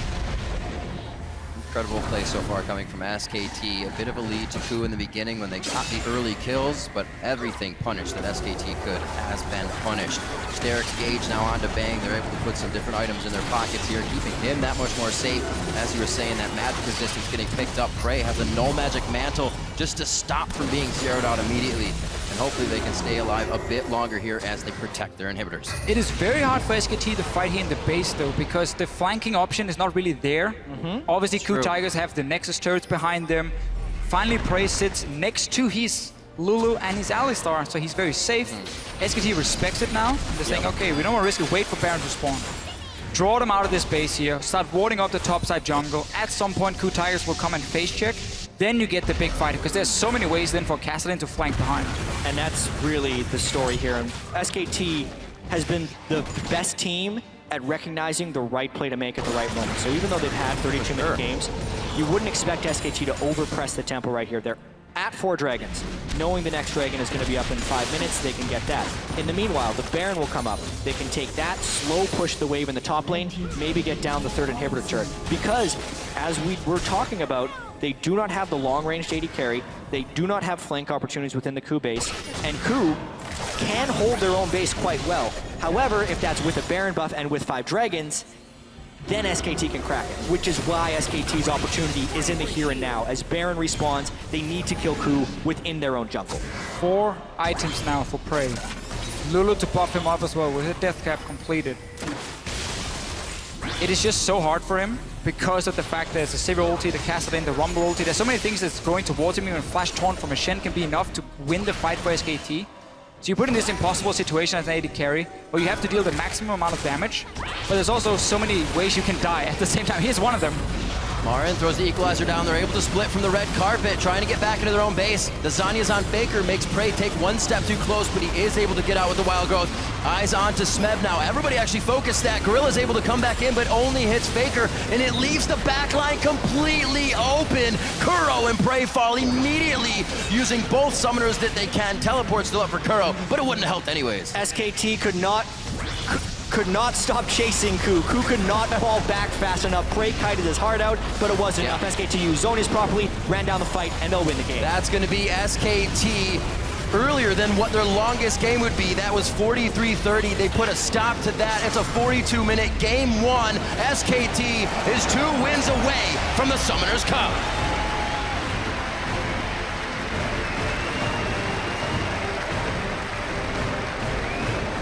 And we just have to look at this early game here. When a Kassadin with no teleport managed to have more of an impact than Koro here on this Lulu, it looked very, very bad for Ku Tigers because Faker just kept roaming between the lanes.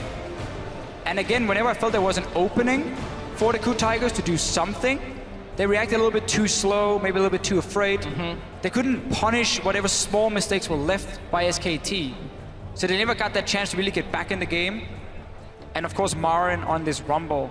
got completely out of hand. A little bit. That's been a lot of what's plagued Crew Tigers, and why people have been underestimating them is because they don't seem to necessarily win the game through their own accord, but they then punish mistakes. And SKT's been the team that makes the fewest mistakes and then punishes teams that give them openings. Crew has been giving a lot of openings, and this game SKT punished quite well. Amazing play coming out of SKT in the beginning. We saw Ku had a slight lead, but again, what we saw in every game through groups, through the brackets, that SKT comes back nonetheless. They find a way in, and usually it's a 3-4-man fight. This time it was a teleport to the bot lane. And we didn't even see teleport pressure from FLICKR. He was clearing his lane, roaming at the appropriate time. They just had knowledge of the map way more than Ku Tigers. And when you run these compositions where it's so much about the AD carries damage, SKT knew that in the pick and man phase. We talked about it a few times, the Castle, Rumble, Sivir, everything that can constantly deal damage to this AD carry and force him to run. So he can't just sit there and spam away with the rockets and take over the game. Prey didn't have the greatest performance.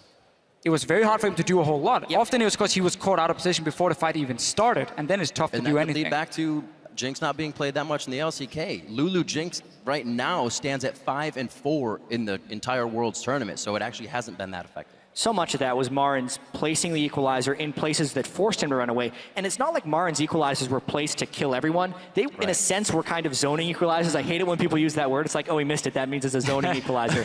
But these ones actually were, because they were funneling all of Ku Tigers into places where they get hit by Ricochet and they get hit by FLICKR's Cassidon. Well, what a game one. We're going to shoot it over to the analyst desk now to analyze a bit of that game.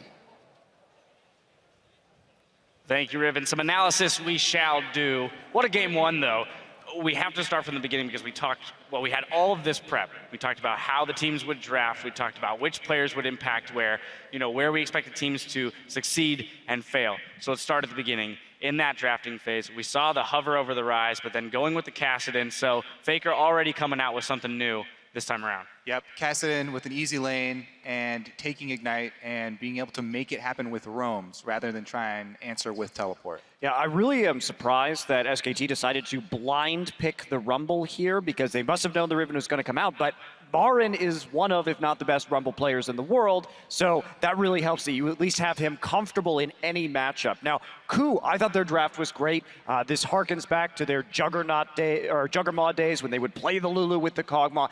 This is the team that invented that strategy, so they've got to be comfortable with it with Jinx. And I have to reiterate back on actually SKT's side, Marin's play. Once again, this was pretty much just what we were talking about in the pregame. We're talking about his use of Fog of War, the information denial, and how he always keeps his CS, and he always is able to make that teleport play on time because of the way he manages minions.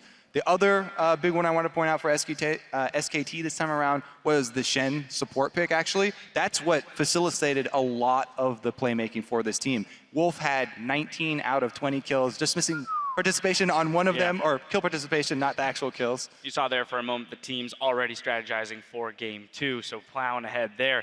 But Krepo, I want to come to you because as Monty mentioned, this is a team comp for Ku that we would love to see. We imagine they're very comfortable with. So for both of these teams coming out of the draft with compositions we would have expected out of them, however, they didn't come away with the win. So where did they fall short in terms of playing it out correctly against this SKT comp? Looking at champs, like initially, I also like Ku Tigers comp, but I think SKT is running a very risky composition to play. If you fall behind, no amount of gap close is going to help you. You're just going to run out of damage. But they managed to play the map so beautifully. More importantly, the way they use teleports, and especially one of the first ones with Rumble. I think we have a replay of that already, so we can get to that.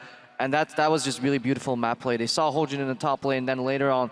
So Hojin right now, he gets spotted in his signature gank because he always goes for the lane gank, counter gank. He doesn't take the usual path. SKT did their scouting, and then he moves into vision, and immediately they set up a ping is being made right now on the bottom side of the map too. Goes into Fog of War as well. Marin disappears. Gorilla, look at the ping where they're about to place. They're like, okay, top lane is calling, okay, my top laner can teleport, but it's like, he's nowhere near. So they don't expect him to come around all the way from the backside of the turret. Suddenly Equalizer lands, and this completely confuses Ku, and then a good follow-up roam, I believe FLICKR shows up too. That entire play, punishing Hojin being the top lane, that is just executed so well, because a lot of these teams will go for a too forced teleport play here, not using the ward over the wall, going around the tower, maybe getting one kill, and then losing the top lane tower in return. This was just so crisp. But the major mistake there, right, is that there wasn't any pressure in the top side, so it left SK Telecom free to just teleport down to the bottom side. They couldn't even take anything with Smeb. Smeb had the opportunity to teleport, just sat up there farming instead. So it's about when to make plays, how not to overextend in that situation, and prevent really easy teleport ganks like the one we saw from SKT. Crepo? Yeah, and then from that point onwards, I love the way SKT, we describe them usually as a split push, 1-3-1, that's all we've been talking. And then they Or play, 1-4. Yeah, 1-4, and then they play these really, really nice team fights where they dance on the edge of zones. It's really hard to read unless you've played against really good Riven players. They constantly respect flash stunts, flash knockups, and they dance just at the edge. And then when somebody mispositions, Ku was grouped for a lot of these fights, but being grouped against SKT doesn't really mean grouped at all anymore because they pick up at the sides and they tear you apart. Then you have the zoning equalizers come in, and the pacing and the positioning in these fights was just absolutely beautiful from SKT. It really was, and it was actually a good showing by Ku. They had early momentum, which is difficult for them to get, and then they transitioned into the mid game. We saw so many of these team fights fought around ultimate timers. They weren't even getting kills. There were multiple team fights where you were just fighting for the advantage in cooldowns. Yeah, that 10-minute fight there, as soon as that was over, SKT had a 1K gold lead. But prior to that, entirely even, which is not something we would have expected given the statistics coming in. Now, moving ahead, though, at 20 minutes, Marin up 17 CS. FLICKR down 7, Bang up 4. But this is essentially, again, what we expected. The middle and the bot lanes going about even, and Marin creating this huge discrepancy. Beyond that CS2, 2 to 3 levels up for the entirety of the game, he really was putting a ton of pressure on the map. So that's why we hit it so hard in the pregame, James. Marin's macro is just, it's really impressive. And I feel like because Smeb has had so many great highlight games leading up to this in the last 2 best-of-5s that they played, a lot of people kind of forgot about the work that Marin puts in. And just SKT, they transition advantages to different sizes of maps. So FLICKR doesn't run a teleport, goes mid, pushes up. That allows him to roam. Suddenly he has a global ulti on the support. He goes top. He solves the Smeb problem for Marin. They don't even have to take him on 1v1. Chunk him out with the ultimate. Smeb's like, okay, what the hell was that? Oh, suddenly FLICKR's here. Shen teleport. And the Ku Tigers, because they have such a laid-back playstyle very often, they don't have the incentive to really punish those plays. SKT gets too much freedom, and they're finally showing what you do with that freedom against a team like Ku Tigers. Now, finally, I do want to push ahead to our last replay. 32 minutes into the game, mid lane, another 3-0 for SKT.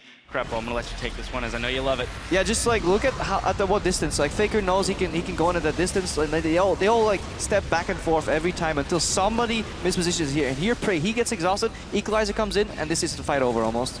And there are multiple Zhonya's initiations and re-initiations here from both FLICKR and Marin as well, keeping up the pressure. They just chase you down the entire lane, making use of the Sivir pick here, the extra speed for them. They're able to continually re-engage the fight. Yeah, Jat mentioned during the game that so often we see SKT itemize towards that mid game, getting the early Zhonya's and the flat penetrations, and it's so much confidence that they're displaying in itemizing that way. And talking about that too, I have to question Hojin's build a little bit this game. He went Warrior Enchant into the Sightstone, he had Aegis. Sightstone, yes, but Aegis came later, so it came after the Hexdrinker, and I think that may have been a bit of an overreach. I think they needed that early Aegis in the mid game against all this magic damage that was coming out. It's a really good point because he was set up to build it. He got the first blood money. He got the kill credit. Yeah, he had three kills in that game, so yeah, definitely I think if you get that Hexdrinker, you have to make kills with the Riven. You're trying to burst somebody down very quickly with the Riven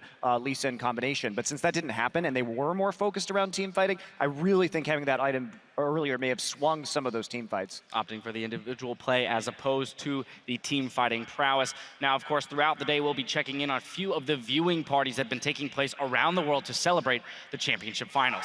First up, you're going to get a look at fans lining up for a party in Hanoi, Vietnam. And the crowds are fired up in the Rialto Theater rather, in Montreal, Canada as well. That looks like a party, one that I would like to attend. Our friends at Coke have gotten in on the action as well. You're gonna see parties like these all over the place, one of which you're gonna see here in Amersfoort in the Netherlands. It's a nice try. Wait, did I not nail it? You got a smile. I can't. Having Crepo on the desk is the worst when it comes to pronouncing anything And European. every other reason, too. Right, exactly. Yeah, for every other reason. Well, but for now, we're going to step away while the teams prepare for Game 2 between the Coup Tigers and SKT. Don't touch that browser. The 2015 World Championship Finals continue right after this.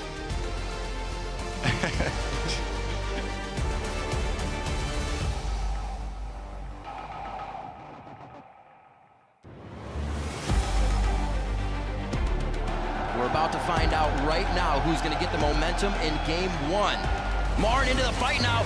Kuro and Prey are the targets, and that's going to be Kuro going down. SKT seemingly pulling this one back in their favor. Faker! Rage. Faker over the wall. Are they going to be able to take down Kuro? The Wild Growth is down. The first one is Gorilla. They have Prey in the perfect spot, and they take down Prey. They take down Gorilla, and it's just chaos for Coup. They cannot find the right positioning. SKT is running down the lane. Hojin can't even help on the outside right now. Somehow, Coup gets out, only losing Prey. No, there goes Hojin. SKT is 2 wins away from the Summoners Cup.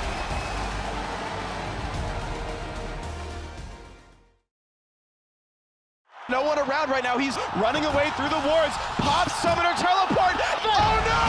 The double, the stun, the triple. They go holy cow! They're all gone. There's no stopping him now.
Welcome back to the 2015 World Championship Finals. SK Telecom T1 still writing their undefeated story as we get into the first game of finals, and they played immaculate that game, falling behind only for a few minutes in the early game. There was some risk in the pick and ban phase we saw from them, the casted and pick in the mid lane. Obviously, it's a very good matchup into the Lulu, and that's what FLICKR used so effectively. But also Wolf, we didn't talk too much about him on this Shin. He was part of 95% of the kills SKT had. He was just everywhere on the map. He was joining in whenever they needed him, whenever they set up 2v1s or 3v1s even. And every time you pick Caster, you are picking into an inherent amount of risk because you're leaving yourself a little open to map pressure. But we've also seen the emergence of support Shen specifically for LCK teams, and Wolf's ability to kind of feel like he was everywhere at once did a lot to keep KOO Tigers pushed back in the game. And then looking at his scoreline, he really was everywhere that mattered at the right time. Well, Wolf currently 3-0 on that Shen. Shen now 10-1, so he had a good hand in making a nice record for the Ninja here coming into the tournament, and they used it very well, especially with, as we talking about FLICKR's Caston on Ignite. More kill pressure to his lane, but always being in the right spot at the right time when KOO's teleports were up. Yeah, we didn't see him get a kill 1v1, but it's enough to have the threat that, hey, I can kill you. So Lulu has to sit far back and then catch the wave pretty late, and then Caston can leave the lane. That's what we saw again and again. Pick and ban phase now, though. Obviously, teams are going to swap. KOO Tigers on blue side. It should mean SKT just want to focus on the standard Gangplank, Mordekaiser, and then probably Elise. Should set it fairly simple for KOO Tigers. Then, okay, what's the plan? Make sure you don't trade 1 for 2 when it comes to the other strong picks like Kalista and Tahm Kench and so on. Well, KOO is one of those teams that knows what happens when you leave GP open, mainly against the Flash Wolves. Wasn't a very good game for them, so I don't think that GP will ever be left open again. And you're right, they're on blue side now, so changes will be made. I think there's a very high chance we see a first pick Tahm Kench if it's not banned away by SKT. It's something they've really wanted to do. Gorilla was pretty much the first person to play the best Tahm Kench here at Worlds. One of the best Tahm Kench games was from Gorilla. And yeah, the fact that they haven't banned it speaks pretty highly of the chance they're going to first pick it. Also, Wolf showing one of his first plays on Tahm Kench against AHQ. That dive under the turret on was absolutely ridiculous. They're both fantastic players. Showing the prowess of what he could do as well. So I can't wait to see if Kench does get unbanned. And that's the problem for SKT.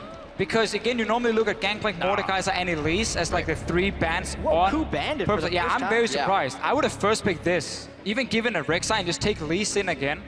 For Hojin, he had a fine performance on this in the early game.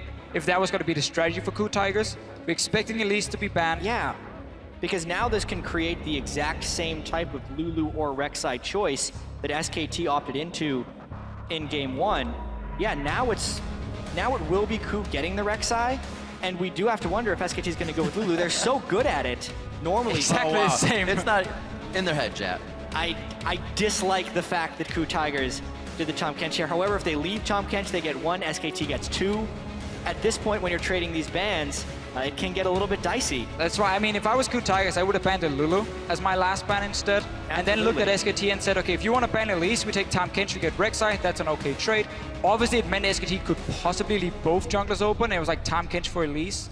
Which I think is fine. Which I still think you could have done if you are the KOO Tigers, or at least you get the Elise pick then for Hojin, his best early game jungler. So a little bit surprised about it from the KOO Tigers. SKT will now be able to do the same kind of comp, protect the AD carry if they want to. You're looking at an undefeated Elise on both sides. 6 plays in for Bengi, 5 in for Hojin. So nobody wants to leave that up on either side and get the spider in the game.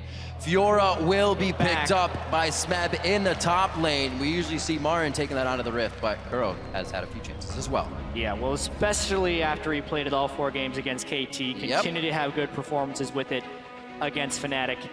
It was a little bit strange that it wasn't picked nor banned in the first game. So KOO Tigers kind of going back to that Fiora well, hoping that Smeb can carry the game. I think the reason KOO Tigers didn't want to play it last game, obviously Rumble was picked, they wanted the Riven matchup into it, but also because Shin was in the game on the side of SK Telecom. So it was going to be very difficult to beat that split pusher. Riven can go in and flank a teamfight and kind of burst down one target more, and have some AoE at least, where the Fiora does not, very single target focused. Now, because Alistar goes in as the second support, once Tahm Kench is gone, people go Alistar very often. Right.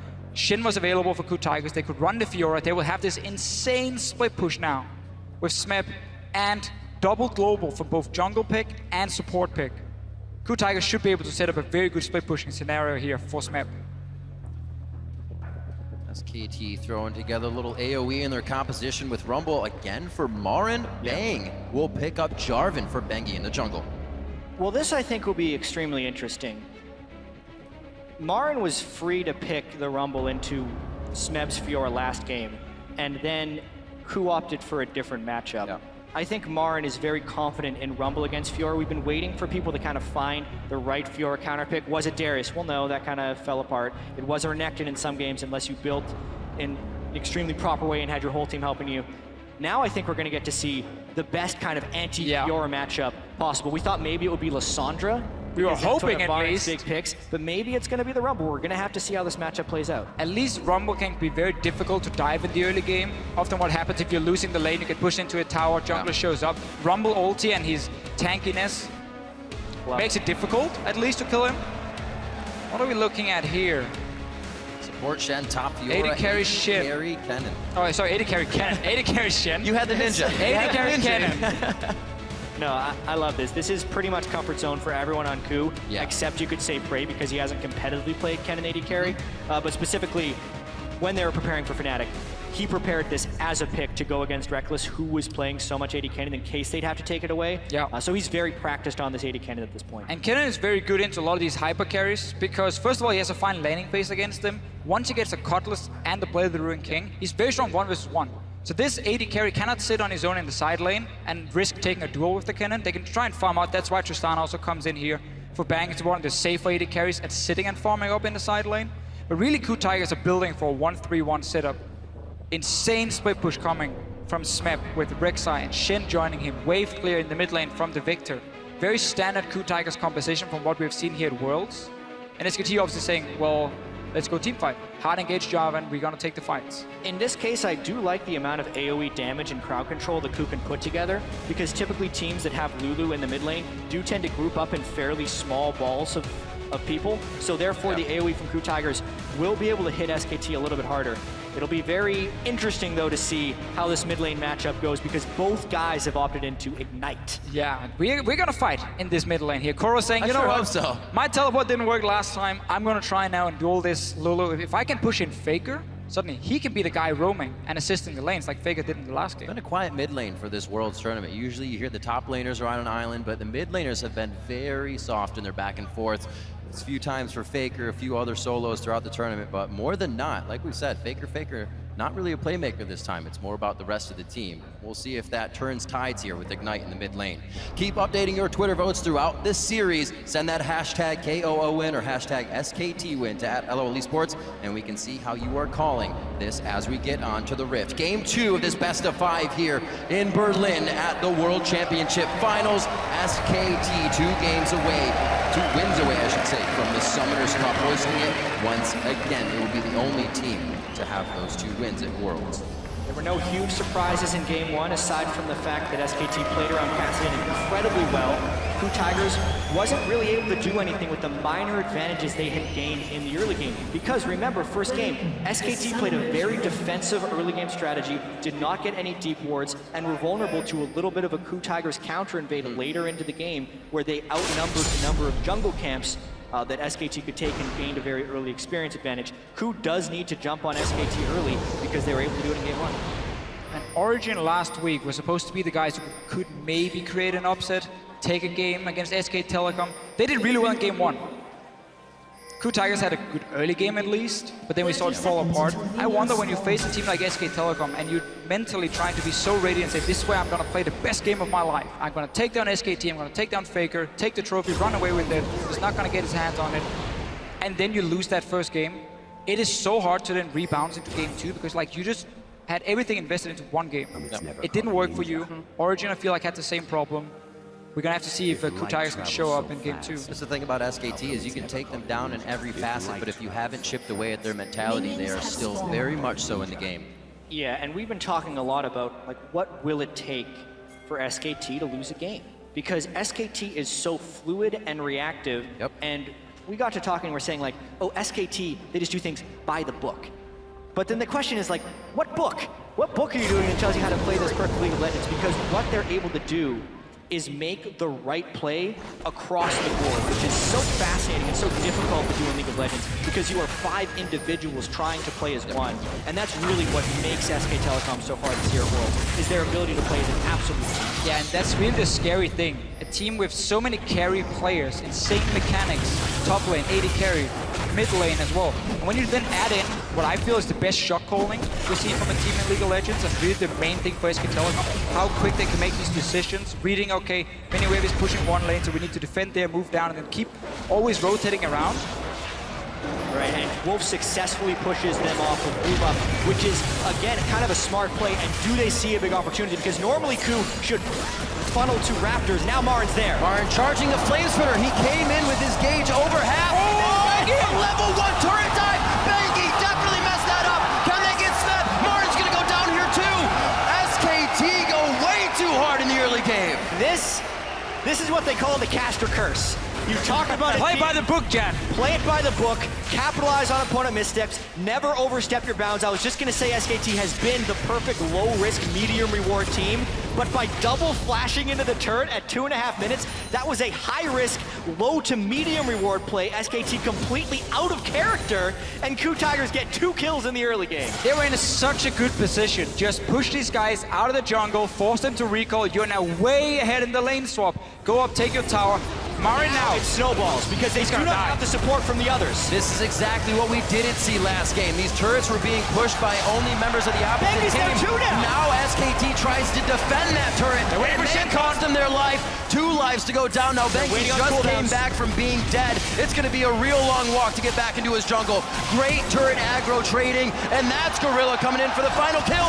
One last shot, he's still alive. It's a 3rd shot that will take him down. He gets caught up in his own minions. Even so, things have gone from bad to worse, and that is the collateral damage or just the extended loss of what SKT did in the jungle of Ku Tigers. They completely fell apart for about 1.5 minutes. Let's see if they can recover. If Ku Tigers didn't feel confident going into game 2, they do now. 4 kills, 4 minutes in, and such a greedy play just from SKT, sending Marin down with no flash to sit in this bottom lane. Yeah. Bengi didn't go anywhere on the map. Either he had to go top and dive Smep like we saw Hojin do right here, or he had to just try and farm it up, but that would mean his top laner could die. Going down to defend him this late would never really do anything. And Ku Tigers just a step ahead of SKT, punish him in this lane swap completely. Smeb is level 3, 16 CS. He's going to be more than fine now. Yeah, and maybe if SKT could have had both Bengi and Marin under the turret at the same time. Yes. But even that's a little bit dangerous because they're both down flashes from the earlier play. Really, just a series of errors by SKT that were capitalized on by Ku by doing that turret dive. Now the question will be, where does Ku go from here? Because they haven't been able to push their advantages extremely well, except in the group stages, actually, when they're able to do it against CLG repetitively. Well, already an uncharacteristic game for Ku here. Usually we say Hojin sits back, waits for the counter. They were so proactive in those engages. I don't think they're going to be stopping anytime soon, but definitely need to focus that Hojin giving the kills to his lanes now. He's 2-0-2, doesn't need too much more as an early game jungler. We'll see if he can help the other members get going on the team. Gorilla heading back down towards the bottom lane. They're looking to make some plays, trade that damage. They know these little upper hands in the lane are really going to go far throughout the game. Wolf, level 2, his flash is still down. He's going to be forced to just do some triumphant roars if he's even leveled it here. Ku Tigers keep playing around the lanes where SKT has no flashes from that level 1. Right. Marin still missing his flash, Wolf of course missing his flash, so they knew, okay, they're overextending on the bottom side, make a play, because right now Smep is just sitting on his own up top lane. He's getting solo experience, he's more than fine again. And this would actually be the book that you play by if you're Ku Tigers. You see a small hole in the opponent armor, you hit it again and again and again until those flashes are up again. They're completely happy with Smeb farming, and they know if they continue to hit SKT's weak spot, SKT will continue to send defenses down there, which means they won't be stopping Smeb on the other side either. So things going very well for Ku Tigers. Assistance ping called in by Hojin here. It looks like they want to make a move in towards the jungle. Wolf Spirit did moves, but FLICKR I don't think caught that. He'll still be safe to get out of this. But this is the first action we've seen towards mid lane. FLICKR and Kuro are probably like, what is going on around us right now? Well, FLICKR is happy in the lane so far. He's winning quite easily. I didn't see if Kuro had to leave the mid lane, maybe to try and rush down and be part of this tower dive, even though he never got any assist, so he's not really been able to add any value there. But it does obviously mess a little bit with you as a player. You suddenly have to leave at level 1 to join a weird fight behind you. It can set you behind. I think that's what happened in this mid lane. It is still fairly even. even though I actually think it was FLICKR that pushed up a little bit into the turret as well, so maybe a few CS lost early by Kuro. I will say though, Kuro, even when they're in large deficits, has always been able to have massive impact in team fights on Victor. I think it's really exciting to see how he can deal against FLICKR's Lulu, who's very high pressure mid laner trying to roam. And Victor's, I think, a pretty good pick against that because he can counter shove the lane very easily after Lulu does that and kind of match the roams. And as you mentioned earlier yourself, when you're against the Lulu, you don't want too much single target damage because she's gonna shield that guy, buff him up with ulti. You want massive AoE. Victor will offer that. Smep, nice little play here, can riposte the damage coming in from Bang. And in that melee, Kuro knows exactly what he's doing. 8-2 over the summer split with an 8.5 KDA on Victor. Victor was his pick. Yes. He brought it into the meta and it started the spring split. And then everyone was like, oh, Victor, he's extremely strong. Let's all start playing him, and we still play him half a year later. We'll see what he can continue to do. Like we said, not much action to the mid lane. Everybody else getting themselves going. Hojin still 2-0-2 as things have kind of slowed down. A little breather for both teams as they get full 3 levels under the turret. They have all the skills to get out or get in if necessary. Hojin, Ku actually got some nice deep wards that have already been cleared out so far. So we'll see if they can get themselves back into that jungle and ward it up. I would have liked to see SKT say, you know what, guys, we've been losing now this one-on-one between obviously the top laners or the AD carry versus the top laner. And our own top laner, the Rumble, is sitting and having to share experience with our support. So he's really far behind. It's going to be a tough dive for Bengi. Yeah, sub-level 6, Jarvan. Riposte will be up very shortly for Smeb, but they're going anyways. Goes back towards the turret, trying to keep himself in between the wall. That's the flash out. Can't get the grand challenge onto Bang. Smeb will not go down from that, I don't think. He should stay alive. He has just a sliver of health. This has to be going back. Oh! He misses the strike, but he does get the auto as Smeb flashes in range, unfortunately. Those are some fast fingers you got to play to get out of that situation. I think SKT had it either way. Flash for flash, though, as the kill goes down. SKT clearly said, okay, Bang, keep pushing the lane, you might be able to get a tower, then we will swap the lanes back. Rumble should recall from this bottom side once Tristana appears in the lane, get him into that one-on-one against Fiora so he gets some experience, but I feel it's almost too late for Morin. He's falling almost too far behind in experience. It's very important they got that one kill at least. That was all they were keeping Bang for. To keep pushing in the lane, try and get a tower. He didn't get it though, because they took the kill instead. Smeb's been doing a very nice job on Bang, getting that damage down, pushing him off the waves, not allowing it to always be at the turret. Definitely saved his life for a little bit longer than necessary there. Did see him go down, blow his flash, but he is coming back with a Tiamat, so that's only going to get easier for him to farm that lane out and be somewhere else for his team when necessary. Absolutely, and Smeb with the 2 deaths as well. It's actually not too out of character for what Ku has been doing so far at Worlds. He actually has given up more First Bloods than any other player at Worlds. So he does die early in lane somewhat frequently with the aggressiveness in which he plays. That time, he had been poked down pretty low by Tristana. He thought he could outplay the dive. He has a lot of confidence in his ability to outplay because more often than not, especially in team fights, he does. But this time it cost him. Good play though from SKT in the end. Kind of saving Morin here. He was falling really far behind in experience early on. A full level is a lot when it comes to these 1v1s, especially when one of them is a Fiora who needs to get punished in the early game, otherwise she will outscale you. Going in on Morin now, he has flash ready. Morin throws down the equalizer. That does not look like a good situation for him, though. Very nice flash over the wall. He's got full vision here, but he doesn't have vision behind Baron. Instantly lasered down by Kuro, and his Victor just gets a kill. He just walked up lane and got it. Faker's still farming there, and he's not going to lose any minions as he comes back. Wow, and a small interaction there. Wolf actually gives Gorilla a gift because the Shen ult was coming in, but Wolf interrupted him, so now they get to keep the 2v2 as well. They get the global presence from the Shen shield during their dive, and they don't lose the map pressure for it either. Same thing as we saw in the last game against the Lulu. You push her into this tower, she stays there, she tries to farm it up, push it back, and then you roam to the other lanes. Bengi gonna find Smeb now. There's ulti on this Jarvan, so you can lock him down at least. A lot of love from Bengi on this Smeb lane. Cataclysm down. Flame Spitter should be able to take Smeb out quite quickly. Here's Hojin. Oh, with the kill though. He makes it. Grand challenge is down, so this is all about Smeb's abilities. Flame Spitter finishes him off, but Marin is overheated as he makes his way out now with the scrap shield. He should be okay. This is Kuro's second roam. That means his mid is open, but it pays off with kill number 2. Kuro has been out roaming FLICKR this game, and Smeb comes up huge with that play. But everything happens up top, means time to fight down bottom. Once SKT sees an opening, they take it. That's Unbreakable Will on. Slicing Maelstrom's going to put a bit of crowd control. They need to stop Bang from dishing out to DPS. But it looks like they won that trade nicely. They'll be able to sit back in lane as Wolf tries to heal it up.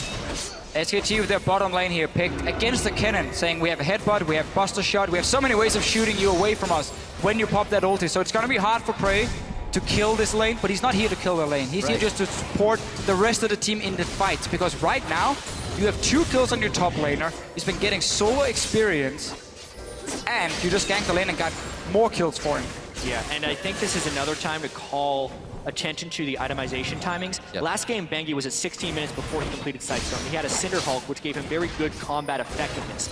This time, Bengi has an early Sightstone, less combat effectiveness when he goes up to try and kill Smeb, weakens him enough for Smeb to be able to kill him, and is one of the major reasons KOO ended up winning that trade. Because SKT's been on the back foot, they're warding more, but it means Bengi can't actually take fights. Oh, he knocks him up inside the gravity field. Flag and drag over the wall. Not much they can follow there. The flash is already down for Kuro. Does he want it? That gives him the speed! And he gets the last auto in for the 3rd kill of the game. Everything is going wrong for SKT right now. This is a play we normally don't see. Bengi walks into the enemy jungle to place a ward when his own mid lane is back in base. FLICKR wasn't even nearby, so he was all alone. Gets caught out. FLICKR now wants to kill Kuro. Oh, what a turn. FLICKR pressuring Kuro here. Flashes in, gets the kill. Looks like there was a little of bot lane as well, but they turned off of that. FLICKR getting it right back for himself. I feel like FLICKR just completely turned this game because it looked like KOO was making play after play and never breaking the momentum. The 3-man gank that they were prepping bottom lane, I think absolutely could have worked, but the instant FLICKR kills Kuro there, the entire team pulls off the gank. Alistar ultimate was still down, so they could have been able to focus him. At that point, FLICKR turns the kill around, gets the shutdown on Kuro, knows that Kuro will use a lot of his summer spells and power to get the kill on Bengi, and it's the right time to go aggressive. It's top lane, man. Smeb is just getting further and further ahead. He's the one with the lead now. Remember, SKT decided to put Marin down to the bottom lane. They decided to keep him there with the Alistar for such a long time, sharing experience. Replay from before. This is where it goes, you know, away from the by-the-book plays, because these are the kind of outplays a team like SKT can make. This is the choose-your-own-adventure. Right. When everything looks terrible, they're making some mistakes, they get one of these solo plays. Top lane might see a dive, though. I think they saw a little bit too much behind Marin to really keep wanting that. Hojin in a bad spot, and it looks like the team is going to leave him out to dry. That is not going to be good. KOO had that lead. It is being squeezed smaller and smaller by SKT's moves. Bang and Wolf were there when KOO did not expect them to be there. So that was just catching them off guard and in a bad timing right here. Kuro able to get the blue, which is actually pretty clutch, and this could end up being a trade of turrets. Should do. This tower is so low on the top side, we know Prey can't join. Same for FLICKR, though. He's also on the bottom lane. Kuro has moved to defend, so they're actually trying to save this turret as best as possible, and they've pushed SKT off of it. Teleport's going to be up for Marin, but his ultimate is following very slowly on that one. Hojin onto Bang. Bang jumps nicely over the wall, makes it to safety. Wolf's gonna headbutt himself a little bit further towards the turret. Looks like they could be safe here. That teleport's there for Marin, but he's gonna stay. The team calls safe. No problems from KOO here, as KOO again attempt to get themselves even farther ahead. Yeah, well, they definitely repelled the pressure that was on their turret. Then they let it die to minions because they were too aggressive there. So really unfortunate move there for KOO. But I really love the way Bang counterplayed that gank. He doesn't want to try and rocket jump over the Rek'Sai because the Rek'Sai will unburrow and interrupt the jump. So he was very patient with the way he used that to jump around. Marin takes a shortcut, but it's not a good one. Oh, Hojin over the wall. It's not even going to be necessary. He does get the assist, though, in the end. And that is going to be Kuro, 4-1-0 now. Another really sloppy mistake here from SKT. KOO Tigers were just fighting on the top side of the map to walk into your jungle, and you didn't just walk straight through the mid lane. And not really sure how Marin got caught out of position in the first place by moving up there. Ends up dying. Kuro's 4 kills now on this Victor. It's gonna be so keen to late game fights. And this is the worst I've seen Marin play in Worlds. Early game, he flashes under the turret to try and get like a refund kill when it's definitely gonna be his death. And then again here in the mid lane with the 5th death. Slicing Maelstrom. They are going to call in the TP. Smeb's in. Is that a fight that they can take here? Unbreakable Will is down, so it's definitely an option to go for Wolf. Marin's going to join the fight, and he lays down the red carpet for Smeb to enter, and it looks like Smeb will go down as he hits the front door. Somehow, Wolf stays alive. In the end, it's Coup Tigers investing a teleport to try and create a play where, honestly, they just want to have this 1v1 in top lane. They don't need to try and join in for these fights. Just let Smeb do his job on his own. Because then SKT has to send up multiple guys to help Marin kill Smeb, and that's where you get your openings. Yeah, I agree, but when you're in a position to take down SK Telecom, what type of decisions will you make? Here, Coup does see a window because SKT burns Luluwald and an exhaust on a Prey early on, which means Smeb thinks he's free to go in, but the matching teleport way in the back has Smeb tunnel. He's out of mana by the time he goes in, so he can't dash to proc the last vital. I like the idea of putting the vitals on the Alistar because you're doing percent health true damage every time you proc the vital. Therefore, you can take down Alistar in an Unbreakable Will, but he was not respecting the teleport and absolutely should have disengaged. Yeah, and that was the weird thing, not respecting the TP, and he was recalling top lane. He was like, okay, back to base, got a lot of gold probably. And then he's like, oh, I have to react now, try and help my AD carry down on the bottom side. Those kind of plays can cost Coup Tigers a lot, because now obviously setting up that split push is going to be more difficult with no flash for Fiora and no teleport for her. Might slow down the game a little bit for SKT, give them more chance to farm again. You still don't have really anything completed for your AD carry. FLICKR has been doing well in the mid lane, but he's obviously not going to be the main damage dealer on your team. Looks like SKT still wants to make plays. Early distortion mobility for Wolf so he can get the flash pulverizes in to start things off. He does have that wild growth we just saw save his life if Unbreakable Will is down. A lot of options to go in. It's like Wolf and Bengi are going to be Bash Brothers here starting off these fights once they get the chance. Yeah, typically though, because of the gold deficit, we have to see a much craftier SKT. They can't just make the brute force outnumber plays that they could last game when they had big advantages. Here they have to be very creative, make Coup overcommit, and play from behind, which is what SKT has been able to do very well in the past, but they are in a much different position than in Game 1.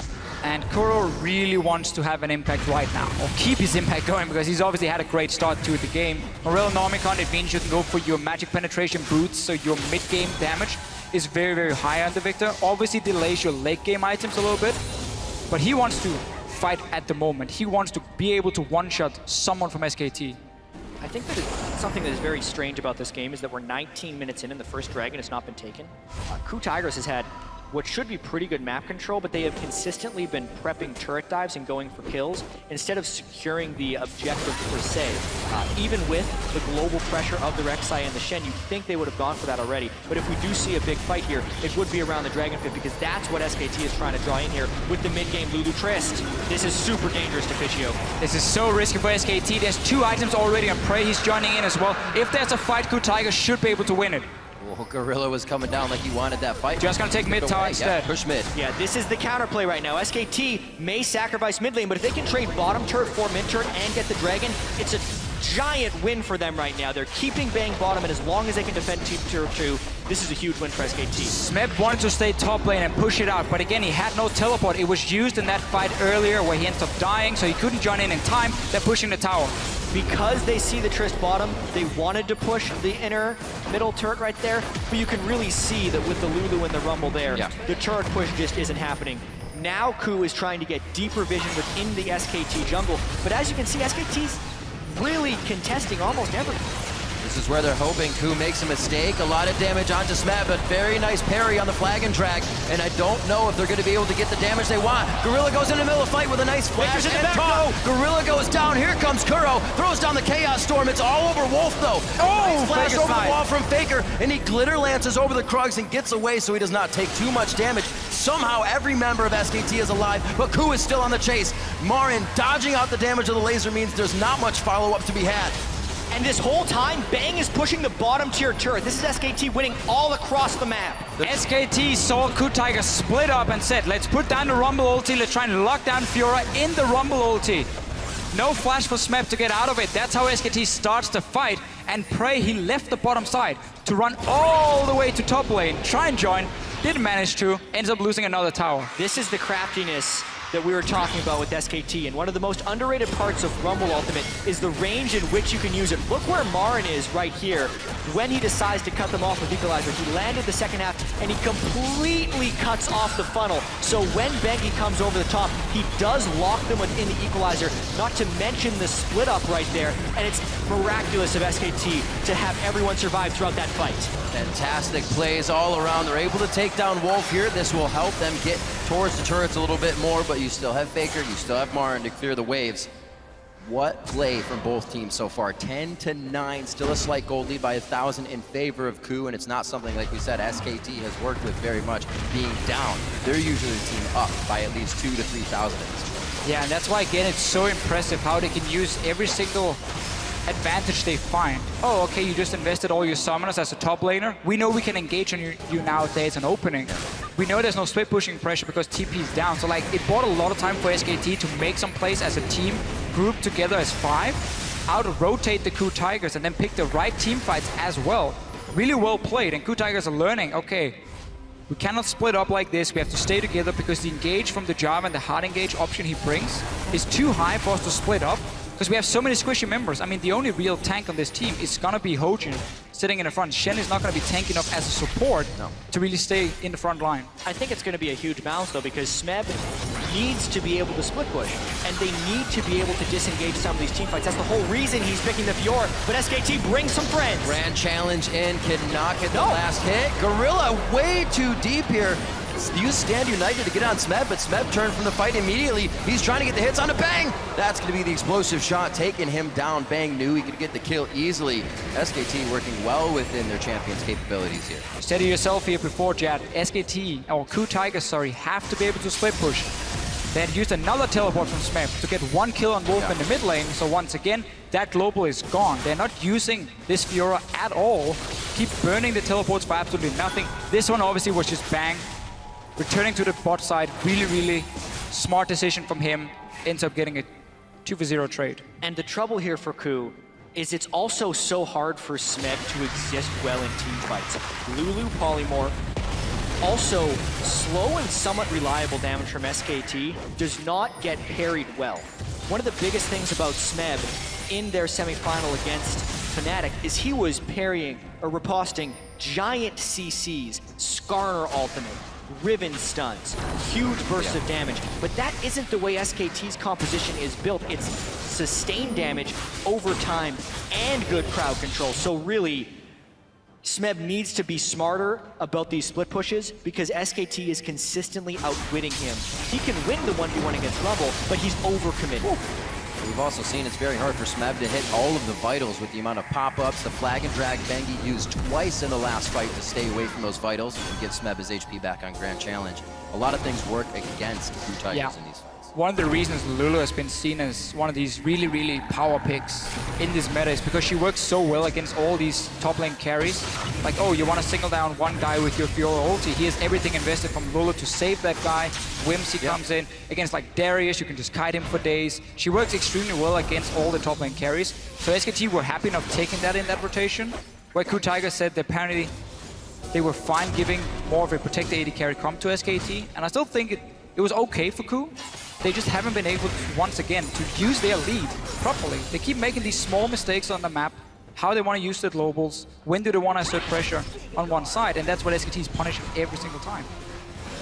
SKT working very well proactively throughout the tournament, always waiting for a team to make mistakes. Marin's going to have to respect this push towards the top side, but they're calling up Bang as well. This actually may be a fight.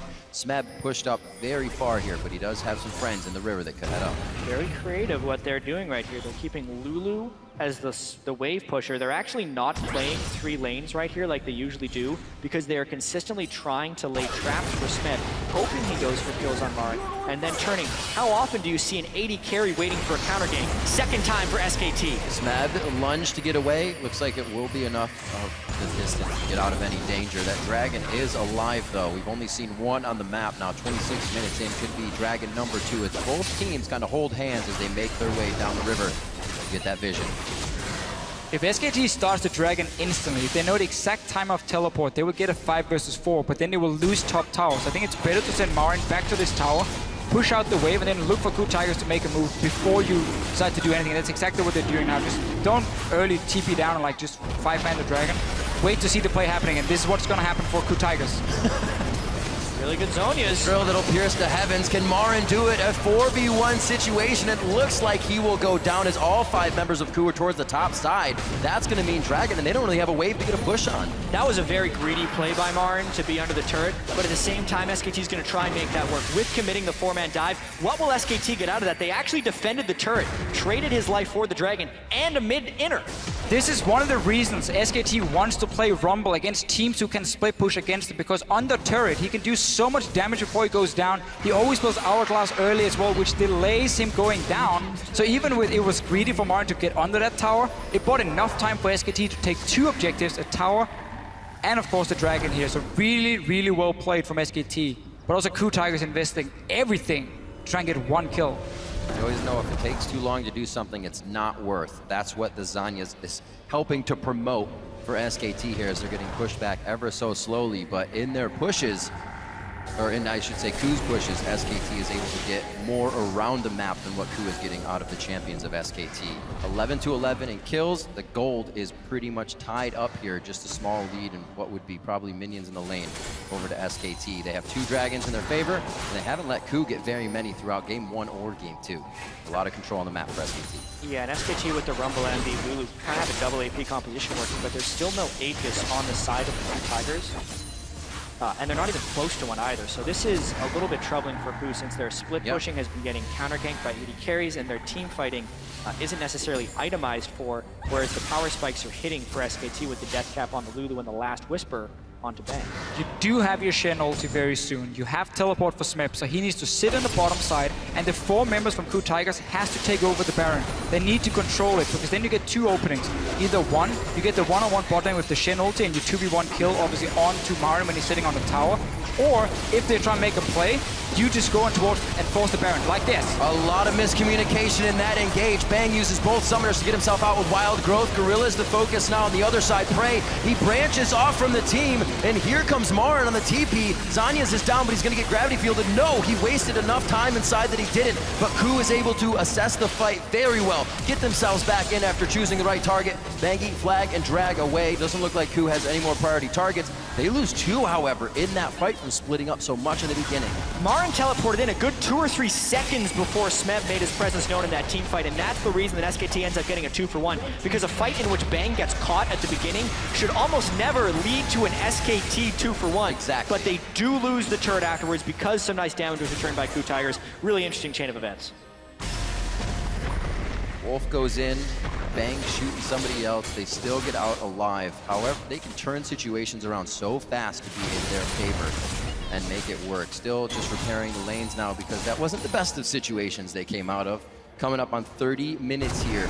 These games are definitely going longer than SKT's average, so they have to put a little more effort in to this mid-game area, where, as we say, Ku should be shining. Sadly for Ku Tigers, Smep had to use ulti, teleport again. So now he's no longer on the bottom side. You can no longer make that Fiora Shen play very easily, because you will lose all your pressure on Baron as he can then start it. So the whole setup for Ku Tigers with having that 1v1 just keeps getting delayed again and again and again. And Smep really has been struggling to do a whole lot with that early lead he got, because he's constantly being put into team fights. So much of split pushing is about forcing the enemy team into decisions, and half the reason it works is because it's so difficult to coordinate everyone to do exactly the right thing and find the openings. But SKT has been the best team at Worlds this year, as well as having some of the best players, and I think that teamwork is one of the things that's stopping this split push from being so effective, aside from Smeb being a little bit slow on the uptake in some of his plays. And we can't really blame Ku Tigers for looking at that last fight and saying, oh, we can catch the AD carry, we should go for it. But normally that's not what they wanted to do. They wanted to just have control of the Baron River and wait for Smep to make a play 1v1 against Marin. They were gonna wait for him because he was supposed to be the strong member here, the guy who can win his lane consistently, where every time there's a team fight, it's more 50-50 between the teams here. So their safe play was gonna be Smep making a move with Shen ulti. That didn't happen because obviously they saw Bang a little bit out of position, they went for it, but that was basically what SKT wanted. Because now we have this situation again where two top laners are holding each other. It's very difficult for Kuden to make that play because they have no TP. So how do they capitalize? It's going to be very difficult, especially with FLICKR having home guard and Whimsy to get himself back out to the lanes. Instantly glitter lancing, pushing any of Ku's work back while he was in base. And already down the mid lane. It's not going to be Smeb diving Marin under his turret, so Smeb starts to back off. And FLICKR was making a roam down, but the movement of Smeb says, I'm in a ward, let's not go for that. Still focused to the mid lane. 1 minute onto Dragon, both teams trying to just pull ultimates, pull flashes or summoner spells out of each other here before it happens. We're absolutely seeing a game of back and forth right here. Anytime someone leaves to go and push a side lane, you're going to see a small window of pressure for the opponent. And anytime SKT shows people in the mid lane, Smeb will try and go aggressive. They end up getting the equalizer out there for very low cost. 97-second cooldown on the equalizer from Marin. That's one of the reasons Rumble is sitting and holding a lane so it can be a bit annoying for him if you have to use ulti due to the long cooldown. This does give an opening for KU Tigers. You can see how they're instantly moving in now. Sit around Baron and say, we want to fight now because you have no ulti on your Rumble. With the distortion enchant for Marin, he has a faster teleport cooldown for Smeb. So even though they used it on the same fight, Marin's teleport's actually up in a couple of seconds right here. And that makes it much less safe for KU to actually be faking this Baron. Something we saw him focus in game 1. Marin is definitely a huge playmaker on this Rumble. We saw him come from a screen off. Engage in one of the bottom fights. Who's going to start? There's no vision here for SKT. If SKT goes in, it can actually be a 5v4. Yeah, this is too risky. I don't think KU knows the teleport's up. Now they do. Marin is going to be coming in. They will not be able to turn and fight this with the damage of Baron in their favor. They just back off completely. Here's the big window, though, because this time they forced the teleport without forcing the teleport on the other side. So that's a big win for KU, actually. Not overcommitting to the Baron and getting the split push turret. Huge move. The key thing for KU Tigers was the fact that FLICKR had recalled. He was back in base. One other member I didn't get to see who was also running from the fountain. So SKT, even though they had 5 members, they couldn't hard engage. They're going back again. They're going back. They have the pink ward, but they do not clear the one in the back of the pit. They are trying to run SKT around the map. And soon, Smeb will have his teleport, but he's drawn Marin up right here. So it's the Rek'Sai, Shen, and the teleport advantage all working in conjunction with the Dragon and Baron being up at once. This is filled with action right Definitely by the book teleport play, if you will, gentlemen. This would be perfect for KU to get a giant fight if SKT bunches up in this one. Marin, or Smeb rather, keeping an eye on the team. Marin already had to go back, but the teleport discrepancy actually will not be worked just yet by KU. We have Hojin going back, but he can ult back in. And if you're SKT, you have to break this cycle somehow by making an aggressive play or killing one leg of the split push. But at the moment, KU isn't letting them recover. If anything, this leads to a cataclysmic fight at the Baron pit. There's no wards behind SKT. There's no real way for Smeb to get a flank. He's just sitting in the lane. He's waiting for SKT to overcommit to a fight, knowing that Rumble isn't there. But you're still at that point where Fiora can duel everyone, so she can safely sit and stay even, at least with Marin, just clear the wave every single time, wait for something. I would want to see a ward from KU Tigers behind this Baron, so there's a way for Smeb to TP in and get a flank, and he can instantly try and go for bang. SKT as well, kind of baiting the Baron out. They push down towards Dragon to make sure that KU goes into it. SKT now approaching. Baron's going to be down to about 4,700 HP. That's the in from Wolf. Stops up 3 members. Slicing Maelstrom goes down, but it's not really hitting anybody or stunning the targets it needs. FLICKR is going to be able to take down Prey. The Baron still stands at 2,300 HP. Smeb is forced to flash out of this one. This is the fight they were waiting for, but SKT danced it out perfectly. The laser across. It's going to be going to Bengi. SKT gets Baron for a 2nd game in a row, and now they're really going to be able to work the lane. But what's the point in just teleporting your top laner straight into the Baron pit? Oh, that was one kill. Takes him down. It's going to be the fight. This is an easy kill for FLICKR here. Little bit of glitter. Glitter gets everywhere, and it takes down Kuro. 45 seconds on the clock. They're getting longer. Smeb may be able to pick up Dragon, but it's a consolation prize at this point. Also, when Smeb teleports inside that pit, I think they were trying to do it a little bit undetected, but Marin was able to get an equalizer in that pit, which made it dangerous. Bengi's smite is up, so thanks for the help, Smeb. Thank you very much, says SKT. KU Tigers. It doesn't look like they want to stop either. They see Smeb is low on mana. He's not going to have any potential to fight. Gorilla not doing anything, but you can see how long it's been since they've been in each other's jungles. New wards finally being placed. Nobody had deep vision before that whole fight. This obviously completely shuts down the split push here, but KU Tigers simply got too greedy. They didn't want to wait any longer. They're like, let's just try and burst down the Baron, TP in here with all 5 guys and just destroy the Baron as fast as possible before Marin shows up. But now you're just caught in here, so suddenly getting to the AD carry is almost impossible, and he's the guy you want to aim for if you look at what SKT has brought here on the board. So look at Bang, he's just sitting, shooting away all he wants, and they're caught. 5 guys taking damage from Baron at the same time. Also, the way SKT engaged that fight with Wolf going in with the Unbreakable Will, the Baron was only hitting Ku even though the team fight was taking place in the Baron pit. The dive that Smeb tried to do outwardly maybe would have been best served to just kill frontline to backline. He tried to assassinate through the team of SKT, which is almost never going to work. Yeah. Impatience is the word I would use from Ku right there. It was supposed to be start Baron, 4 members from SKT move in, TP in behind him, like flash taunt from the Shin onto Bang and try and destroy him as fast as possible, or maybe the Lulu, and then suddenly you have a good fight going for yourself instead of being caught in that pit. Just a little bit too greedy from Ku Tigers. It cost him in game 1, it's costing him again here in game 2. Smeb not really respecting the members around him. He's just going for a little fight. Damage onto both Bengi and Wolf. Looks like they may want to commit here. They have good vision, but it's being cleared out. Double wards go down. The ward war definitely won by SKT here inside Aku's jungle. And they're so split up, they can't really engage if they want to. A lot being done in defense. Smeb actually puts himself in a spot where he dies. That's a double kill for Bengi. They're not stopping. Bang jumps over the wall for another kill, and it looks like it's going to be an ace in the base. 22-13. When SKT takes over, they start to steamroll. And just like that, they still have Baron buff, and Marin's going to grab the minions. He actually still has Equalizer. He uses that to clear the minions. SKT, just like that, it's over. The game is open for anybody to take. Moments later, SKT wins a few fights, and it is all theirs for the taking. The first Nexus turret goes down here in game 2. That's the second one. SK Telecom T1 are 1 win away from being your 2-time world champions. Another game for SKT where they punish you, they take the Baron, and they walk straight down and finish the game. 9 games so far at Worlds. SKT finished with the Baron buff on them. And Ku Tigers has had the whole setup for such a long time.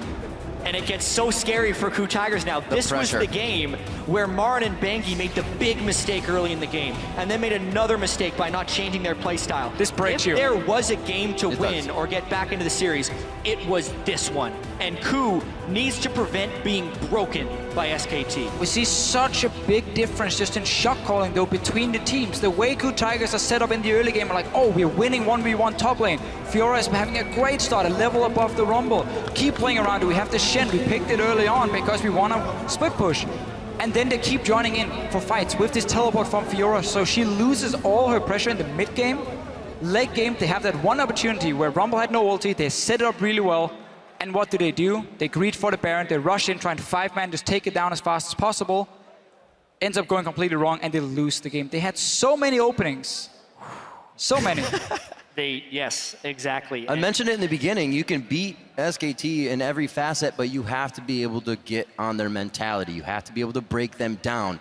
And never once in that game did it look like they didn't want to engage. They didn't want to take another fight. They were always going for it. And so much of this just kind of speaks to the magic of SKT, because we as observers and people watching, we get to see the whole map, and we get to hindsight 2020 all of these decisions. And this is why it's so hard to be SKT.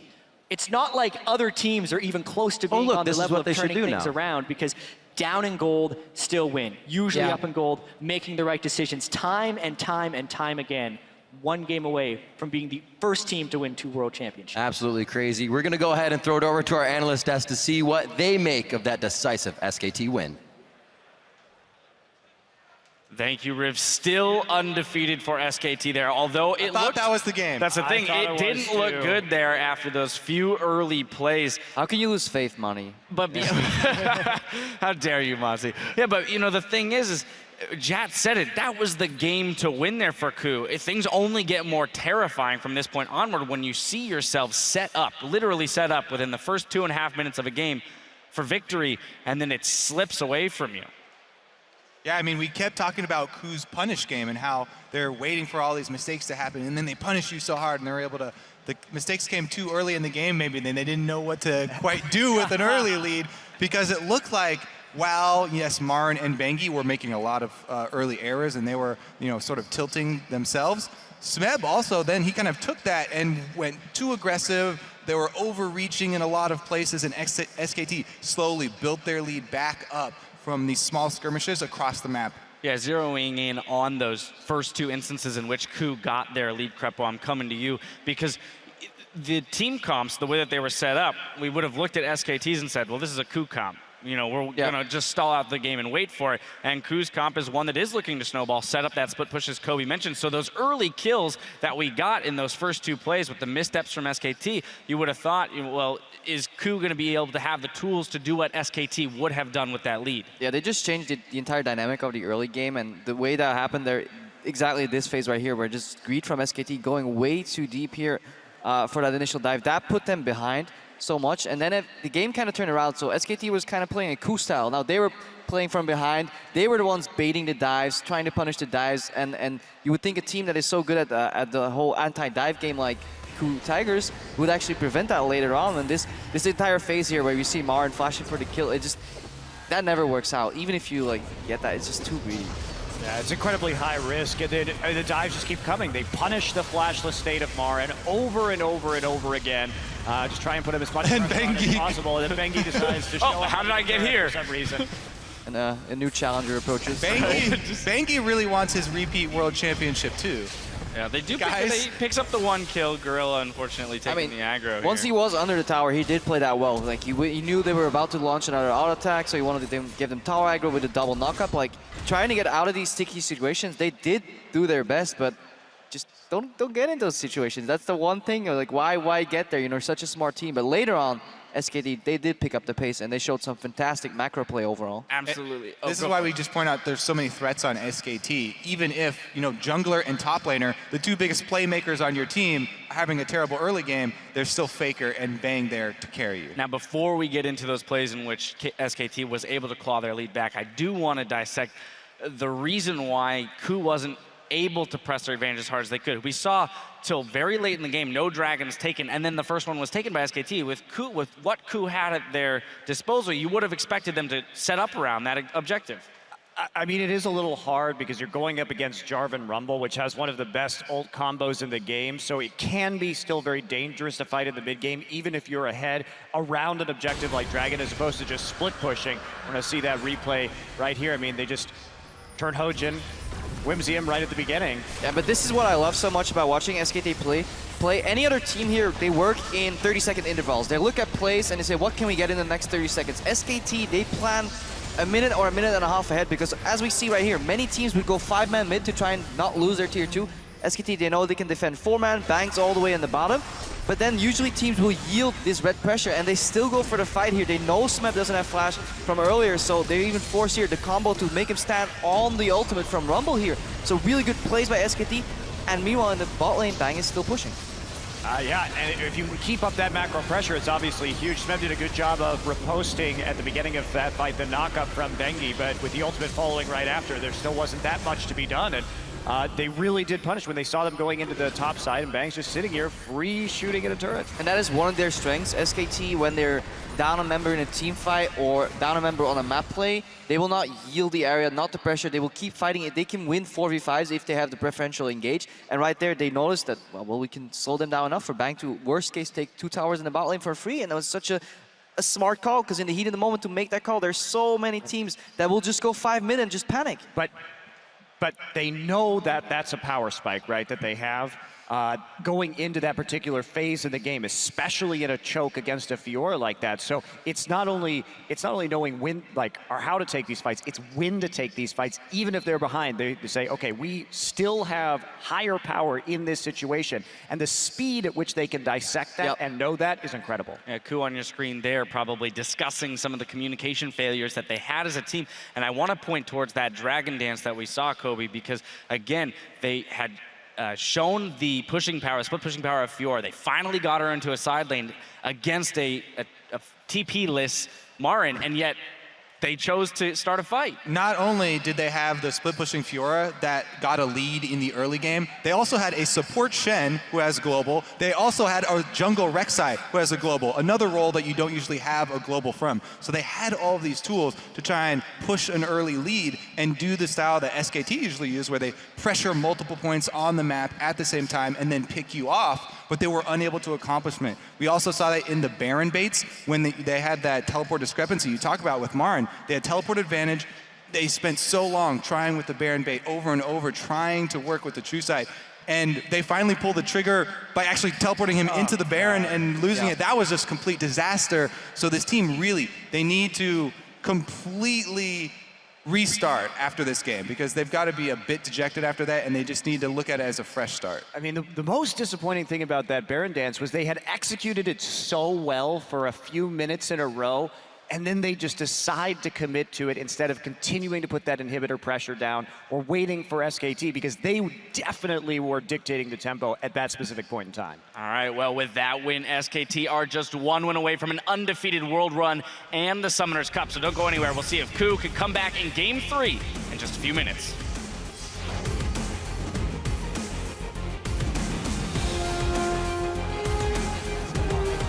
In Berlin at the World Championship Finals. Level 1 turret dive! Bengi definitely messed that up!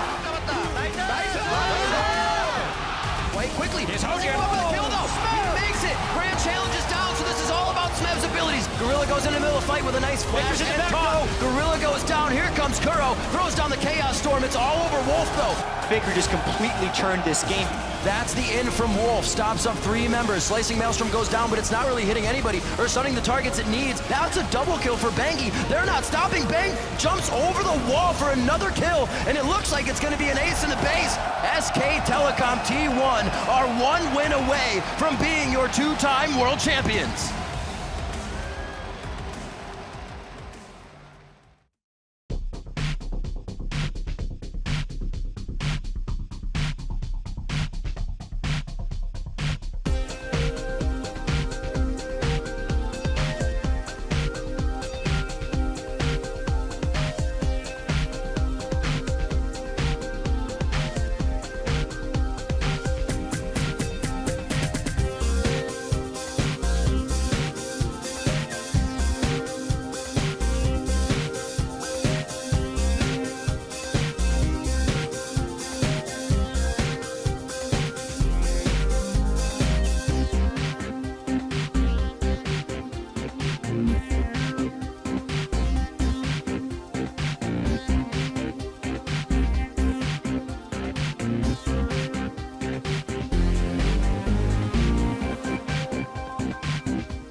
welcome back everyone to the 2015 World Championship Finals. Now, in addition to this amazing audience here in Berlin, people all around the world are tuning in to catch all the explosive action, including this viewing party taking place here in Lucca, Italy. And then, of course, we're going to follow that up with one from Barcelona, Spain. Lots of energy there in that very tight space. And then, not to be outdone, the fans have assembled en masse at Le Zénith in Toulouse, France. And then, of course, from there, we're going to check in with another Coke viewing party. This one is taking place in Bellevue, Washington.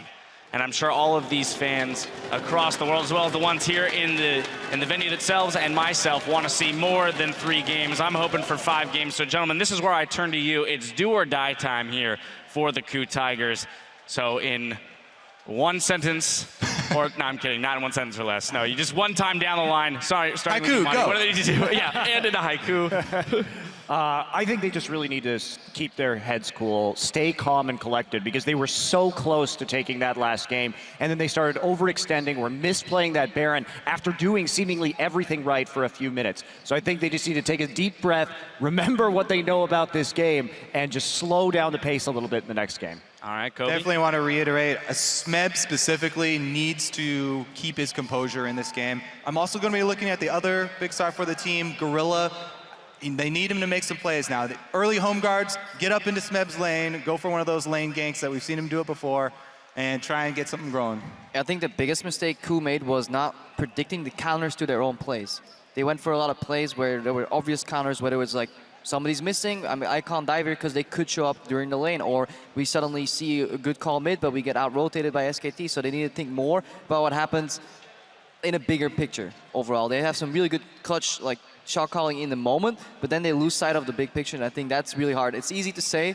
I could never do it. Much easier said than done. Especially when playing against SKT, because SKT does it so quickly. So much information denial. Right, SKT known for outthinking their opponents. Now Coup has to outthink the outthinkers. Well, it's time to head down to the stage where Shox is standing by with one of Europe's finest.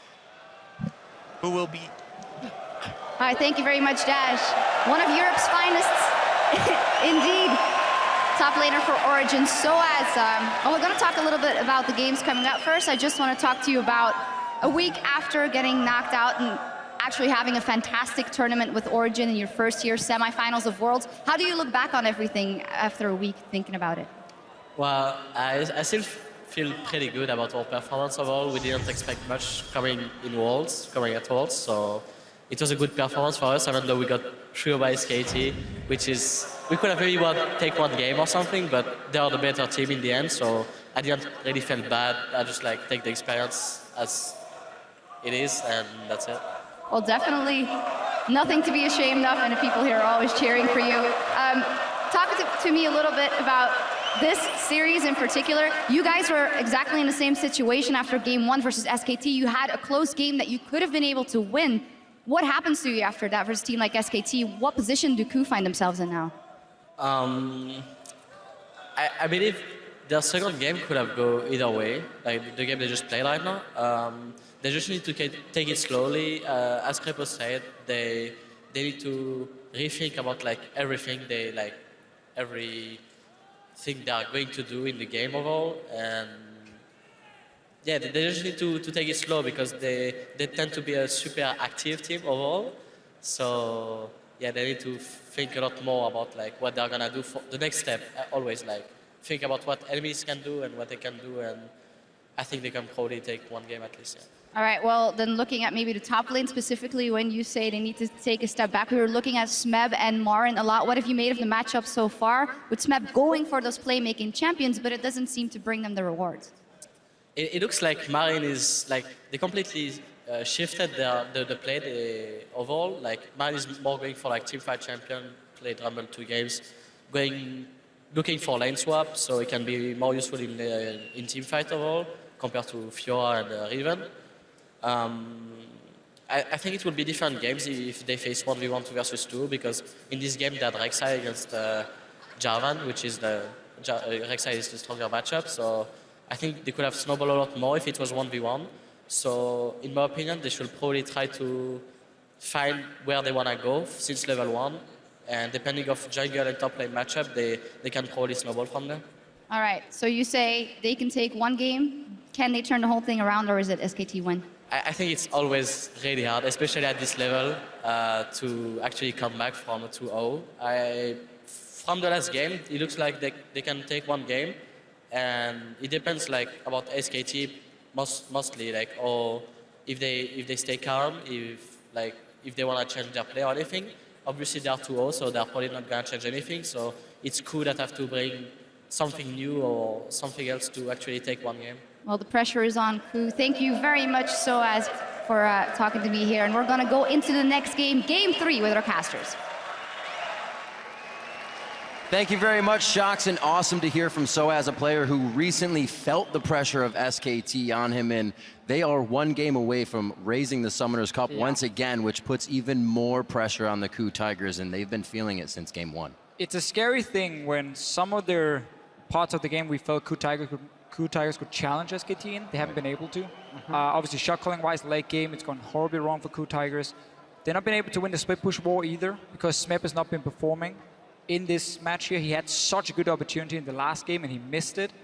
And then Marin just picking team fighting champion, saying, I will out team fight you now. You can't win 1 versus 1. I'll just go on 5 versus 5. And I think that's the scariest thing, is that Marin isn't even needing to play the matchup against Smeb that you thought maybe you'd have to neutralize him. Smeb's been crushing everyone, but now Marin's playing team fighters into him and still finding success. Yeah. And there's no way, in my opinion, that SKT makes the same type of blunder at the start of Game 3 that they did in Game 2. So KOO Tigers really has to step up their game if they want to take one. And now you have a problem for if you're the KOO Tigers. We expect Rek'Sai to come in for SKT like they did in Game 1. The thing for KOO Tigers is, I don't think they really want the Lulu pick. Because we've seen FLICKR can play like Kassadin into it, and Kuro didn't really do a whole lot. They might be forced to take it anyway just because it's open. But they would most likely prefer to go something like Shen and Fiora and try and do what they did in Game 2, have that setup at least, but this time around execute it better. You just had like 10-15 minutes to talk about what went wrong, why didn't we win the game. So far 1-for-1 at least with that one, because Fiora has been instant locked. KOO Tigers needs to find a way to go back to what worked for them when it comes to Smep being a split pusher. And you just have to try and make less mistakes. I know it sounds easy, but... Yep. And they're not going to go with Lulu. I think they want Kuro and Victor. I honestly think KOO Tigers just want all of their individual best champions. Smep, Fiora, Kuro, Victor, Hojin already on Lee Sin. His name used to be Lee. Get Shen now for the support before SKT can lock in Rek'Sai and Shen. And Ashe has been their most successful AD carry. I like the idea of Ashe for them. Said before, they bring out the Zac, they bring out the Ashe. You have to play differently around that. It's something that absolutely caught Fnatic off guard when they played just Ashe arrow down the mid lane in the engage, but that's Kassadin as well. So, KOO Tigers are saying, you could play Kassadin into our Lulu. We will now try and do exactly the same.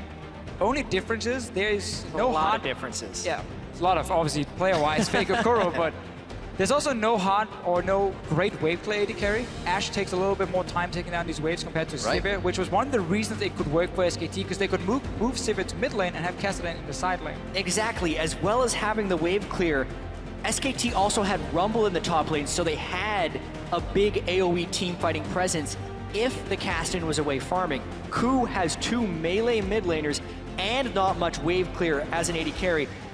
SKT, even though you normally don't think of Sivir going with Lulu, you actually put the Sivir with the Lulu here because it's something SKT has done very well in the past. They have incredible wave clear, great team fighting, and a high early power spiking team. This is exactly what SKT should do. You know what feels good? When you can play the same champion 3 times in a row. He's already feeling good on it. He's been making great equalizers.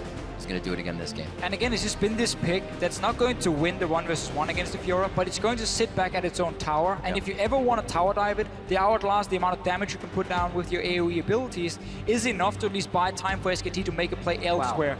But KOO Tigers is going full pick composition right here. We are going to look to catch off targets with Ashe Arrow. We're going to have the hook from a Thresh, Lee Sin, single them out and one-shot them. And they have to play it so perfectly because they are at such an immense disadvantage as far as wave clearing is concerned in this game. Like, this is 100% a pick composition, but the question will be whether or not their turrets are collapsing around them as they're trying to get fights, because every time they commit to a kill, 3 or 4 people, where is SKT gonna go? And that will be the story of this game. Sivir once again for Bang, telling you SKT is going to be throwing that on constantly. We see FLICKR pushing the mid lane as well with Lulu, trying to keep Kuro down. It was vice versa last time. See what he can make happen as they get out of champion select in the next 10 seconds. It looks like Ignite for the mid laners again. Yeah. I'm absolutely loving the fact that they've switched away from the TP action there in the mid lane. Basically looking to be stronger when we have these fights going on instead of having the global pressure. Even though I still like it on a Kassadin to have that teleport, especially now when it's so hard to execute your composition. Like, credit to KOO Tigers for saying, we just lost 2 games in a row. We don't care. We will pick a comp that is so hard to play, and we trust in our ability to pull it off, and then try and get a comeback going. Sometimes you got to test yourself to really find that inner skill. And hopefully they can bring it out here in Game 3. The teams are about to hit the rift for Game 3, so update your series predictions. Hashtag SKT win or hashtag KOO win. We'll update the fan vote once we are into game. We're very close to that Summoners Cup for SKT. KOO now trying to hang on to their World Championship hopes. They've made it all the way here in their first year as a team, really scrapping things together and hopefully bringing out their first victory in the World Finals here. And even though there are holes or weaknesses within this team composition for KOO that can be exploited, I still love the fact that they have picked these specific champions for this composition. KOO Tigers, when they made their recovery out of having a poor summer split, it was a lot of Ashe and it was a lot of pick compositions. They are playing champions that they are comfortable on. And that is so important because we're worried about them tilting off the face of the earth when SKT turns around that game too. So how do you get your comfort back? It is in the champion picks, and KOO is just gonna try to outplay the crap out of SKT in this game. Looks like things are gonna be very calm to start this one off. Definitely SKT's game to lose off the bat. Full control of the early game would pretty much solidify the win here as KOO, in their attempts to do Baron last game, and their attempts to kind of pressure the turret, they aren't really trial and erroring. They're not seeing how SKT is acting, so it's flying every time they go in. They have errors left and right, or they split. I want to see in the SKT lane swap though in this game here, because I think KOO Tigers have some very, very strong lane setups. Ashe is a fantastic laner, and she has a range support and Thresh next to her against an Alistar, so that's very good for KOO Tigers. Fiora into Rumble, give her that one-on-one lane from the start as well. That's what we see from SKT now. They're like, okay, we're staying on bottom side in case they were invading. We were showing we were down here. Maybe we would trick them into thinking we were going to be on the bottom side. Now they swap it up top lane here. So they do get the lane swap for SKT. I think that's very important for this early game. But they have made mistakes in the lane swaps in the last 2 games. They didn't bounce the wave in game 1. And obviously last game was this crazy level 1, level 2 thing. Where Martin then ends up TPing down with no flash and dying as well. If we're talking just the first 5 minutes of the game, KOO Tigers has been the better team. Sadly, games are not only 5 minutes long. I think that's something that SKT realizes well in advance as well. You see all these kills going to KOO around the map. SKT kind of has this database in their head. They say, you know, we could lose about 5 kills here, but if we get kills in a turret and dragon, we're right back in the game. And that's what they always set up for when they're down. They see what their opening is to get back in the game.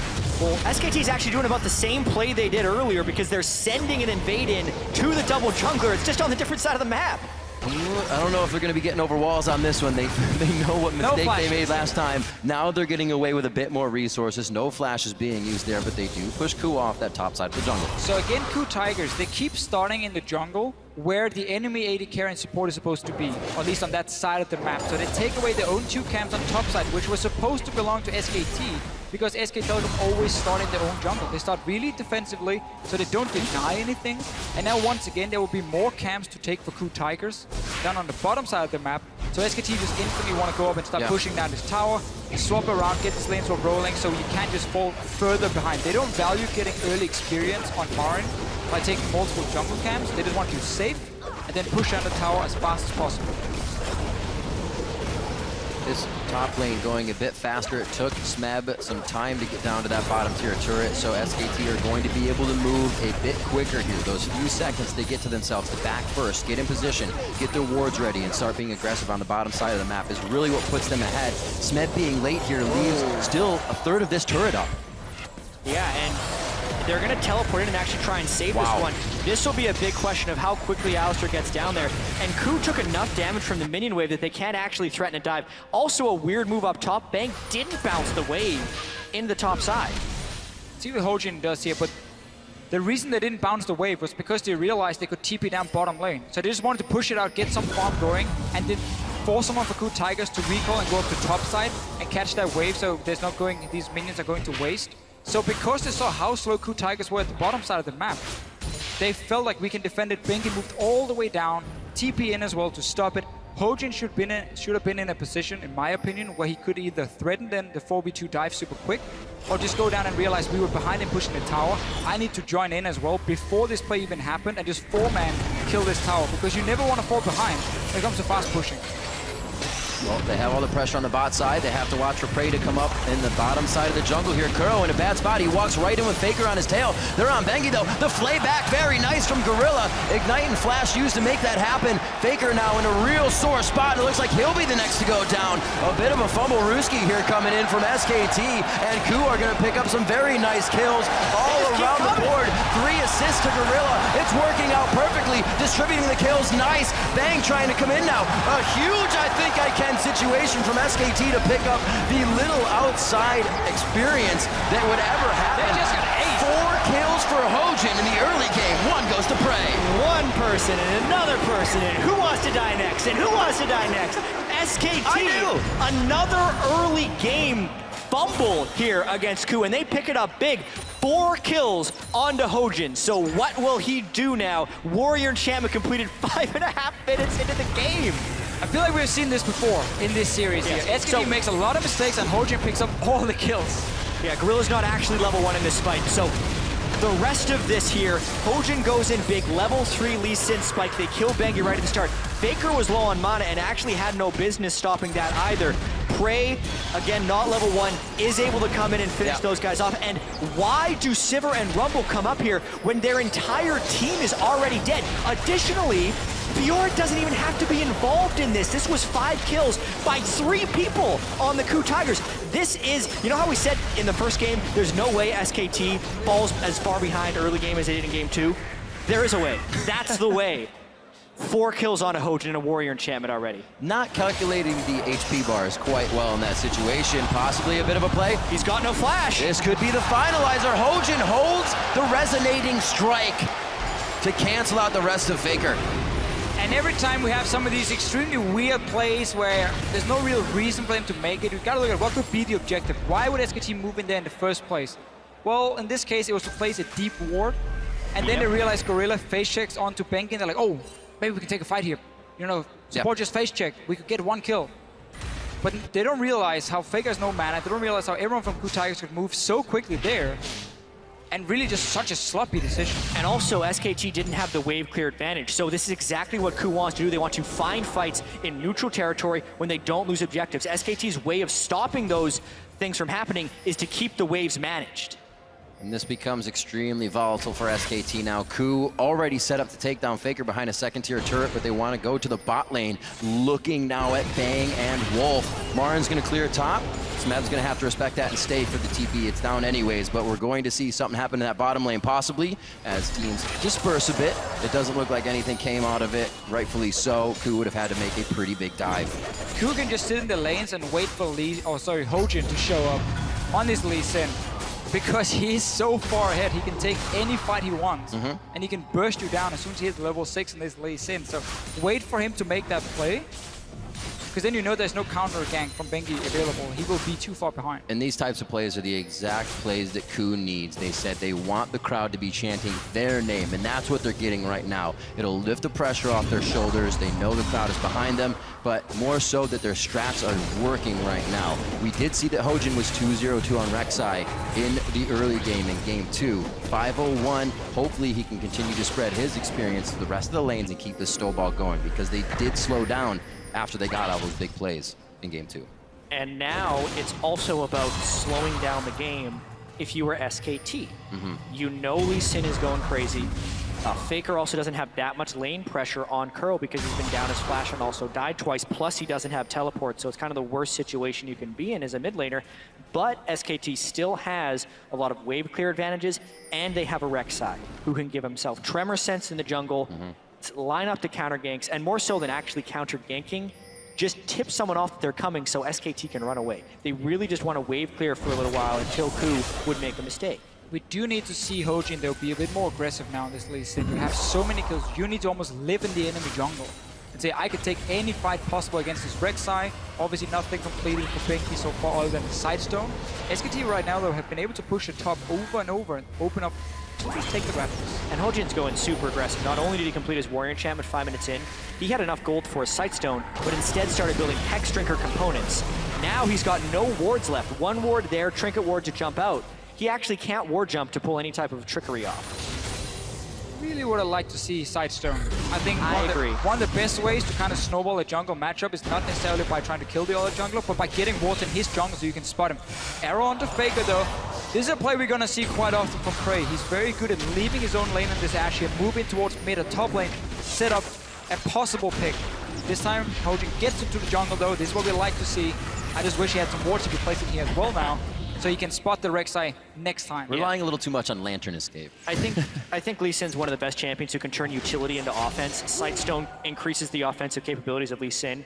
Really disagree with this buy from Hojin. They've been loving their Hex Drinkers. Game after game, they continue to grab it. Against the Rumble. Faced up. Well, you're usually faced up against the double AP comp so far. We had the Kassadin Rumble, now Lulu Rumble. Once again, SKT definitely knows where to put that power once the mid game comes. This time, 2,000 gold lead to Ku, 6-1, full control of the game.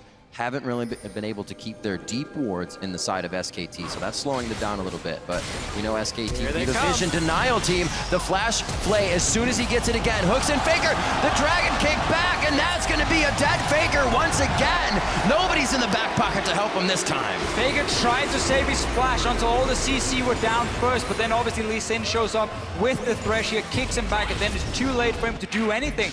They keep trying to gank this mid lane. You know you have a Kassadin sitting there, and you just keep leaving this bottom side.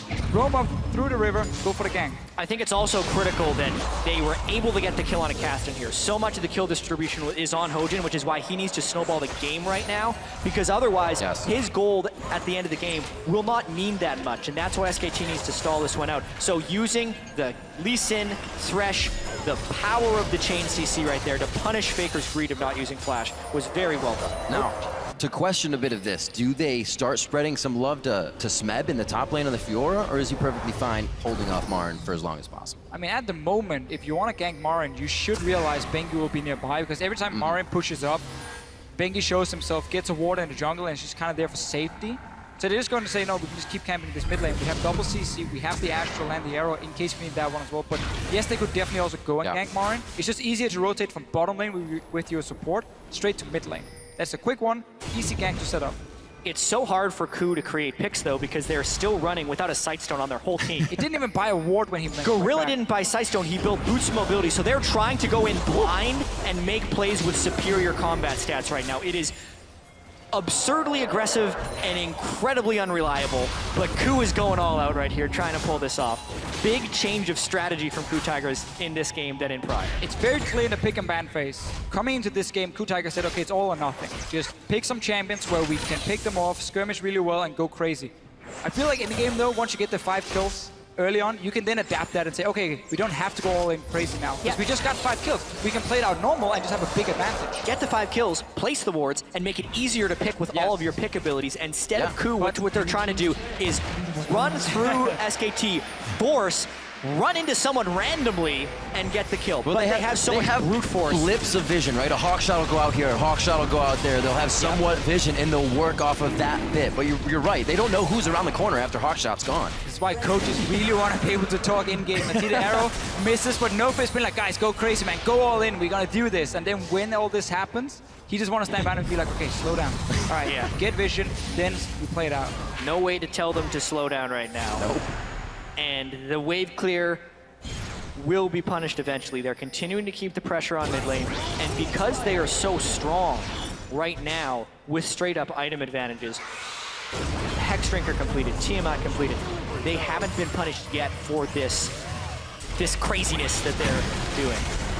Oh, They're definitely employing a new strat for this one. Wolf finds he's in a bad situation in the box. Do they have enough to get to Gorilla? Smeb actually teleports down here, but it's called in as well. From the other teleports onto Bengi now. Looks like they should be able to get out. Bang does not want the grand challenge. Wolf goes down immediately. Marin able to teleport, but he wasn't close to the fight. Kuro should go down here. Safeguard over to him. A lantern as well. fight still ticks through. The flash was burned from Kuro quite a bit as well. This could give SKT a little bit of love around that dragon area to get more wards and keep fighting. Wow, Smed wants to go in. They know Gorilla's there, but very low on mana here. Hojin looking to build a little bit of energy as well. I don't think it's a fight either side wants to take, but they were still trying to blow summoners on both sides. Successful at that. That's a 1-for-1 against a team who had 7 kills already at 14 minutes against 1 only from SKT. Them trading even will always be in their favor because you're so far behind. It's never in the favor of Crew Tigers to just trade even. Hojin even took the kill. Alistar was like 100% dead. Kicks him in the face and kills him. Hojin's going one direction right now. Lee Sin care. That's all he's thinking right now. He's trying to put the team on his back. And this is also the mentality you put yourself in when you are down 2-0 in a series, because you are always trying to make that big play. But so far, it's been mostly working for Ku. Oh, arrow to the knee on Wolf. I don't know if he's going to be out of this one. He gets the headbutt in. It's good that he kind of just let it happen. You didn't want to try to use too much to get away. He actually did flash in the end, thinking he could break the brush vision, but it did not work. The Ku chants come out once again, and they will again deny the resources in the jungle of SKT. Yeah, now you have that side stone, 2 wards instantly placed in the jungle. You get a pick. Wolf was way out of position trying to place a deep ward himself, but with 0 backup from his laners. A mistake we have seen from SKT, honestly, today a few times where one guy just goes in on his own to place a ward and then gets caught out. This is what Crew Tigers composition wants to do. Oh, you alone, you're running way too far ahead of your own team. We have all the tools to CC you and chase you. It's going to be a castle in late game, constantly jumping after you as well. And what Ku is pulling off right now is what so many teams unsuccessfully do against well-executed wave clear compositions. Because in order to stop the side lanes from pushing out of control for SKT, you have to kill them before they get up to your turret. And Ku has been able to find fights and consistently kill, which is why it's just the 1 turret taken down for SKT versus the 2 from Ku. And now that they actually do have the double sight stones built up, they can continue to put on the pressure and the vision. Double sight stones means they all swapped over to sweepers. A very early scrying orb still from Prey to go along with his hawk shots have given Ku great vision in this early part of the game to waltz into the jungle of SKT pretty much without any care. Now they have the wards so deep, a pink ward all the way down between the second tier turrets. They have all the vision they need here to make those pick moves they've been wanting to make all game. The only thing SKT is going for them is the fact that Marin, they go hit level 11 soon, which is good spikes for them when it comes to a possible dragon fight. This is what Crew Tigers want. Trying to stop SKT in their perfect run from having a perfect run at Worlds, what would be the first in the history of the World Championship. And SKT has been positive. They said, if this team doesn't beat us, we're more than likely going to go undefeated in the entire tournament. We feel better about it every win. Here they come. This is the crowd control they were looking for. There's no way Bengi gets out of this one. He goes down with the last shot from Prey. 2-0-5 now for the AD carry. This is what we're going to keep seeing here. Wards being placed. Bengi can no longer sit and farm his own jungle. If he ever does so, expect Crew Tigers to show up, catch him out like they just did right here, get that 1 kill. Problem is, they give up a bot lane tower and only get a kill for it. So technically for them, not the greatest trade, but it did mean Marin also had to be careful top, so now they can trade for top tower. It's a delayed trade. It's still favorable for the Ku Tigers because they got the map pressure. Kill Squad, Hojin and Gorilla, they have been successfully creating these picks. 100% kill participation for Hojin, 90% kill participation for Gorilla, and it's allowed Smeb to not have to carry. So much of this entire Worlds and of the first 2 games have been Smeb carrying, and he was pushing too hard in the first few games. Now the weight is being taken off of Smeb's shoulders in this game, and it's actually been Hojin. I was just going to say that one of the biggest changes from both of the games we've seen is that Ku is not focusing top. They're not trying to get things for Smeb. They're not trying to stop Marin. They've stayed away from that, and it's working perfectly for them because SKT turns those fights around. Looking at 20 minutes coming up on the clock now, 10-2, the biggest lead Ku has had here in these games, as well as a 5,000 gold lead coming up on that 20-minute mark. And Dragon coming up in 12 seconds, it's what a pick composition lives for. Not necessarily doing the Dragon, but killing someone when they're trying to get vision or contest the Dragon. Dinner time. Fortunately for SKT though, they've been able to get a lot of wards preemptively around the Dragon Pit since Ku just committed so many people to killing the other side of the map. So the picks will be harder to come by. Every time Ku has killed them, one other guy snuck in behind them and placed 2 or 3 wards in the river, and then they had to escape. But they always gave up a kill for it. So Ku Tigers kept getting further and further ahead in terms of gold. We're still only 19 minutes into the game. There's plenty of time for the Ku Tigers to use all this gold here to their advantage. For now, they're gonna have to fight for vision, and SKT gets at least an entrance. And I have to reiterate how difficult it is to beat SKT because they've been able to get those wards here. And they actually have a power spike here with Marin being level 11 on Rumble. A well-placed equalizer at this Dragon fight, even with the 5,000 gold difference, could win a fight for SKT. One of the problems though for Marin, and that's also why he's down on the bottom side here, is if he goes top now to catch this wave, which he probably will to defend the tower, when you're against Kassadin, Ashen and so on, they can hard engage in and pick off one target. Your teleport becomes very difficult to use because obviously there's the delay on the teleport casting before you arrive. Ku Tigers might have picked off a guy before Marin even gets to TP in. So him sitting there means Ku Tigers can be the proactive team now. Look for that one arrow here. Look for Kuro to catch out a guy. A lot of damage on Gorilla though.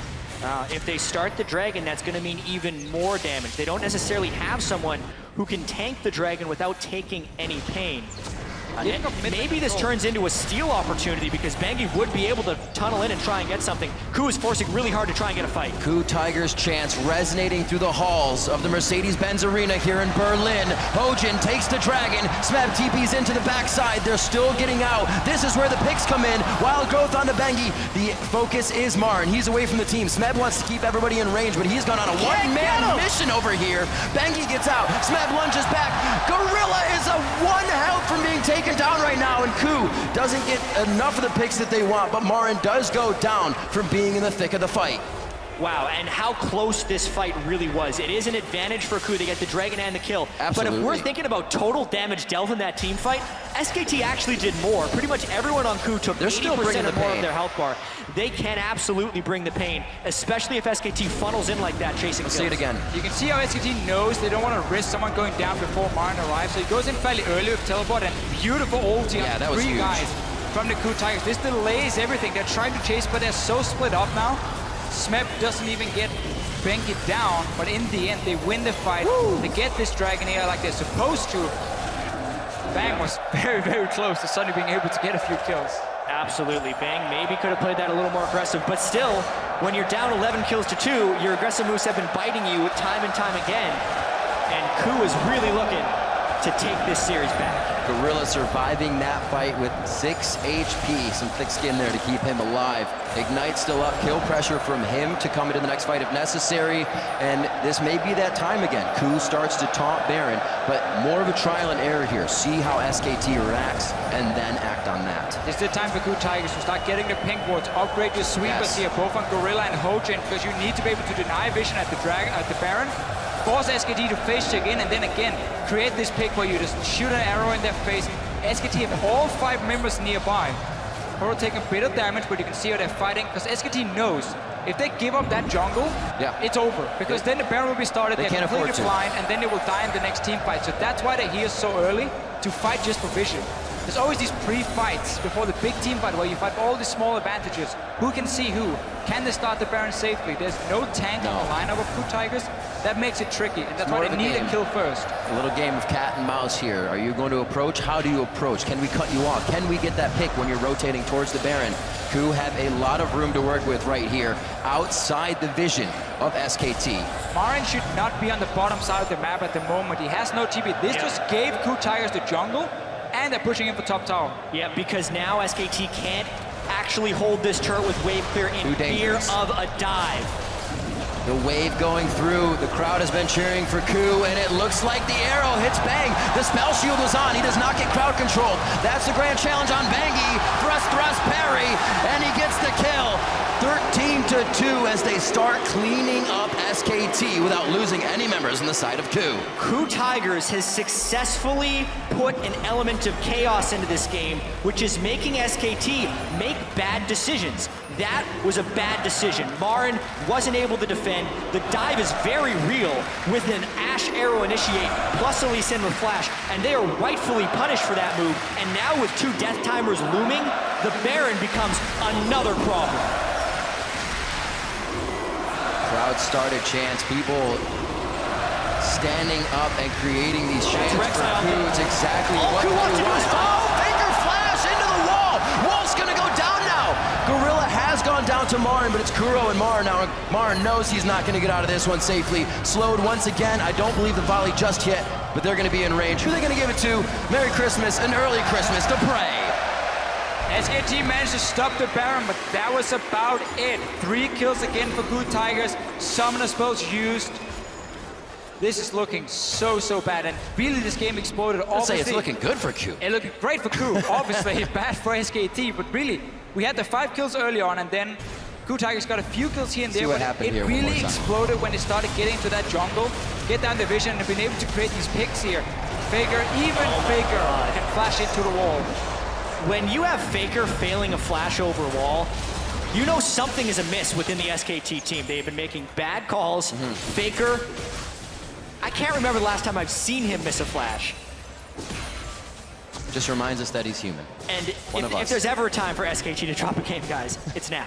8,000 gold down, Ku continually finding team fights again and again. And I'm gonna have to question, if Ku's able to win this game, do they actually completely turn the momentum of the series? Because remember, they were winning, they were in a position to win game 2. Yes, but then we saw some of the problems for them late game with the shot calling.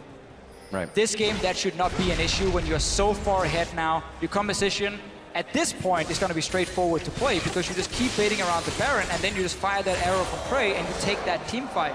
It is hard to get to this point for Ku Tigers. Due to the fact though they got so many early kills, it made it a lot easier for them. They've been able to execute it properly now, and we're just waiting for that finish. Because right now, SKT is hurt. They're not dead yet. They're not dead yet, but this is finally Ku breaking through that mental barrier that SKT puts up. We saw FLICKR go down twice to West Door alone in lane, and FLICKR was almost smiling, laughing, knowing that they would come back because they have the confidence. Here, that seems to be broken. SKT always turning tail to these fights to see if they can assess and go back in, but it has been for naught. Yeah, and actually SKT going for a big fight in the mid lane.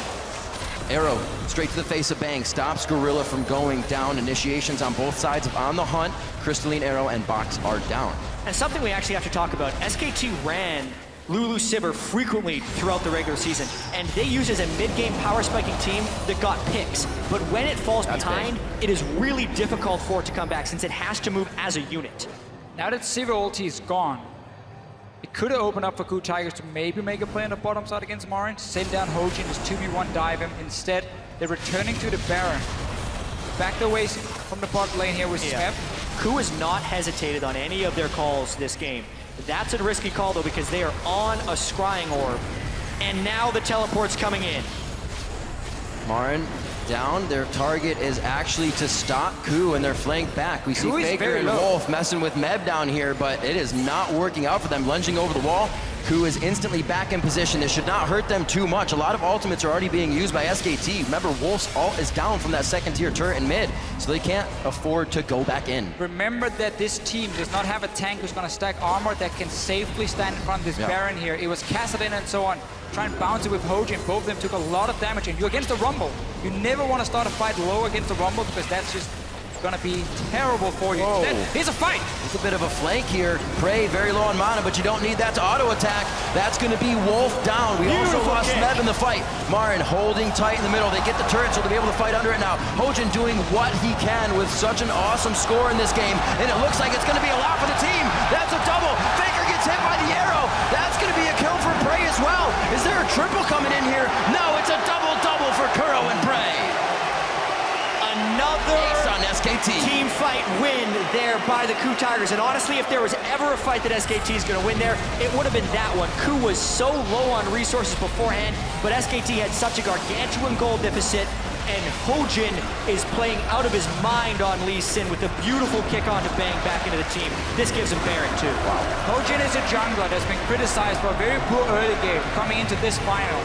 All 3 games now, he's had a very, very good early game. He's picking up early kills, early assists. He's applying a lot of pressure on the map. Obviously, there's a few things maybe he can still change, but after all, he's playing a lot better now in the early game. You see the fight, Smep goes down very early, but this kick from Hojin is 1, massive. 2, 3. Tower is Line still him alive up. as well. And it's just straight into Koro. He gets that kill, and now they can start chasing. And Hojin also landed the Sonic Wave the instant Marin came out of Zanya's. Then they clear his corpse out of the way, land the Ash Arrow onto Faker, and chase down the rest of it. They are really in sync right now, which is something that was distinctly lacking in games 1 and 2. So he changes his name back to Lee after this one. What plays coming in from Hojin. Last game he was 2-0-2, and he kind of divvied up the kills after that a little bit more. Now he's 6-0-14. It seems like getting more of that experience, more of that cash on Hojin. It definitely pays off for the team. Another game where Prey has come up big as well in the Ashe, the initiation that Ku loves so much. Oh, no. It's actually being turned right back onto him. It is the Dark Passage that tries to bring Prey to the light, but it cannot happen. The box goes down, but everybody runs around, and it looks like they mitigate that slow. A kill onto Gorilla, and now SKT make a bit of their own pick comp with a first headbutt going on to Prey. Look at the minimap right now. Koro was sitting in the top lane. No teleport obviously on the Kassadin. And then Ku Tigers to start pushing down to the tier 2 tower. Only 3 members against a severe composition. Yep. These are the kind of mistakes they've made in the other games, where even though they had a lead, it never felt like the game was over. Against SKT, the game is never over. No matter how big the lead So is. true. We have seen it time and time again, and that was an example of the Sivir pick composition. Why is Hojin also trying to defend this turret solo? So he can get a 4-man kick. Bang wants to go a little too deep, gets hit by the turret. Oh, Faker over the wall! A shutdown. That's huge gold for Faker coming in from Hojin. That'll definitely be an item coming online for him. Hits Arrow, but Arrow's not going to stop this one. Kuro goes down as everybody inside the base does what they can with the globals they have. Smeb still putting pressure on the bottom. If Marin had been there, that would have been detrimental for Ku. Well, they already got all the kills, and all they had to do was defend the bottom side. Smep got 1 tower, but SKT suddenly picking up, I believe, 5 kills. 2 kills first in the mid lane, or 4 kills in total here for SKT, and that is massive when you're so far behind. Especially because both Kuro and Hojin had maximum bounties, which means 500 gold for the kill and 300 gold for the assist. 800 total gold for the team amongst both of those. Let's see what happened here. Thought Bang went a little too close, but they knew what they were doing. Yeah, at this point I was expecting Kuro to just jump back into his base because he would have been safe. But with the Ash Arrow coming in, I think Kuro was thinking he could convert a kill. Faker saved his ultimate for just the right time, saves Bang in such a close fashion. Wolf takes the arrow, is tanking the turret. Nothing could have gone better there unless they aced the team. And those were members of Ku with Baron. Now, not having it, it's going to be much harder for them to get these waves in. Still onto Smeb, and try to still work that side lane. It's time to relax a little bit if you're the Ku Tigers. In your communication, you're probably still screaming, you're super hyped, you're about to win this game, everything has been working for you. Now is where you calm down, your shot caller kind of tells the rest of the team, okay, what's our next objective? Tier 2 tower in mid lane, how are we going to get it? Well, we can no longer split up because we know Sivir can hard engage, and there's enough damage on the side of SKT to kill us then. So put the Kassadin with us, slow push the other lane. You see top lane was pushing down. They have to go back now and re-push that lane and then move the Kassadin back into this mid lane so you avoid being caught out by Sivir. And when the next fight happens, you're all 5 members there together and you can use your composition. And with the amount of gold he has, Hojin making a pretty selfish choice in the Banshees fail against this double AP team. Still no Aegis on the side of Ku, which could come back to bite him. Yeah, I think the way Ku is approaching this game mentally is skirmish.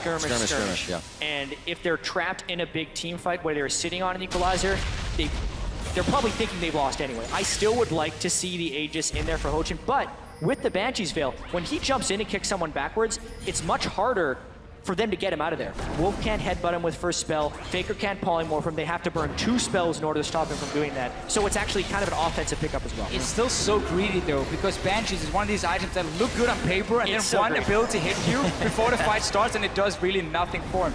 Lockett would have been way better for the rest of his team, but Hojin, he's been on a mission to carry this game. It is the pattern of the game. That's exactly what he's been doing. Hex Drinker over Sightstone, Warrior Enchantment in 5 minutes. That's true. Good call in the beginning It's a one-track mind here for Ku Tigers. They're going all in on this specific play style, and it is leaking into every single facet of their game. You got a pocket full of money. Impulse buys happen more than not. And looks like Hojan has been grabbing everything up for himself here. Still looking at a 10,000 gold lead and possibly a Bengi going down. Knocks him out of the tunnel. Arrow hits Wolf once again. Unbreakable Will completely stops the crowd control. And that was worked perfectly with the tanks on the front line for SKT. They have a chance to go back in. Kuro finds himself in a real bad spot. And Smeb is kept at bay. Why are they still going in? Prey was on the front line there. They're going to have Gorilla here. He tries to bob and weave, slalom the minions to slow down SKT, but they're giving back the game inch by inch here. I was just about to praise Crew Tigers for having that slow push on top side and have the Cassidy sit ready in the mid lane to create a pick, but then they dive on the tower with Kuro tanking the tower as well. And we're 34 minutes in, so this could actually mean the inhibitor going down. Crazy. If you are Crew right now, who does SKT remind you of right now? A team down, holding out with some nice team fighting. I was gonna say Bob Ross. Feels like instead. the I was gonna be like, this game is ruined. Oh, Smeb bringing out the plays. He had a bit more to offer. He is just tanking the turret with happiness, a smile on his face, a few more hits. Smeb coming up with a 2v1 very nicely, and this is where SKT has to turn back alive. They are back. They are on Wolf. That's the not Unbreakable. That's a wild growth coming out. Unbreakable Will is up, but I don't even know if he uses it to try and get out here. They're going to try to walk Ku around as much as possible. Face of the mountain is all he's got to offer there as he holds the ult for the possibility of a very big fight in their base coming up. So Smeb has been farming for the last 35 minutes. I think we've barely seen him in this game. He's just been sitting in that side It's worked so well for Ku. And now finally he gets his chance.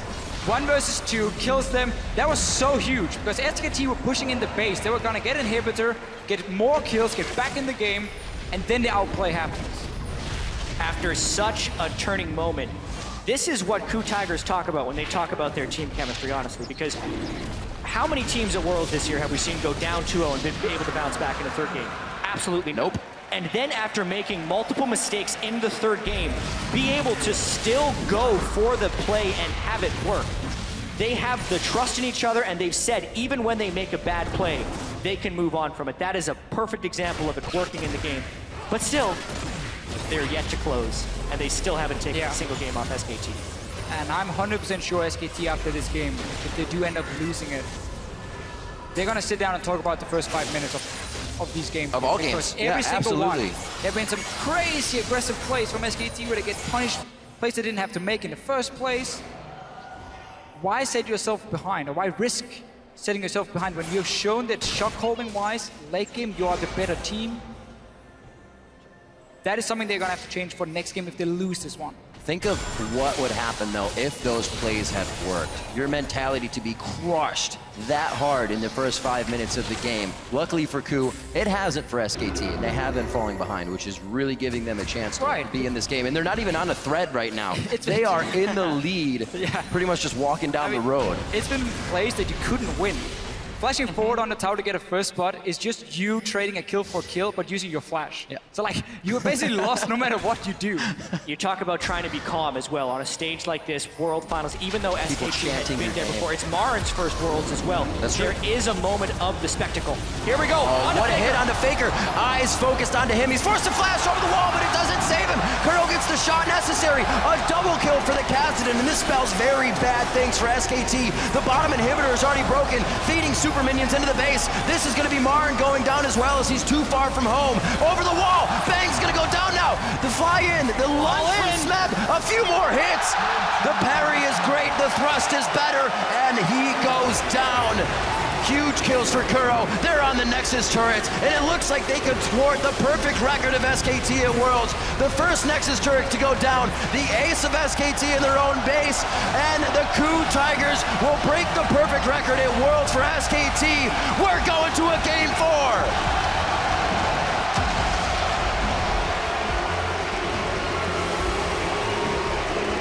Crew Tigers decided to all in on this game here. All the way back in Champ Select, we talked about how risky the comp was, but if it starts to get rolling, how powerful it can be. And for the first time at Worlds, SKT is wounded. Crew Tigers get what they want here. The crowd was chanting Crew Tigers at multiple moments during that last game. And here once again, there is the crowd behind them. Absolutely amazing. Nobody thought it could be done. So many people saying a 3-0 coming into today, but now we get to see what a broken SKT looks like. Do they come back even stronger? Have you angered the beast on this one? Or are they trying to figure out what happened? I mean, there's very, very clear things for SKT to work on. And Absolutely. again, we're looking at those first 5 minutes where they keep taking some of these fights they don't have to. That's obviously going to be the main thing for them to change, but also they learned a little bit here. Coup Tigers showed they didn't want the Lulu pick. We mentioned how it doesn't really benefit them because of the counter picks we have seen against the Lulu. They didn't take it, gave it over to SK Telecom, to Kassadin instead.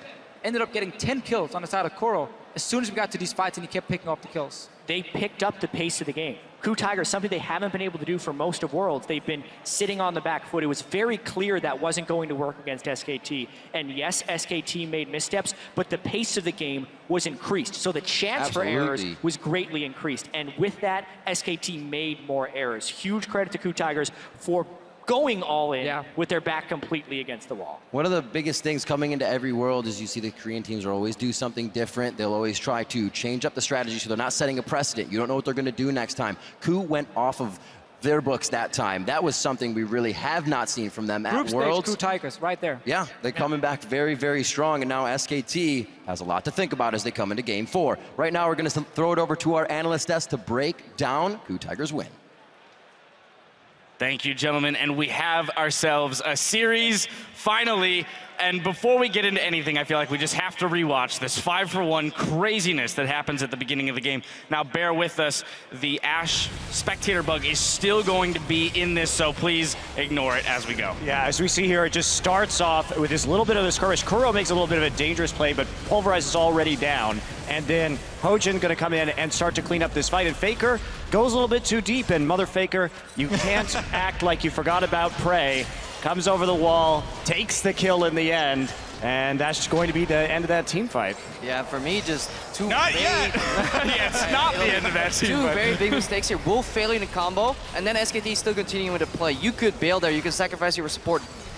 Alistar did get changed, so it's really hard to land that combo consistently well. But the fact that here at the end, two more SKT members like, well, our team is dying, we are team players, let's just walk in and die too. That for me is the most confusing part of it. That's the discussion that we had about the sunk cost fallacy and con men. People continuing, you talked about SKT actually being good at trying to make something happen out of a losing situation, but that is a situation where it all went down the drain. Because this was Coup Tigers' Hail Mary. This was everything on this game. Everyone go full offensive champion, screw sight zones, everybody just try and get as many kills as you can. SKT on your screens here. After their first loss at Worlds, and as you mentioned, Monty, they were 17-0 coming into the day, 19-0 before this loss. I mean, that's got to be quite a blow, taking your first loss in a long time. And here's the question now. Do we see some of these other picks start to come out? We know that SK Telecom is a lot more prepped. They played back-to-back game of Lulu, Alistar, trying to basically snowball around their bot lane, and with the Rumble all 3 games too. So we'll see some new stuff, I think. I think it's very easy for Koma to tell the guys, say, these are the moments where it went wrong. And even though SKT got far behind, and yes, Coup played fantastic and made some nice picks, the fact that they managed to keep the game this close with that big of a goal disparity, for me is still, it is just bonkers. It's just nuts. It should not be allowed to happen. You should not be able to keep a game this close with that large of a lead at the World Finals. That being said, SKT's early game has gotten worse and worse and worse each consecutive game. FLICKR needs to stop greeting. Like, he may be the best player in the world, but he could have flashed out of at least 2 deaths and then he later flashed into a wall. Like, there is a frame when a Thresh goes in and flash flays you for a hook. There's a frame where you can flash out of there. Holding your flash there is just ultimate disrespect, and you should never die there. Well, to your point, though, about Koma, the coach, being able to right the ship to a degree, though, there's an element of this is the first punch SKT has taken, so the players are the boxer here who have finally got hit after throwing 19 consecutive punches that have landed. Koma can only do so much to shake them out of the actual physical pain of being hit for the first time in a while. Let me tell you about a little something we have in North America called the reverse sweep. We're very experienced with it. I don't know anything about reverse sweeps in Koreans at all, no. Yeah, I'm sure you don't. No no memories of reverse sweeps there, right, Crapo? Only best of threes where we won, right? But yeah, I mean, SK Telecom, they started out their careers, their first Champions win was a reverse sweep against the KT Bullets. So, and you know what's funny is that you bring that up. It was actually in a sort of similar style to this. When they fell behind the KT Bullets macro game, losing the first 2 games, they came back with pick compositions and just tried to outplay and outskirmish their opponents. And that's what really turned the series back in SKT's favor. So Faker's been here before. Yeah, I want to jump back into this series, though, as we only have so much time left. All the way back to Champions Select. We've gotten some of the craziness out of the way. We had said so much about how KOO needs to return to what is comfortable for them. If it's your last game, possible last game on the stage, what do you fall back onto? And I want to point specifically to Gorilla, the guy you pointed out, Kobe, on that Thresh. I mean, that's what he said. It's like, side zone, forget about side zone. Mobility boots, going to continue to make plays, and he did just that. So many great flash plays. Yep. Maybe they should have been flashed out of, but he made the perfect play, right? He did everything he needed to do. Lantern and flash, carry people forward, flash fling. It's at that point that the play can still get countered, but he did everything right there. And he had the hooks landing basically around minions. He was like curving the book, the bullet, yeah. And then the other player that I want to hit, though, has to be Hojin, because, again, when we look at people on the team, we had said Smeb, Gorilla, those are going to be the 2 guys. But Hojin here, getting those early 5 kills, all eyes were on him. Could he make something of it? And I want to jump into our replay here. 27 minutes into the game, in the mid lane. He comes up huge with a kick. Yeah, just that was the game-changing, not the game-changing, that was just the snowball of that fight here. But overall, I'm still questioning the 5 kills on Lee Sin. And then well, he maybe shouldn't have taken the 5 kills. But what he does here, yeah, that kick, that was fantastic. That's fantastic. The 3-man here, especially since Lee Sin got changed, and you get actually more value from kicking people, especially tanks, into other players here. That just bought enough time for Kuro to come in, and then that tower stayed alive a very long time too, dealing damage. And honestly, it looked like SKT was turning it around at this point, so that was a fight-changing kick at least. Yeah, even in that fight, there were many moments where SKT had great plays, but KOO were able to snowball. I mean, after that fight, too, we actually saw a couple examples of SKT coming out on top. We saw that push for the mid-inhib. If it weren't for Smeb's outplay in the bot lane 1v2, that would have been a huge People were starting to get worried. They were up 10,000 gold. Like, oh, okay. It got a little rocky, but Hojin, we criticized him a lot about falling behind in the jungle early. And one thing about the KOO Tigers, their first big streak in Korea came with him playing more aggressive junglers. Cinderhulk really threw this team for a loop for a while. And I think that the changes to the jungle and the disable on Gragas has really helped Hojin, because now he can go back to that Lee Sin. It's becoming a more viable option again. And he's certainly demonstrated what we've always known, which is that he's a great Lee Sin player. Well, I don't know about you guys, but I need a breather after that game. The KOO Tigers have kept the series alive with that win. We'll see if they can build on that win in Game 4, coming your way in just a few minutes. Stay with us. KOO now trying to hang on to their World Championship hopes. It's working out perfectly, distributing the kills, nice. Bang trying to come in now. A huge I think I can situation from SKT to pick up. The spell shield was on, he does not get crowd control. That's the grand challenge on Bangi. Thrust, parry, and he gets the kill.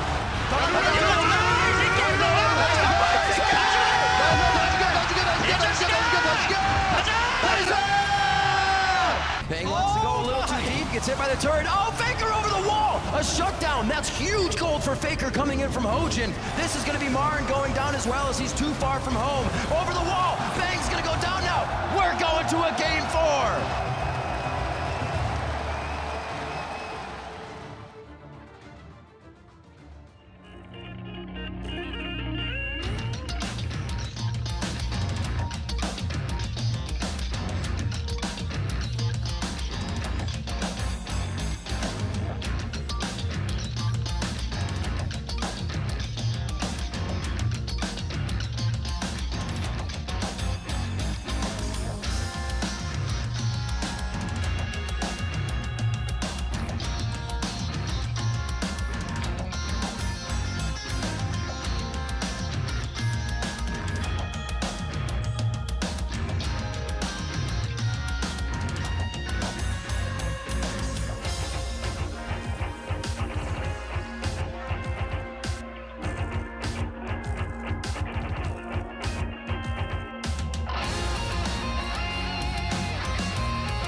Welcome back to our coverage of the 2015 World Championship Finals. We're going to jump into Game 4 in just a minute, but first we want to check out a couple viewing parties taking place.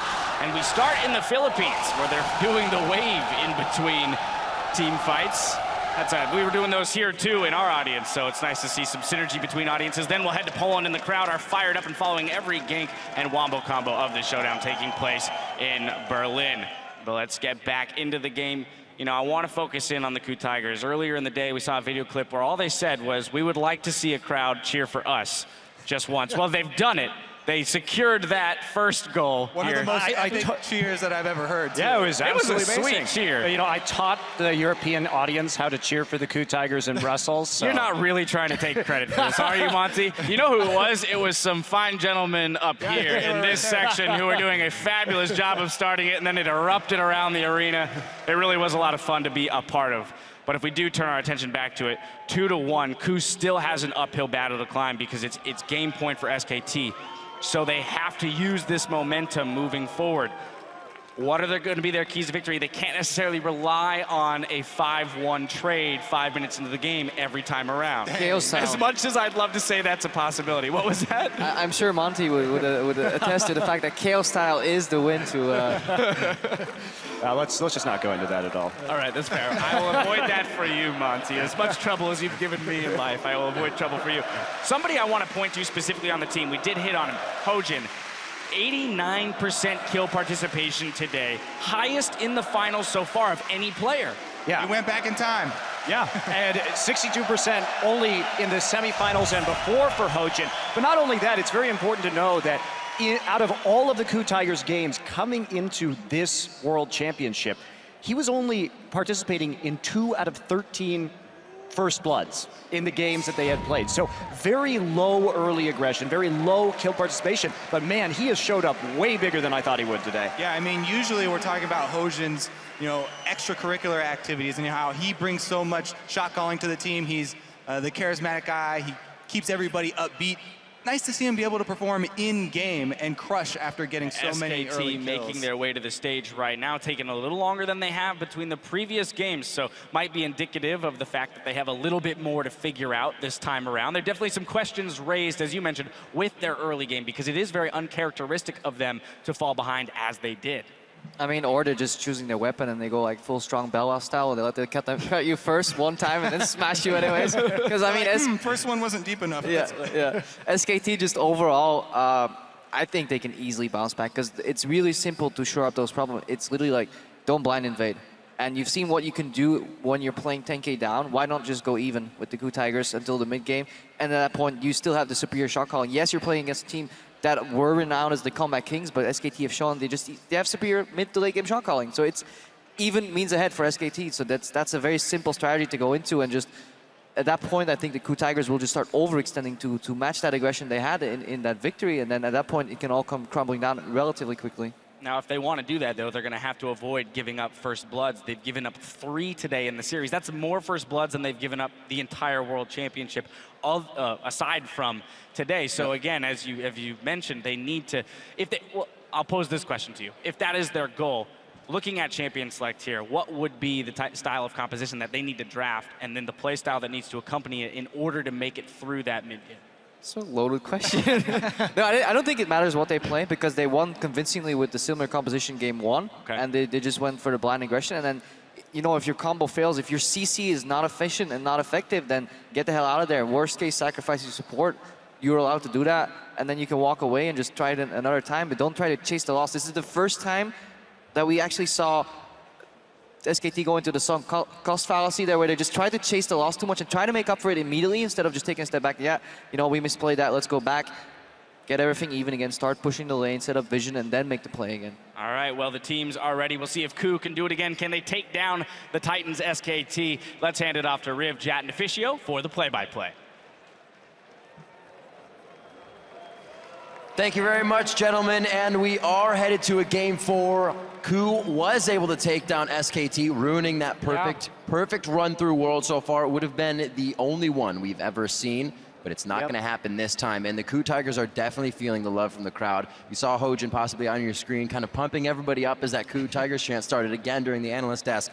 They are really feeling the love. And as a team that works together when things are on the up and up, I'm sure they're going to be doing well this game. Yeah, and what's been happening? What's been happening in these early games? Because it is consistently Coup coming up with some pretty big edges. Here, though, we have to refocus on the pick and ban phase because Fiora and Lulu have been potentially changing in priority throughout this series. Well, there she is. Okay, so SKT, now with their 3 super strong champions they normally ban, still left open, Elise, Mordekaiser, and the Gangplank. We'll have to leave one of them or all of them open for the Coup Tigers. Now, Hojin just showed up on Lee Sin big time. Is that enough to make SKT say we don't need to ban Elise because he can do it on Lee Sin anyway? Maybe that's what they're thinking here. Because we would expect Mordekaiser now to be the last one, especially because they banned the Gangplank. Coup Tigers should have. We also don't see the Kench yet. Ooh. Ban the Kench now, first pick Elise. This is fascinating. There are more power picks open right now than we've seen previously. And even more are 3 now. Mordekaiser, Elise, Lulu. We think Lulu is deprioritized due to not having much success so far in this series. Tom Kench. Kench and Elise. Bring in the Kench. That's basically what SKT is doing here. Or do you take Elise? With Rek'Sai still on the board, I think you can trade the junglers mostly, even though Elise is still fairly clearly superior. I go Tom Kench, man. Yeah. They do too, I like it. Which means SKT will then go Elise and still have the option for Lulu. Only thing I would have seen change from the Coup Tigers is instead of maybe banning the Rumble, obviously because they see the Fiora ban, they're like, okay, we want to keep target top laners. It was very difficult for Coup Tigers then to realize, okay, are we going to get in a trade where it's like Elise and Tom Kench for each other? They could maybe ban away one of them. Because SKT were very locked in their bans. When you first ban Fiora on red side and have GP and Mordekaiser open still, you're pretty much forced to go for those 2 bans. Coup Tigers could have played around it. Instead, they are apparently happy taking the Tom Kench, who is, in my opinion, a step above every other support. Same for Elise, obviously, when it comes to junglers. But man, Tom Kench can make so many sick plays. We've seen it so many times with Jinx. Bang has 0 plays through Summer or Worlds on Jinx, so that's pretty much falling into the hands of Prey if they actually want it. Alistar also picked up with that Elise. We'll see what they can put on the table. They've got a bit of crowd control to start off some fights if they can grab somebody from afar, but it's still the Ashe pickup. The arrows just too strong. This is the Coup Tigers' favorite bottom lane. Because what you will do is you will push out your lane, you will recall, and then you have an arrow and you have the Tom Kench ulti to gank whatever lane you want. And suddenly 5 members appear behind FLICKR or Marin. That's a kill, that's a tower. Something Coup Tigers love to do, and they can do this with this comp. And they also save their solo lanes until the very last pick. So the Gnar's not going anywhere but top lane. Smeb gets to try and counterpick that, but without Fiora on the board. You can still take a Riven. Yeah, I'd expect Riven into Gnar. Into the Gnar if you want to. I mean, if you can play an Olaf something into Gnar as well, but obviously he doesn't have to set up with his team, so Riven would work fine for him in this matchup. Overall, just the Coup Tigers are getting comfort picks across the board, and I felt like in game 2 as well, they got a very good composition for the Coup Tigers. They're doing the same thing here. SKT obviously can still be happy getting Elise as your first pick here. Bengi needs to show up in this game and out jungle Hojin, who's obviously been giving a lot of kills in the early game. Has made it easier for Hojin to show up today. Hojin's eruption in game 3 was kind of the least expected thing we have at Worlds. He was so walked over in so many of the bracket stage games already. Not gonna.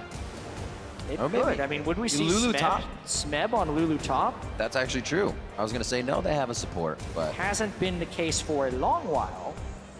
But you have the tools to the snowball team a top composition lane for down. SKT also does fit pretty well with the Lulu, so it could be a denial pick. Cassid and Lulu, are they looking to make the AP happen that way for the team? Oh.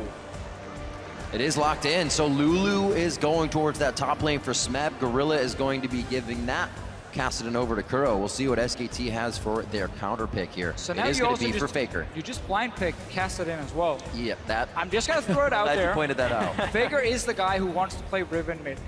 Just pointing it out. Obviously, We want him to play Riven. there will be a lot of physical damage if he goes for it. He does have an AP jungler at That's a least. good point. That's a But good now point. again, he has the opportunity to counter pick this Cassidon, unless we're gonna see some flexing going on and Cassidon suddenly goes to the top lane. He still Definitely has the not rise. expecting that I was one. just going to say it. Just to note, all games Smeb has played in 2015, he's played 8 Lulu games, 5 wins, 3 losses, so it's not something completely foreign to him. It's just not what we'd expect out of Coup so far at World. Lulu top lane was something that Stake played in the group stages, and then after that, it's pretty much been in the mid lane. Yep. Yeah. And now we get to see FLICKR's rise. When you push Faker's champion pool, he just goes back to Rise, I suppose. Why not? It's been open every game Well, if so you far. look at what he's played in solo queue, he's like AD carry top lane. Oh, jungle ones. I'll play a support. He's everywhere. You can't scout this guy, so he just goes back to the Rise, even if he does have to reach Yeah. into that pocket even deeper for a game 5. And this is such a fine lane for Faker because the Kassadin never really has the ability to be too aggressive unless you have full control of the enemy jungle. Because whenever you jump in as the Kassadin, he can just pop his ulti on Rise and you can just spam snare and you can literally lock this guy in place and he cannot use his mobility, which is what Kassadin does so well. It's also going to be a free farm lane for Faker. He can bring teleport. This is the time now where SKT suddenly will have the map pressure. Kuro is bringing Ignite once again on the Kassadin.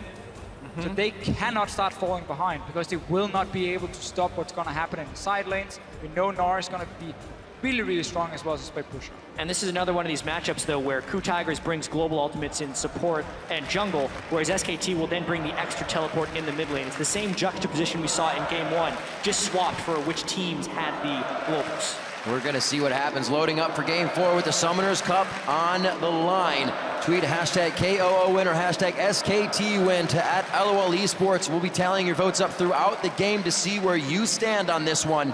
I'm sure coming into the game or even right after the game, maybe one of the first things Koma said was the perfect record doesn't matter. The win still does. Shake that off, get into game. Ku, however, riding a wave of momentum coming into this one. It's exactly what they wanted from the crowd and from themselves. And they stand in a very good position to take another game. Definitely say that most players don't care about these 18-0s or 13-0, whatever it is you're aiming for. They just want to win the whole thing. Yep.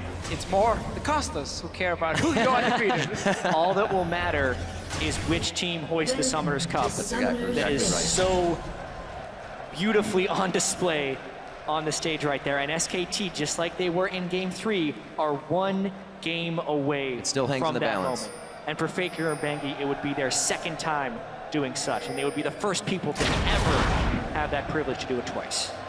And now we get to see, I think I didn't expect, Smith on a supportive champion. Because the whole reason this meta fit Ku Tigers so well was that Smith could take Riven and Fiora into the top lane.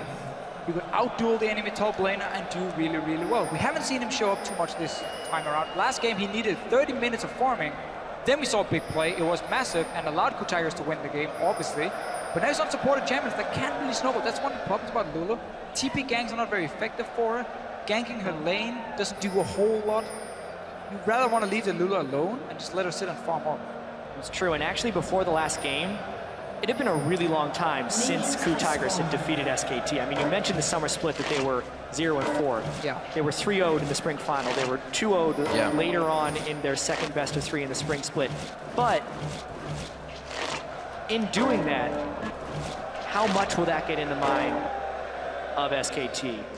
They need to be able to bounce back. Speaking of records, the last time SKT even dropped one game in a series was in August against Naj and EM Fire, so it's not something they're really used to right now. You can see Ku's momentum wave flowing right into the crowd as they wave around the Mercedes-Benz Arena. SKT has done this before, where they leash for either Bengi or Marin to get him quickly to level 2, and then he can go to his lane, and he kind of has a small advantage. You see him get the Grump now.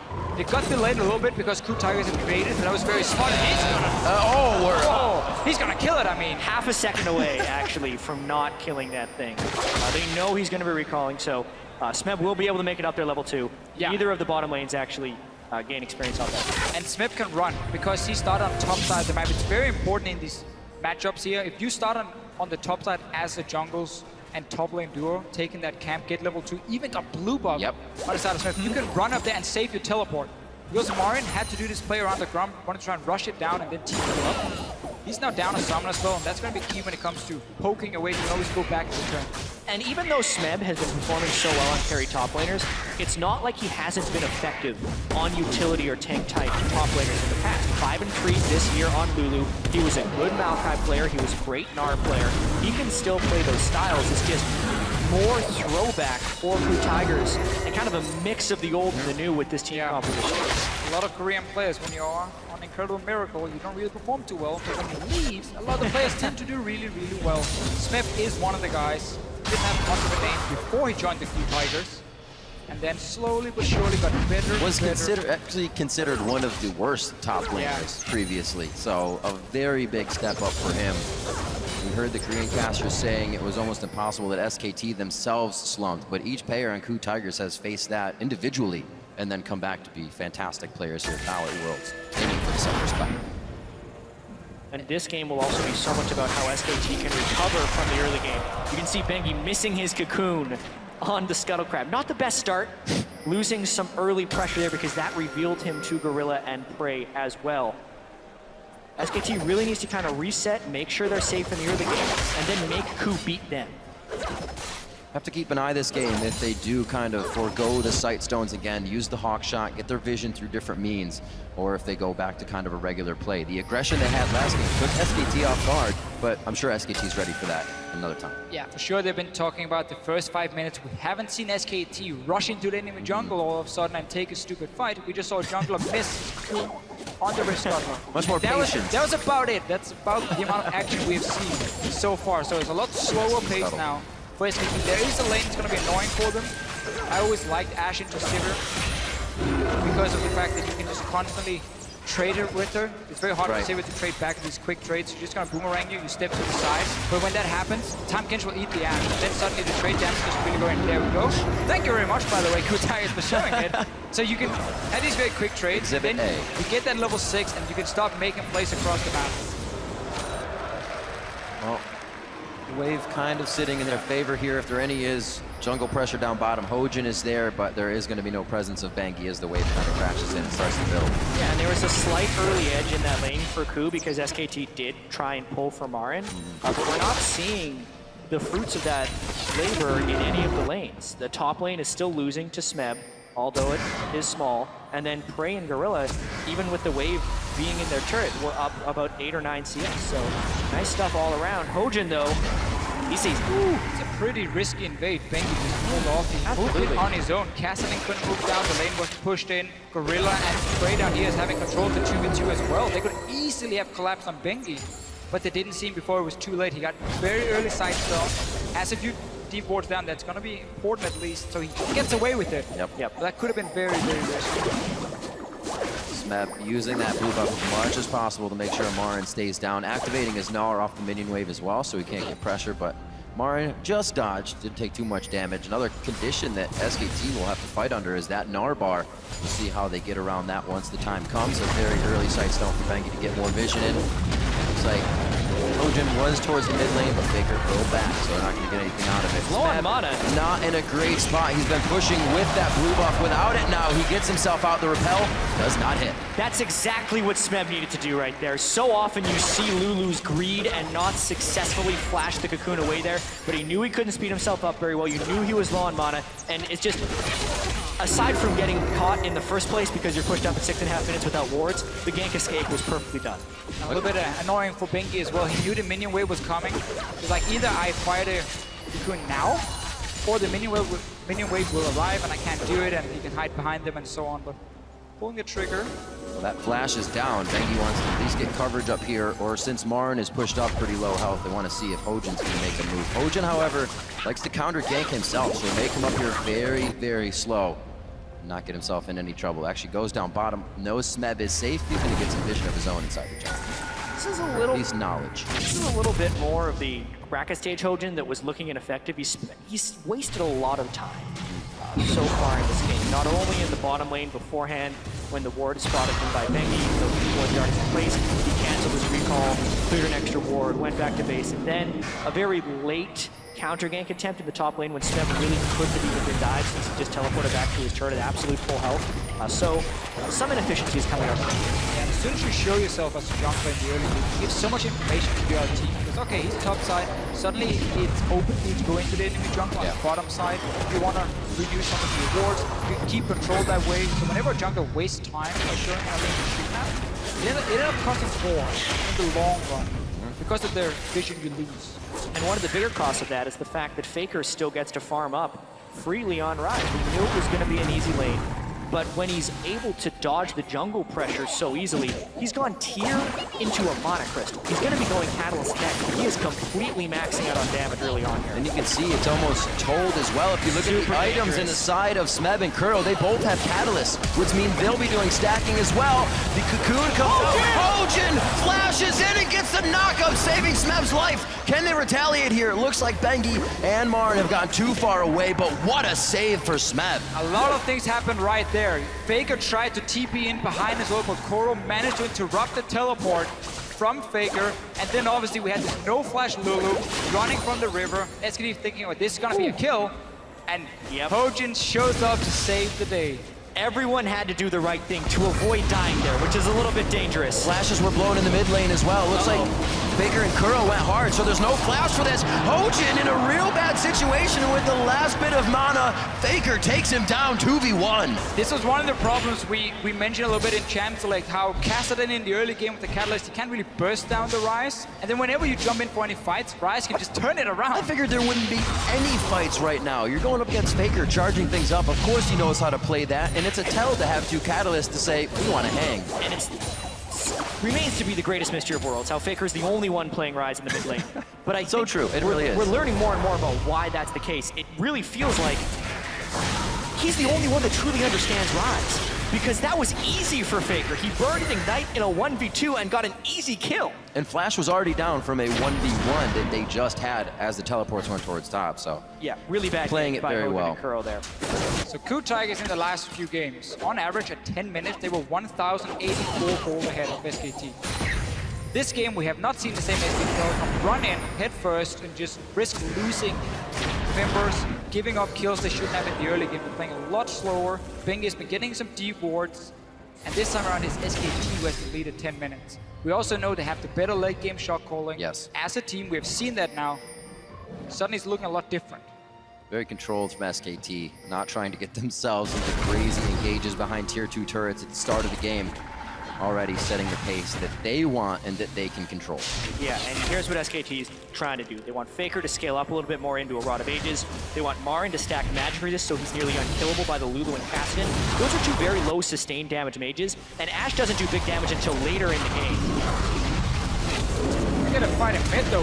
Is behind them. Wolf comes up the river behind everyone. The arrow into Bang is actually spell shielded nicely. So ult for ult there, but the turret is saved in mid lane. And I really like this play here from KOO Tigers. When you play against a Kassadin or a Ryze, things that can't easily clear the way for them to then fight it close, or FLICKR would have to use his ulti and then the next wave the root gate play it out.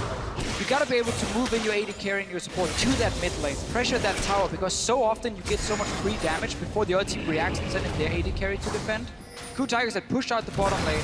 We mentioned how with the Ashe and Tahm Kench, they can have these globals to move to the other lanes, send them straight mid lane, get a lot of damage before Bang reacted, and SKT has to fight them to stop the push. And this is where SKT plays the best. So many flashes were blown from Prey and Gorilla on the last fight. They know they're safe to do this, and they start taking the advantages little by little. Hojin gets pushed out by the ultimate of FLICKR in the mid lane. He actually should be okay here with the blue buff. Room Prison back on the Kuro, and everything is safe. Again, Dragon number 1 goes to SKT. Really easy Dragon 2. Smeb didn't have the teleport up in the top lane. FLICKR is beginning to manhandle this mid lane.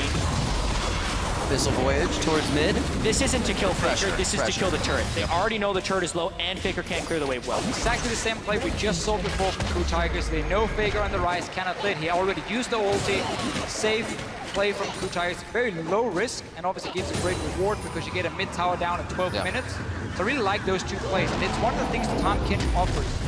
See what happens here. Marin is going to Smeb. And this is one of the first games where we haven't seen the side lanes drop yet. The middle goes down first. We'll see how that opens up the map right now.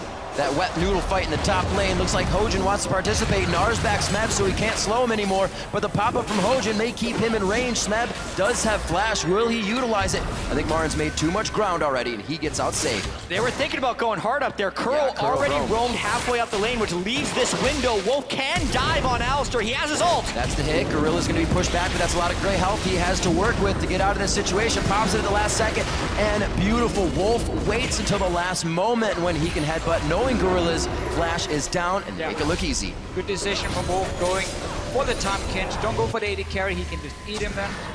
keep him alive. Sometimes it's ill-advised, but they know what they're doing. Go for the support here, take him down, take the tower as well. Marin is still up in the top lane trying to defend. There's the teleport from Yeah, he's Faker. gonna need help. Yeah, there comes Faker. Really nice timing on that teleport.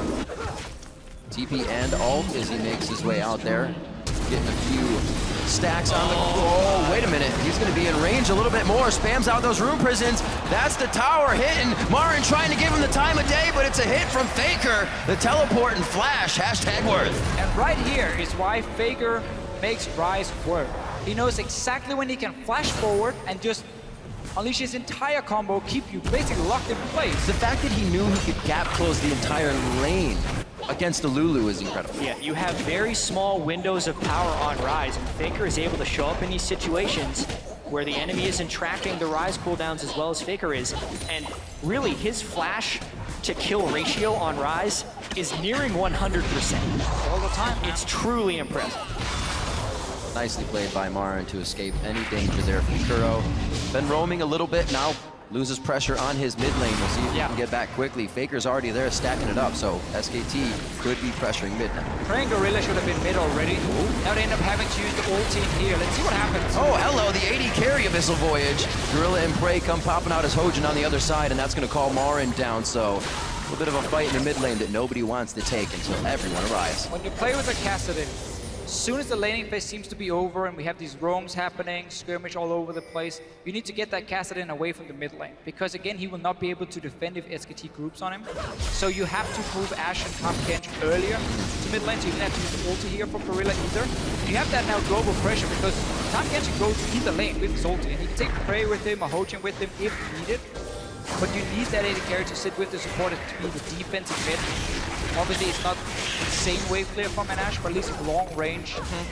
Bang now gets a lot of time upon him because Blue Tigers just have to move Kassadin top, then move AD carry mid, very delayed. They were constantly a step behind, and that's what SKT is used. Exactly. Kassadin Ashe, when you compare that to just to Sivir and Rise, Rise and Kassadin, Rise would actually have a little bit better wave clear than the Kassadin, but Sivir's much better than the Ashe. Yeah. They're playing the pressure game. This is the game that SKT had a huge compositional advantage in Game 3, but then we're getting picked off too many times. But the conservative nature of what SKT is doing with the windows of aggression is more the SKT that we saw in Games 1 and 2. And you're gonna see SKT move Rise down to the bottom lane and then keep the Sivir in mid lane. So you now have 3 lanes basically pushing for you.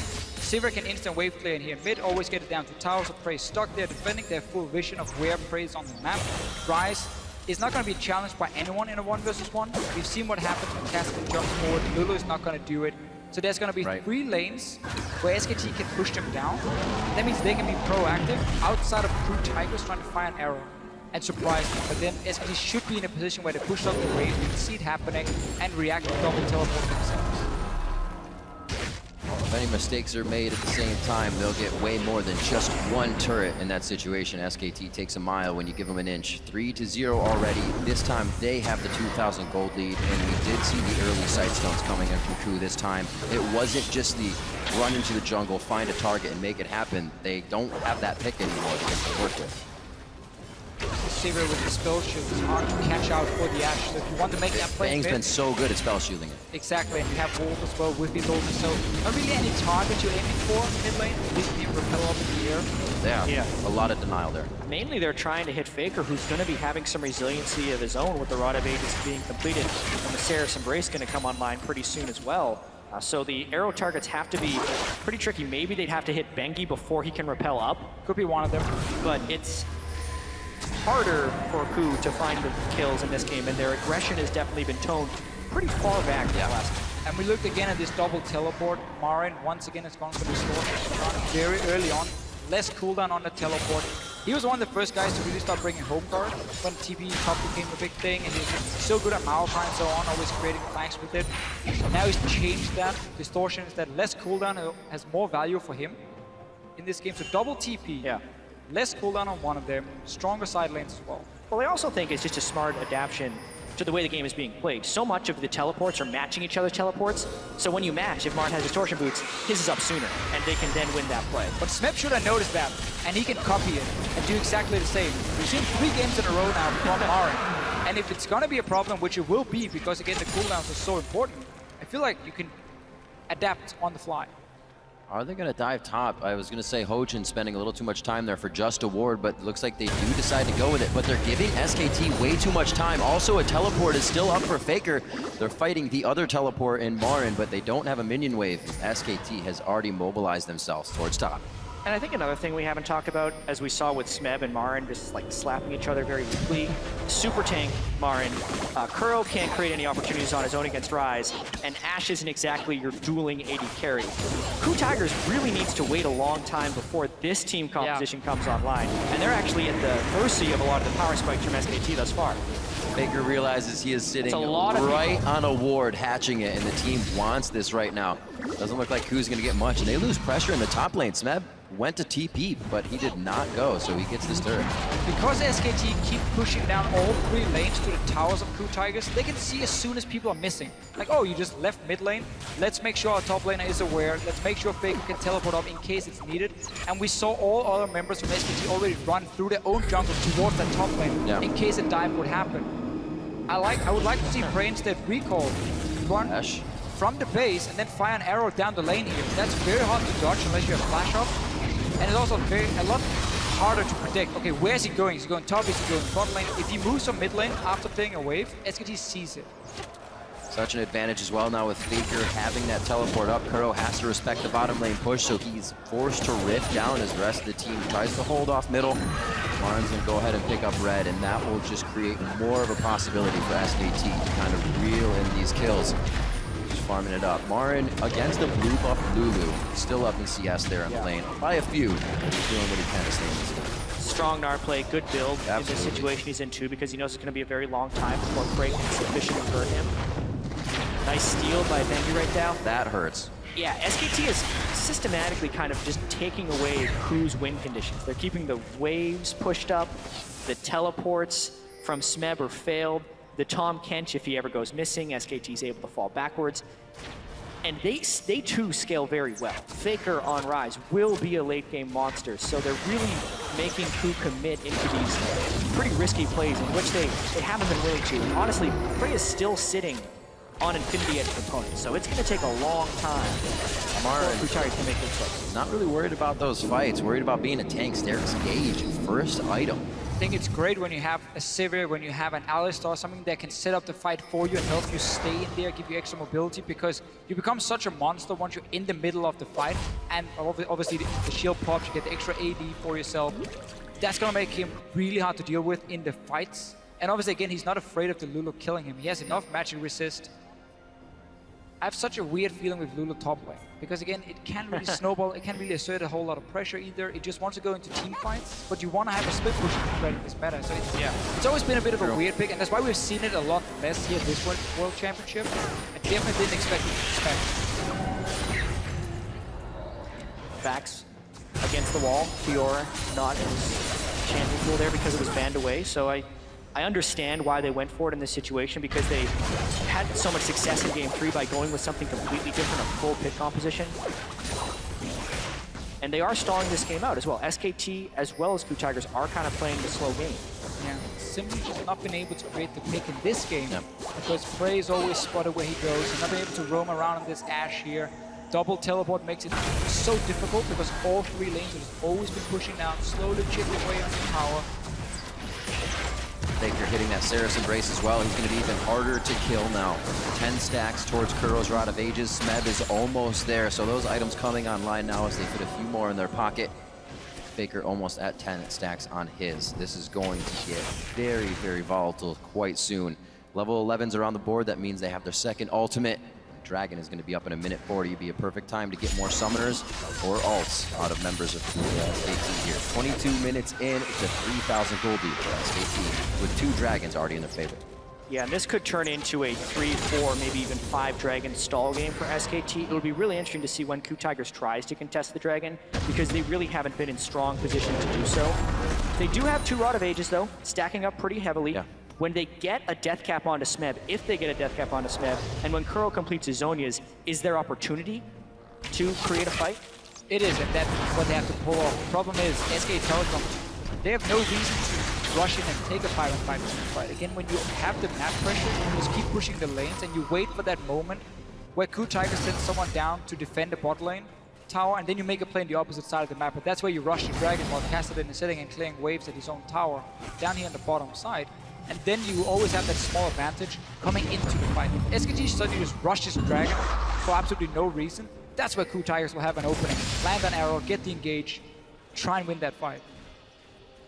Seeing how SKT could play this one. Marin in the top lane, looking to build that bar. Would be a great time in 30 seconds to have that Gnawer out. FLICKR and Kuro already on the bottom side of the map, adding that pressure. With Dragon coming up, you can already see Gorilla kind of waiting in the middle of both top and mid, or I should say bottom and Remember mid. his home guards, and he's sitting in base for a long time now. He's waiting to TP somewhere. He's going in bot lane now. Just going into the river brush, but it's going to be Kuro getting dropped immediately. How did he even think he could take that fight? Sarah's Embrace wasn't even used by FLICKR, and they're ready to keep going for the fight. Gorilla chomps up Smeb as his teleport comes in. Prey gets caught way off on the wing here. Ku was not ready to take any sort of fight. They thought it'd be a single 1v1 with their TP being the advantage of the bottom lane, but they have been turned on their head for this engage. Marin, no red buff, just the slows from the boomerang, but it looks like Ku is able to stave off any more deaths. 2 for nothing there for SKT. Ku has no idea how to deal with FLICKR. That is the thing that is losing them this game. 4-0-1, 100% kill participation, and also 2 of those kills were 1v2s, and he didn't even have to burn flash while killing them. This is a big misplay by Ku to be walking in range of FLICKR when he's capable of doing that. FLICKR has complete mastery and knowledge of what he can do, and you can tell Ku has none of that knowledge. I just love this matchup here. He was last picked, the Rise into the Kassadin. Kassadin shines when he uses mobility, get multiple ultis off, but Rise is able to lock him in place and burst him out. Keep in mind, you're also a champion who wants to hourglass second item. There's nothing against the Rise. He just got completely destroyed. Tom Kench was trying to come in for a larger flank. That's why the Castion engaged. Oh, yeah. He was interrupted on the other side of the fight. They had Homeguard TP coming, they had Tom Kench coming, everything was set up. But you need to get that arrow in first to stun that Rise, because we see what FLICKR can do. The amount of damage he's pulling off already. Can't let him freewheel like that. And again, a game they're building. The face of the mountain fully, it looks like, on Gorilla. Merc treads around, so they have what they need in magic resistance instead of building that Aegis. The locket's already completed for Bengi. They're not worried about any of that AP damage, so FLICKR can still wreak havoc on these members of Ku. It's not looking good, and we've said FLICKR Playmaker really hasn't been here this world. He's just waiting for the finals place. I think he's been having a great final so far. See what happens here, Gorilla? He's caught. The gray health is there, a flash over the wall possibly. Doesn't even get a chance to gray health on that one. A good crit from Bang and the execution from Bengi. And it looks like a little too far into the turret as they're getting flanked by Kuro here. SKT still knows their limits, and they get 1 kill there and have mid pressure. The walls are crashing down around Ku Tigers right now. Playtime is over. Yeah, Marin is also unburstable for the most part with the Sterix gauge as well as the tank items. The team is engaging in the right moments. The waves are crashing down on Ku Tigers. They don't even have Ash Hour right now. SKT is in complete control and look to be on their way to their 2nd world champion. And this is where SKT does their best work. When their opponent's being smothered, they don't know how to assess a fight. They don't know where to go once the fight starts. And SKT continues to pick you off 1 by 1, grabbing a little bit after that. It looks like they were looking for a few more kills there as they enter the jungle. The Tigers coming up empty-handed, but they're still happy to be in the lead with all the map pressure right now. And what a mental recovery by SKT. They died 29 times in Game 3 to the Ku Tigers, and 26 minutes into this game, they are yet to suffer a casualty. Undefeated throughout all of Worlds. Play kind of badly in Game 2 early game, come back. Play even worse in Game 3, get beaten. The crowd is completely against them at the end of that game. Ku Tiger chance coming in, and they are playing close to a flawless Game 4. Very, very clear after the game. Sit down, took extra time before they even returned to the stage. Yeah, they did. And just talked over and said, okay guys, we have absolutely no reason to risk this early game. We know what we can do later on in the game. Play it safe. Doing it this game here. Double teleport coming in. And Ku Tigers also surprising us again in the bigger man phase. This time around, I definitely feel like it was for the worse, especially when it came to this Lulu pick in the top lane. The first 3 picks were great. Rek'Sai, Ashe, Tahm Kench looked really good for Ku Tigers. Then it was a blind pick casted in, and it was It's just going to mention that. Coming in maybe a little too strong-headed there. Obviously, still could have worked. Seen the blind pick castings come out very strong, but FLICKR knows exactly what that matchup is about. Pulling out the Rise one time after the other, continues to play it to great success. Yeah, and comparing the team compositions between Game 3 and 4 for Ku Tigers, Game 3, everyone was a playmaker. Lee Sin for Hojin. Ash and Kassadin still the same, but they had split push pressure from Smeb on Fiora and a Thresh for Gorilla. Tom Kench is an annoying support. He's mainly a defensive user. He's beautiful. And then he punishes positional errors, but he's not the same type of playmaker that Thresh is. So substantially less playmaking for Ku. And that's one of the great things. They kind of threw caution to the wind. Oh boy. But now SKT is playing their defensive controlled game. This is their risk. Teleport almost up for Smeb on this one. He's clearing the bottom wave. It looks like the team may not even try to take anything. Hojin gets hit out. A very late arrow, though, still allowing SKT to fight. The Gnar misses off of a flash there by Gorilla, but Baron is now up, and the fact that the waves are already crashing towards Ku makes this so much more difficult for them. Remember, it's a home guard enchant. For Smeb, less cooldown or more cooldown. For Hojin. Again, where they take different roads to exit. The exhaust is there, but I don't think they're going to have the chase on that, even with FLICKR's ultimate coming in. It looks like they stay back. Ku now trying to hold off mid. The flash was used by Prey, or I'm sorry, heal was used by Prey. The TP coming in to save the minion as well as engage in a fight. Smeb gets the wild growth on himself. What a static shiv crit. And it looks like that could be a final kill. Nicely done coming in. The Toxin from Bengi picking up a kill onto Prey as he had already used heal. He could not get himself away. And Gorilla also falls after flashing previously. And SKT is going to take a lot after this one. The wave clear is gone for Ku Tigers. They had to go back to base. They have Baron buff and 5 people alive for SKT. How hard did they push this in? They don't have many waves pushing the side. It could be towards the top before Prey and Gorilla get up to get that second tier turret. They have a pretty good minion wave halfway there, but I don't know if they'll have time. Maybe they just have too much money to spend at this point. 11.5 thousand gold in the lead right now, and still a flawless game of 8-0 as we just hit 30 minutes. Yeah, no reason for SKT to risk anything. Just go back, return out here, take another dragon, and get 4 for yourself. And really, just the way they've been sitting in this 1-3-1 as Marin is trying to run away, Hojin comes in. Beautiful hop. The whimsy from Smeb couldn't get him there in time, but it's all about Kuro being there.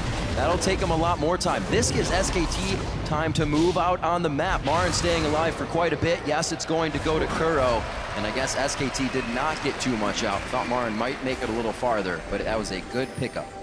First small sloppy mistake we've seen in this game from SKT. Yeah. Marin shut out. Just being a little bit too greedy for trade, I think, against Smeb. He's getting Baron off of one member. Very good here for Ku, but still quite a bit of Baron to be used by the rest of the team's FLICKR to the bot lane, but he's got to be wary now. Yeah. He does not have his teleport up, and you can see that's And I'm looking at this Ashe pick here for Prey. Normally he's a fantastic Ashe player who's able to set up a lot of picks for his team. That's 4. Obviously one of the reasons Ku Tigers value it so highly. But what SKT did in this game, that was very smart. First of all, Sivir, who can spell shield the arrow. Ashe, Alistar, who can obviously pop his ulti. We talked about the Elise, who can propel up into the air. There was no easy target for Prey to hit. We mentioned this earlier. There's no easy target for him to hit in the mid lane. And that's normally how you stop a 1-3-1 with Ashe. You say to the other team, if you split up in side lane to be hard engaged mid and you die. They're setting up a play. This has to work. This has to work. FLICKR onto Kuro. We've seen this before. He dodges out. The minions in the mid lane gave him a bit of vision here, and it looks like he's going to be able to stay for the full fight. Hojin gets eaten up, and they're trying to get out of this. A cocoon right across the mid lane could keep someone in range, and it's going to hit Gorilla. That's going to be the fly-in from the rest of the team. The Grey Health and Wild Growth is on. Everything once again for Ku being used in defense when they want to try and get in offensively.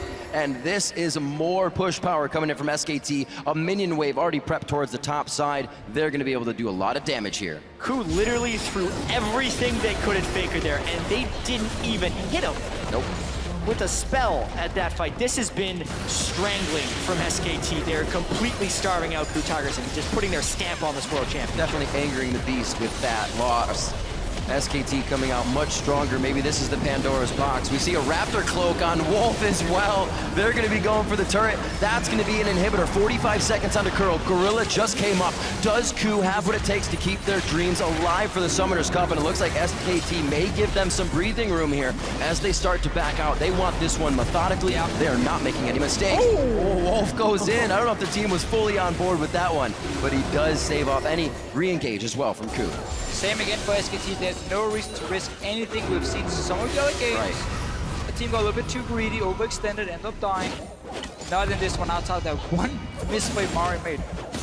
Could have perfect game almost. And a surplus of items now coming out from the side of SKT. We talked about the spell shield. Bang, if he misses it, he also has the Quicksilver Sash. Now FLICKR's got his Rabadons on top of everything else. Deadman's Plate on the Sterix Rage and a Banshee's Veil in the top lane. So many things to help them mitigate the crowd control in Ku's fight. It just seemed like Ku invested everything onto the fact that they could always engage with Tahm Kench and Ashe, so they didn't need to bring double teleport. They could start these fights, but then they didn't realize how many members from SKT could avoid getting stunned by that arrow, and suddenly the 1-3-1 was going to be a thing. Double TP, and there's just been no answer. In fact, it's so hard to play against unless you get that massive lead early on, which they did. Yeah, and I mean, this game, if SKT closes out with this 13,000 gold advantage, is almost classic SKT. It's exactly the way they want to win the game. Nothing incredibly flashy.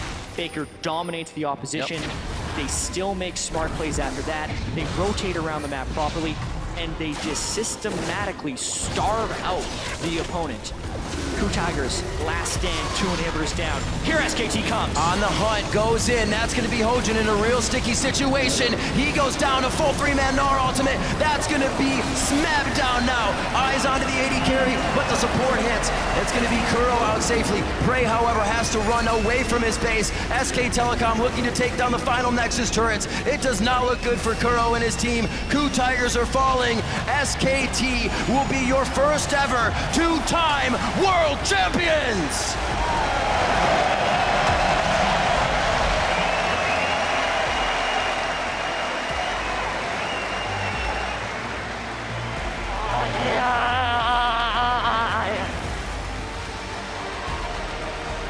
In an almost perfect run, the emotion on the team being felt. You could see it on FLICKR's face. An almost perfect run here for SKT. Thwarted one game, but come out the victors and get to hoist the Summoners Cup a second time. FLICKR, Bengi, and Koma, the repeat champions here. And if FLICKR's legacy wasn't cemented enough, that last performance on Rise, he made it look easy. FLICKR, playmaker. He showed up, especially in the last game, had a good final overall. Other members from SKT we always have to highlight. Bengi, in this game on Elise, had a massive impact, but Bang really for me as well as an AD carry. In these fights here, he's never the guy you talk about. When you look at SK Telecom, you look at the big names like FLICKR, Marin in the top lane. Bang is just consistently always there for his team and doing well. It's gotta feel good for these guys. An amazing record throughout summer to the end of Worlds. 53-7. SKT puts up an amazing show. Now they get to hoist that Summoners Cup. Also, Ku Tigers, you saw them still in good spirits. They had such a tremendous year. But ultimately, this is the year of SKT. 2 LCK championships, spring and summer. Perhaps the most dominant split or total year we've ever seen from a Korean team. And it all culminates with that 13-1 slaughter of Ku Tigers in Game 4. I think one of the biggest things you mentioned before, gentlemen, is the fact that the slump in Game 3 wasn't even seen in Game 4. They knew exactly how to repair any of the errors and bring themselves right back to the top of the game. That's when you know it's a great team. When you can lose a game in a best out of 5 and then instantly Turn it around. Fix everything, you're ready for the next game. I can't believe how much restraint SKT has. Just grab it. As a team, they will do so. SK Telecom T1, your 2-time world champions. An amazing feat that they have performed here at Worlds.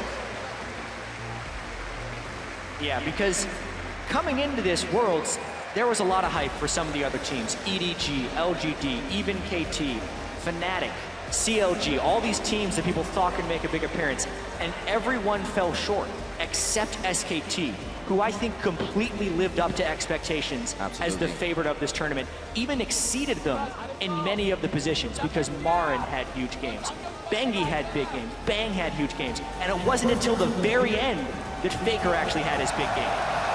The kiss of the LCK Cup and the Summoners Cup for FLICKR once again. And right now we're going to throw it over to our analysts for a discussion of that game. Thank you, Riv. Once again, our 2015 World Champions, SK Telecom, and so well deserved. It can only be reiterated. These guys have looked unstoppable throughout the year, unstoppable throughout this tournament, and they come away with it in such fashion there with that final game, absolutely taking over the Rift. Well, they were a little bit stoppable. They did lose that last You're right. They had the one blemish. They had the one loss. It was an important international tournament, but I really respect them. They bounced back so hard after that. That one loss, they really came through, tried to fix the flaws that they found, and that led to this unbelievable 53-7 bloodbath through the summer season that has culminated right here. And their tournament has just been so clean. It took almost all the way till the finals till we saw any of these unforced errors, and there were only a couple of them. Yeah, up until Marin kind of died there in the double, it was almost looking like, except for one tower, a perfect game here. But still some respect from the crowd for the Blue Tigers. Yeah. And from SKT as well, great sportsmen there, showing love for our runners-up. I mean, what an incredible run they had as well. That can't be forgotten. I really love it. You gotta love them. Look at their faces. Talk about the attitude that brought them to the finals will carry them out of the finals. They may have lost, but they still had such an incredible year. But they won our hearts. They won our hearts. Oh, by far and away. Yeah, the first year that they're actually a professional team, they go all the way to the finals of the World Championship. Right, we talked about, great feats like Fnatic and Origin and having made it to the semis with their first year with these rosters. The same thing for Blue Tigers, and they make it all the way to the finals. They're the only team to take a game off of SKT in this tournament. But of course, taking only one game off of SKT, I mean, they remain these titans. And you refer back to the video we had at the beginning of the day talking about a team won the Season 3 World Championships, then goes into a slump in that Season 4 to some degree, and they come back stronger than ever. Yeah, and they're just fearless in their gameplay too, just no hesitation. I think the most I've seen SKT hesitate is when they actually don't want to drop the cup when they're lifting it up. That's like, okay, we're really good at this game, League of Legends, but this cup right here, that's heavy. So, but the yeah, real world is more difficult. Yeah, that cup is. It's very heavy. I've never deserved to touch it. So.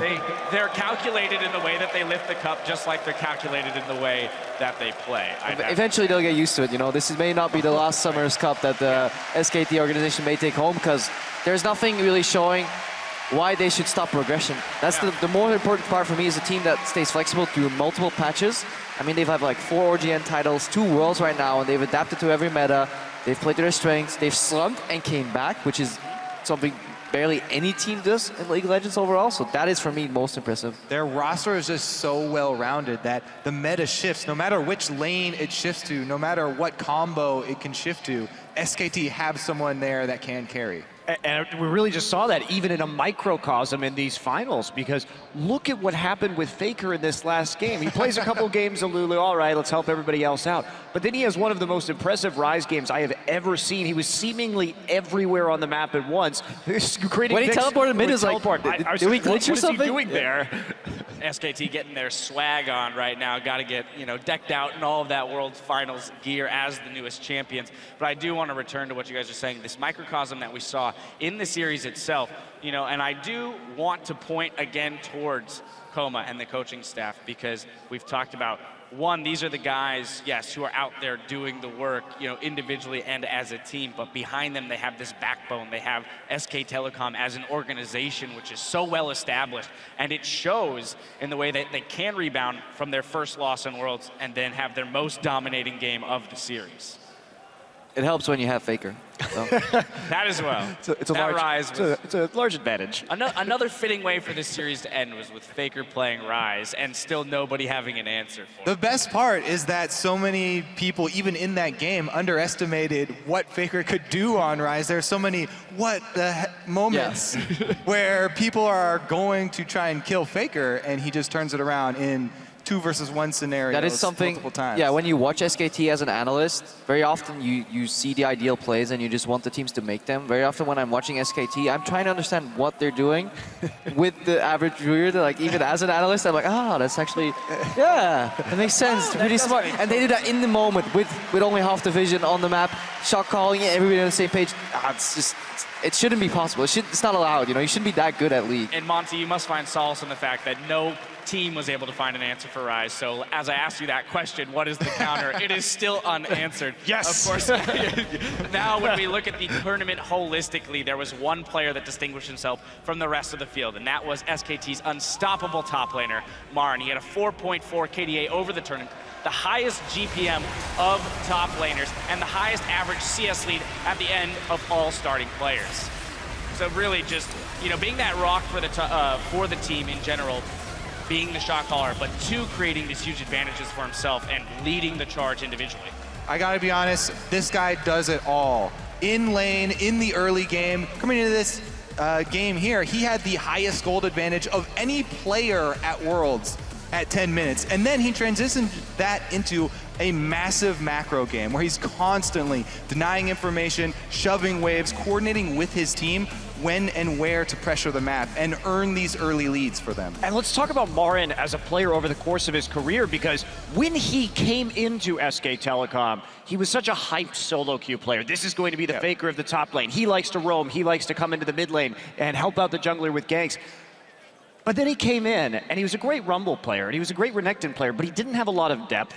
He frequently overextended in the split push and got himself killed. But this year has really been the birth of Marin as a top-tier top laner, where he really deepened his champion pool. He was just in his cocoon before, and now he's a beautiful Marin butterfly. That's very good. The growth for him has been phenomenal, and you know, as much as we put weight on the fact that Bengi and FLICKR have achieved their second world championship, we have to look at those individuals who, you know, have just hit their first, and Marin being a huge example of that. Well, we'll continue this discussion in just a bit, but first, we're going to send it over to Shox for a word with our newly crowned champions. Well, thank you very much. We will talk to them in a second, but first, join me in welcoming Trevor Henry, Brandon Beck, and Mark Merrill for the presentation of the championship medals.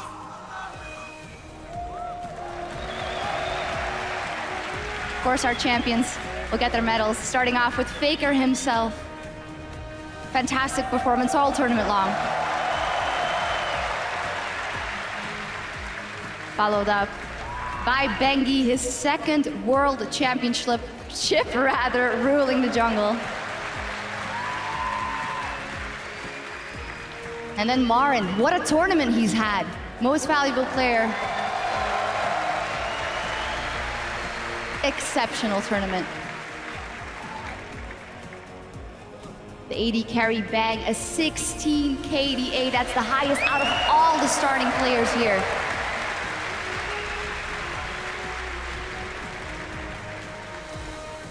And his support, Wolf, and honestly, the backbone of SKT in their run to their second world championship.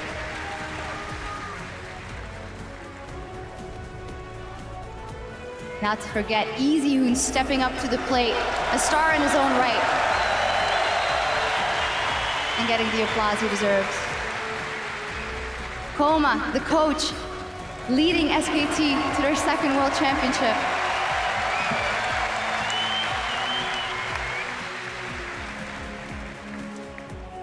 And Carter, the head coach of SKT, behind the scenes, making it all happen.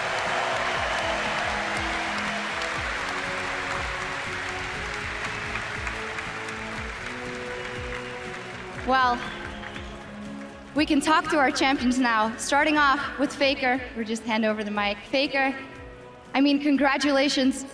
What a fantastic run. Can you try and explain to me, after all you've been through with this team, what it means to now be able to hoist the Summoners Cup for the second time in your career? 페이커 선수 우선 우승을 정말 축하드립니다. 정말 멋진 대회를 이제 기록했는데요. 지금 현재 있는 SKT1 팀과 이제 여러 가지 일들을 정말 많은 일을 함께 같이 겪었는데 이렇게 두 번째로 소환서컵을 들어올린 소감이 어떠신가요? 어떤 의미가 있나요, 페이커 선수한테?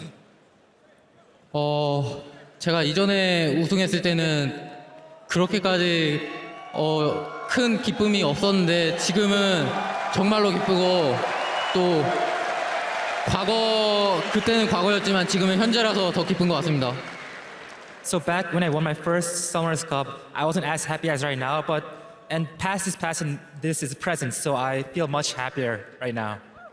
Well, FLICKR, I have to say that everyone has noticed it as well. You just seem more and more relaxed this year. You even did a somersault before the game began. Can you talk us through the experience next to the stage as well and the fun you've had here? 페이커 선수 이번 대회 때 더욱더 여유로운 모습을 많이 보이겠다고 이제 얘기를 들었는데 아까 이제 입장하실 때도 구르기를 선보일 정도로 되게 더욱더 퍼포먼스가 화려해지셨습니다. 이번 대회를 진행하면서 어떠한 경험들을 했는지 말씀해 주세요.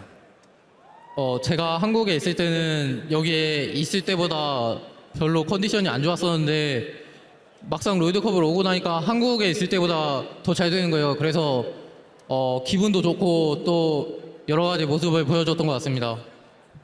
So back when I was in Korea, I didn't feel as good. I mean, I didn't feel that well, and I didn't think I performed as well. But after coming here at Worlds, I think I was playing much better, and I just felt a lot better. So I felt like I'd show much more myself to the crowd and fans. That you did. With that, FLICKR, you still had to play out the full games. It came to 4 games, no undefeated run for you guys. Can you tell me how you guys went from game 3 to game 4? Was your confidence shaken at any point? 이제 4경기까지 가면서 결국 전승 우승이 이제 깨지고 좀 어려움을 갖고 계셨는데 3경기에서 이제 지셨을 때 좀 자신감이 흔들리거나 4경기에 들어갔을 때 어떤 마음가짐으로 임했는지 말씀해 주세요. 저희가 이번 롤드컵에서 처음으로 진 거기 때문에 모두가 상심이 컸지만 그렇지만 모두 힘내서 다시 4경기 때는 원래 플레이하던 대로 했던 것 같고 3경기 때 졌을 때 저는 전승 우승이 깨져가지고 우승을 해도 별로 기쁘지 않을 것 같았는데 막상 우승하니까 아무런 생각도 안 하고 그냥 이겼다는 거에 기쁜 것 같습니다. So at first, this was our first loss in the tournament, so all our teammates, we felt really bad. But we said, let's cheer up once more, and we went back to our original play style. And at first, personally, when I lost the third game, I thought I wouldn't be as happy because our perfect record was broken. But after we won, I just didn't remember any of that third game, and it just felt really good. And you guys closed it out. Finally, for FLICKR, before we talk to Bengi as well, is there anything you want to say to all the fans watching back in Korea and around the world and here who have supported you for the last couple of weeks? 이제 마지막으로 여기 현장에 와주신 팬들이나 전 세계에서 페이커 선수와 SKT1 팀을 응원해준 팬들한테 한마디 말씀 부탁드립니다. Hi guys.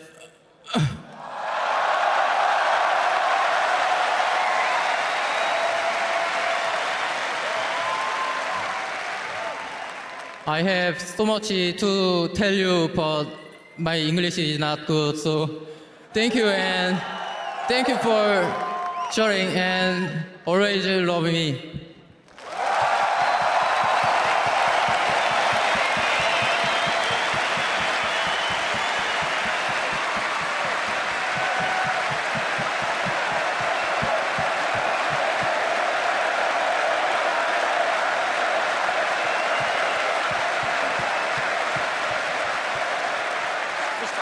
Obviously, they love you here as well, FLICKR. Thank you very much. But we also need to talk to Bengi. Congratulations. I mean, what a fantastic tournament. Also, your second World Championship. Has it sunken in yet that you've been able to do this 2 times in the last couple of years?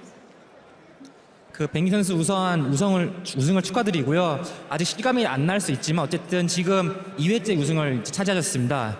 우승 소감을 말씀해 주세요. 일단 2회째 우승이라는 게 너무 고맙고 좀 팀원들에게 좀 감사해요. 제가 아무래도 결승전 때 좀 안 좋은 모습을 보였다고 생각하기 때문에 아무래도 이 경기도 제가 실수한 것 때문에 힘들었고 3경기 때도 저로 인해 좀 힘들었고 그래서 팀원에게 너무 미안하다는 생각이 좀 많네요. First, I want to say thanks to my teammates. Personally, I think I haven't performed that well during this final series. I think our team struggled during the second and third game because of me. So I'm really sorry for my teammates and also thankful at the same time. Well, Bengi, even with that very self-critical but a fantastic tournament for you and your team after all, how have you lived kind of the last couple of years? Because we know that you haven't had the easiest time last year around. It still must mean a lot, even if you're doubting yourself at this moment. 지금 정말 최고의 순간이지만 이제 작년에는 조금 팀 전체적으로 힘든 순간도 있었고 이제 지난 여기까지 우승하기까지 지난 시간의 여정을 좀 말씀해 주세요.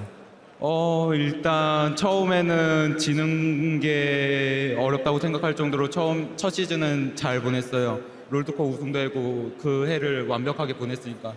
근데 그 다음 해를 보냈을 때는 정말 절망적일 정도로 바닥을 쳤고 그 다음에 자신감도 없는 상태에서 솔직히 은퇴할까도 생각했는데 아무래도 코치님이 한 시즌만 더 해보자 계속 설득해 주셔서 한 시즌을 더 보냈는데 그런 저를 설득해 준 코치님한테 감사하게 여기고 싶어요. So like at our first year, we were playing so well. Losing seemed even harder than winning. So we even won the World Championship. But last year we had a very abysmal year. Like we had a very hard time. I even thought of retiring, but my coach talked me into it. And he told me to let's play one more season. Let's play together one more time. And I just want to say thanks to Koma, my coach, for grabbing me once more and helping me come back to my own pace.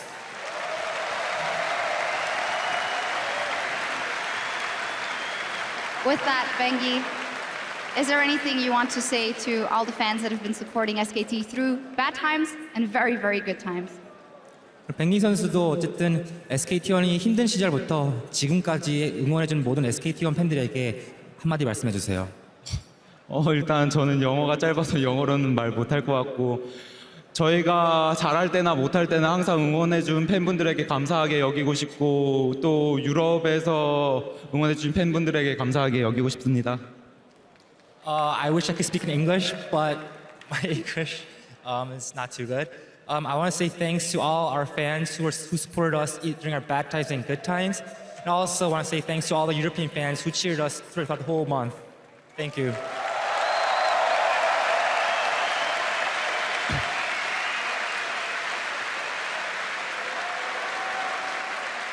Well, thank you very much, Bengi. Thank you very much, FLICKR. We'll be talking to some more members of SKT in just a little bit. But ladies and gentlemen, one more time for your 2015 League of Legends World Champions, SK Telecom T1.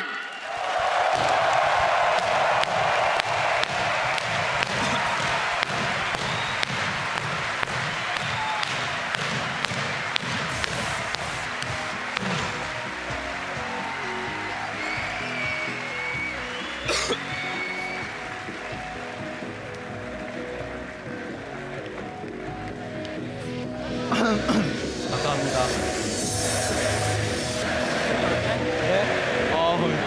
조금 약간 힘들게 해서 너무 기분 좋은데. I have to say, what a winner's mentality, a champion's mentality there for FLICKR, or from FLICKR rather. You know, for him to say that the last one didn't mean as much as this one. The past is the past, the present is the present, right? That is a champion's mentality, looking forward to this series and putting as much weight on it. So many people would be willing to say, well, I've won one before, I can rest on my laurels there, and he doesn't do that. He comes back in and wins it in spectacular fashion. Yeah, just being able to get the first person ever to combine with Bengi there just to get 2 cups, nobody. Coma, if we're talking about repeats, let's give credit. If we're gonna go into semantics here, yeah. Well, and then on Bengi's side, the modesty that comes from him in victory there, saying that he didn't feel he played his best game, but it really was a team effort. And then too, to stretch to Coma and say that I was looking at retiring, but again, this points to the organization, the strength of them as a team staying together. Yeah, and SKT just as a lineup are very modest. When they have winning matchups, they don't really go to style on their opponents. They just play clean League of Legends with the necessary amount of respect, and then they just end the game. Sometimes it's not as exciting because they could go for all these weird picks and still win the game because they're so good at the game. But and now, of course, it's time for a celebration. Swag time! Swag time! As the players of SK Telecom get to finally celebrate with the rest of the people here in the arena. I'm sure things are about to get wild and crazy. Can I go down there? I need one of those Do you shirts. want to just stream out the desk real quick, and I'll just peace Yeah, out. you know what? I'll hold down the desk rep, but you go join them down there for the party. Seriously, I gotta get my hands on one of those shirts. What's going on? Easy Hoon and Wolf getting in on it as well. Easy Hoon, great performance from him as well. Some people might think it's hard to be on a team where the person with your spot on the starting lineup is FLICKR. Well, that was a great interaction He there. pulls it off so well. Well, Easyhoon too. We talk about the last finals that SKT played against the Coup Tigers, and he was the man in charge. FLICKR sat on the bench for the entire finals during that 3-0 performance, and he's been absolutely crucial to this team because it allows them. It makes it so hard to prepare against them. They can play Easyhoon, and he's so good at these control mages that it really changes up your pick ban strategy. And they're spearheading the trend where teams are starting to get really inclusive with their substitutions. At the start of League of Legends teams, subs were only people you put on the piece of paper just to have in emergencies. You know, sometimes they were Diamond 3, but SKT, they take that a step further, you know, have their subs ready to fill in. You know, they have players like Easyhoon who could easily be rated as top 5 mid laners in the world on their bench. You know, so unluckily for him, he has FLICKR to go up against there. So that's really cool that they're so inclusive of him, even in the post-game celebration, for example. They're a team. It's another thing that puts SKT even further ahead of the competition, that they're already fielding a 6-man roster with rotating that roster and actually getting a lot of value out of Easyhoon. Yeah, and I think that's where you end up looking to other teams now and what they end up taking away from this experience at Worlds, from both their own experiences, but as well as from witnessing the achievements of SKT. Clearly, this organization is doing something right to have won 2 in the last 3. All right, well, now we're going to send it over to the stage where Shox is joined once again by SKT's coach and our 2015 Worlds MVP. Well, thank you very much indeed. Joined here by Coma, the coach for SKT. You can keep the hat on if you want. Well, Coma, I want to start by congratulating you, 2-time world champion with SKT, and I want to start by talking about something Bengi said, how you were so instrumental in helping him get back up there together with the rest of the team. Can you tell me about your experience about these guys who were quite down last year, bringing them all the way back up and winning the Summoners Cup? 그 코치님 우선 SKT 팀과 2회 우승을 거두신 걸 축하드리고요. 방금 인터뷰에서 뱅기 선수가 본인이 힘들어할 때 코치님이 도움으로 다시 한번 팀과 다시 힘을 내서 경기를 할 수 있다고 얘기를 했었는데 코치님이 어째 이런 팀을 SKT1 팀을 힘들 때를 겪어서 다시 정상까지 올리기까지 어땠었는지 말씀해 주세요. 일단 과정 같은 경우 처음부터 이야기하면 너무 길어서 힘들 것 같고요. 일단 이런 결과 나오기까지는 정말 많은 노력과 눈으로 보지 않고서는 정말 몰라요. 피드백 할 때나 이런 아무튼 정말 힘든 과정이 있었습니다. 이런 우승은 그냥 운으로 온 게 아니고요. 정말 선수들이 노력한 만큼 나았었던 것 같습니다. 선수들이 정말 굉장히 노력했습니다. I wish I could tell the full story, but it's too long, so I'm going to skip that. And like coming up to this point, it's just, I don't know, it's really hard to explain in a couple words. We put in so much effort, we had endless feedback sessions, and players practiced so hard. The players came up to this position as a champion, once again, not through luck, but their own practice and effort.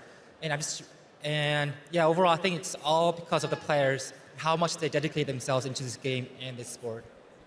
Well, dedicate themselves, they did, and Homa, it begs the question, 2 world championships in the very young history of League of Legends, 5 years, you naming those players how strong they are, we know what you can do with them. What does that make you think in terms of the possible world championships that SKT could take in the future? 이제 이 5회밖에 진행 안 된 이 짧은 월드 챔피언십 기간 동안에 SKT는 무려 2회나 우승을 거뒀습니다. 근데 이제 코치님 말씀하신 것처럼 이렇게 연습 열심히 하고 정말 강한 선수들이 팀에 있는데 이제 앞으로 미래에 SKT형이 다시 한번 월드 챔피언십에 결승 우승하기까지 어떤 가능성도 어떻게 될 것 같은지 말씀해 주세요.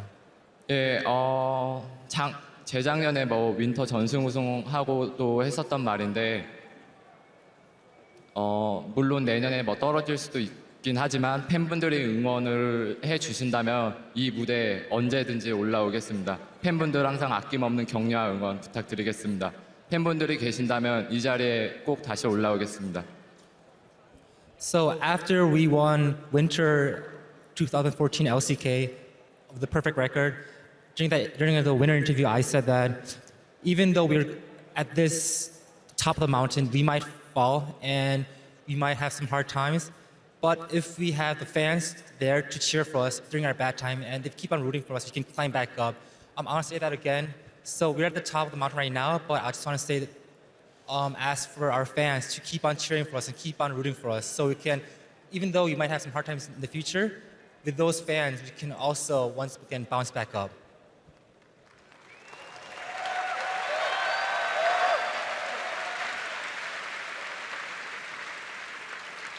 And they always will. Thank you very much, Koma. Congratulations, the coach, after reaching his second World Championship. Back to you guys. Thank you, Shocks. And that's a guy right there that I want to sit down with for a couple hours and really just get his full philosophy and thoughts on coaching, because the work he's done with this young crew of guys has been just phenomenal to watch. Gonna need a translator though.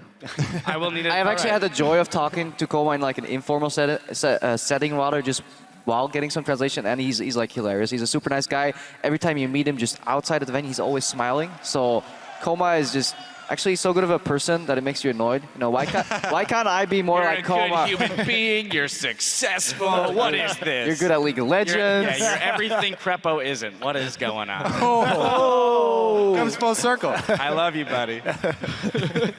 But, you know, again, we have to reflect, and he talked about it there, the organization itself. You know, looking forward, the future of SK Telecom is such a young esport here, League of Legends, and they've already got 2 of the 5 World Championships. I mean, that's quite a trophy case, but they're also building up quite a bit of expectation for themselves now moving forward. Yeah, I mean, there's one more thing that they could do. They could actually not drop any games.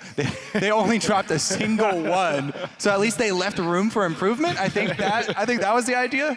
Yeah, it was. Yeah, so now when they go back to the team house later, they can be like, all right, so we clearly have things to work on. Yeah, what are we working for next Right. season? Yeah, Less losses. yeah, exactly. Don't go run 5-man into the jungle and give up 5 kills in the first 5 minutes. But if we can avoid that, we'll probably be good.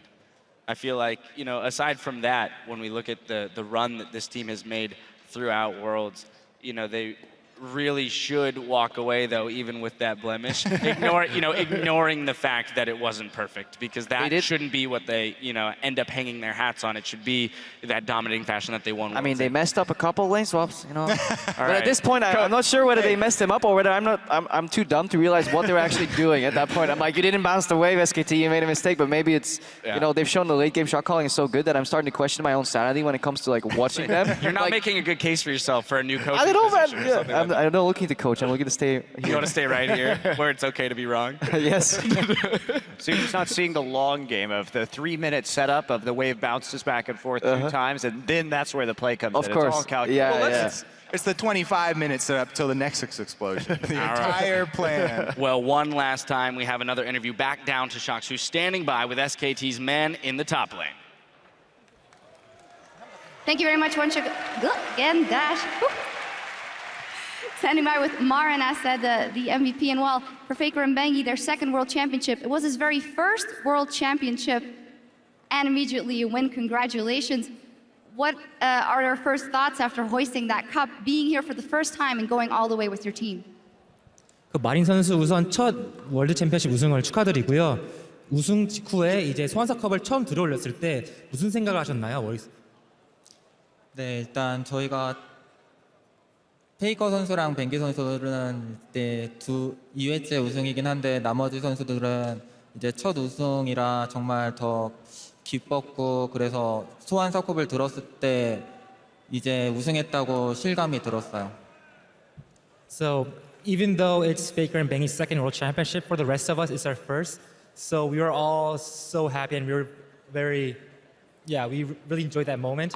And by the time when we hoisted that World Championship Cup, Summers Cup, at that point it struck me that, oh, we're the world champions. That must have given you maybe not yet, but some time to reflect on your own performance. Your teammate Bengi was saying how he wasn't that satisfied with his own play.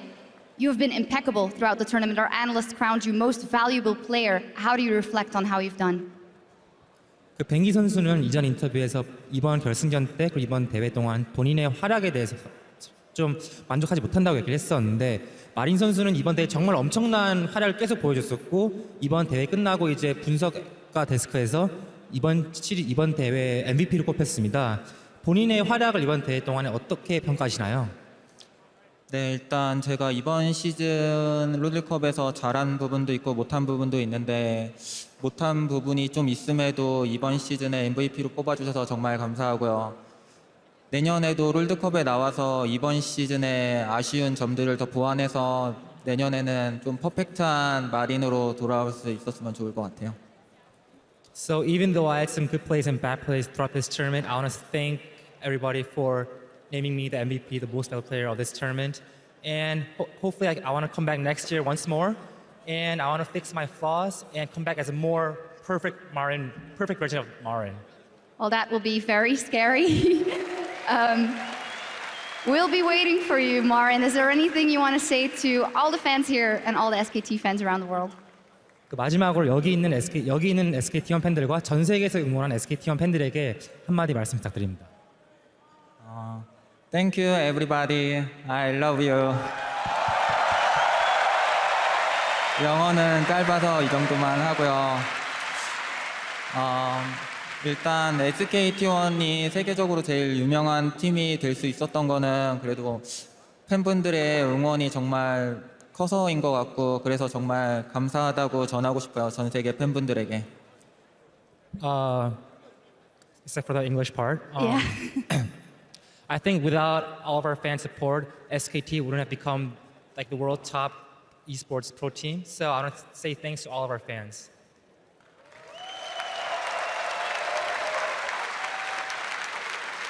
And thanks to you, Marin, for an exceptional tournament. 감사합니다. Back over to you guys. One last time, thank you, Shocks. And congratulations to Marin again on achieving that Most Valuable Player award for this tournament in his first year. He really did lead this team, you know, and I think a lot of credit needs to be extended to him for doing it on a team of star players. Well deserved. I mean, he stepped up in a meta that required it for his position, and absolutely he was the top performing top laner. I mean, if you're going to share some shot calling burden. All right, now you gotta tell. I have to give some context here. Faker's holding a stock of broccoli, and that's because a fan extended the offer to him and said, "Your hair looks like broccoli." So Faker said, "All right, well, if I win, I will eat some broccoli." He did promise to eat broccoli. So there it is, ladies and gentlemen. Stay healthy. The victory broccoli. That's better than the Summoner's Cup right there. That's got iron in it. The true secret. I love how they're explaining the story to you. He's like miming. He's like, "This is my hair broccoli. I will now eat my hair." Like, that's some serious iron there. That's raw. He's gonna do it. That's the kind of minerals you need there, sir. That's what champions eat, is your broccoli. That's the difference between a good, and an exceptional rice player is the amount of broccoli you eat raw. Yeah, it's not a Popeye thing. It's not spinach. It's broccoli, ladies and gentlemen. Pure vegetables, kids. Look at us, distributing solid health messages around the world. All right, well, there they are. Again, it can only be reiterated so many times that these guys so much well-deserved for their journey through the year, the season, and the World Championships here. Now, it's been a long road for all of our teams, and we've gotten to witness a lot of epic moments on the road to the Summoner's Cup. What stands out to you guys specifically? Kobe, I'm gonna start with you. Being from North America, I'm gonna have to go back to week 1 when there were happy times for us, and I have to point out Cloud9. They brought to brunt the power of the Morgana, Veigar, Tristana, these siege comps from North America where we really found success. And then it all culminated in this amazing pentakill from Balls after he got so much criticism leading up to this. For him to accomplish that play on the first week and for them to go 3-0 was just sort of a magical moment. Yeah, it was magical. And then they got super reverse swept, and that was the end of NA. 0-10, the dream. You live by the reverse sweep. All right, Crepo. Well, in classic EU fashion then, where are you pointing your finger for your favorite moment? I wonder. I'm in Europe. Wales is in Europe. You know what else was in Europe? 2 European teams in the semi-final. No NA teams there at all. That was for me fantastic. I got to cast one of the games in Brussels, home country for me. That was just, yeah, the rise from Origin, from a challenge. It was like from unranked to challengers, came to full success there for FLICKR, and then Fnatic still bouncing back all the way to semi-final. Sadly, it was a full Korean final, but for me, this was like the highlight. Well, thanks for mentioning my favorite thing too, right there, the all-Korean final. What a surprise! Your new favorite. No. I'm going to go a little bit more micro on this one.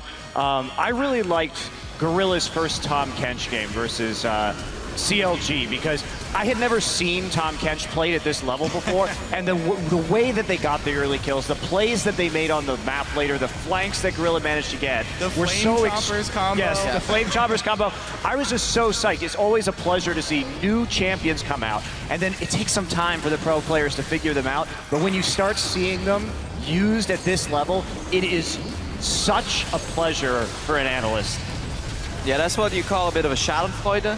I don't know about this play right. No, this was saved by the beautiful Azir Maul. They won that team fight. Yeah, because of the Azir.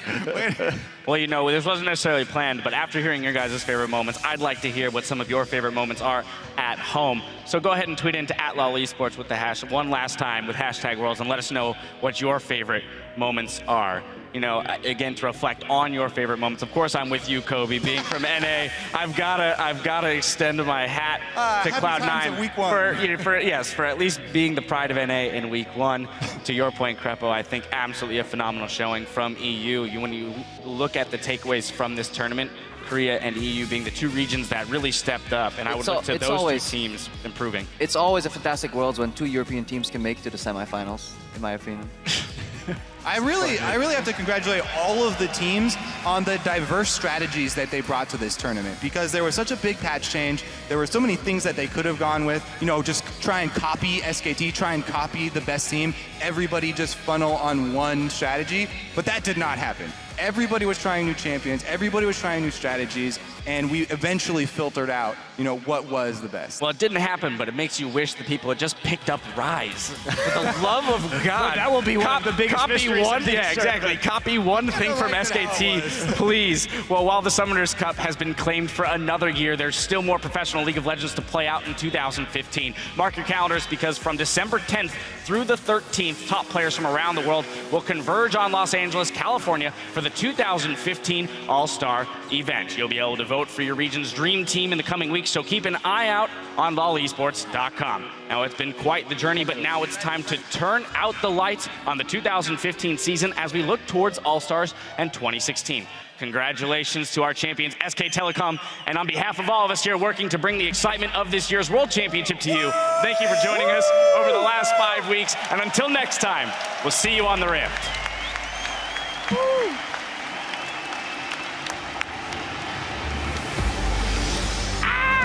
Good cast on a day.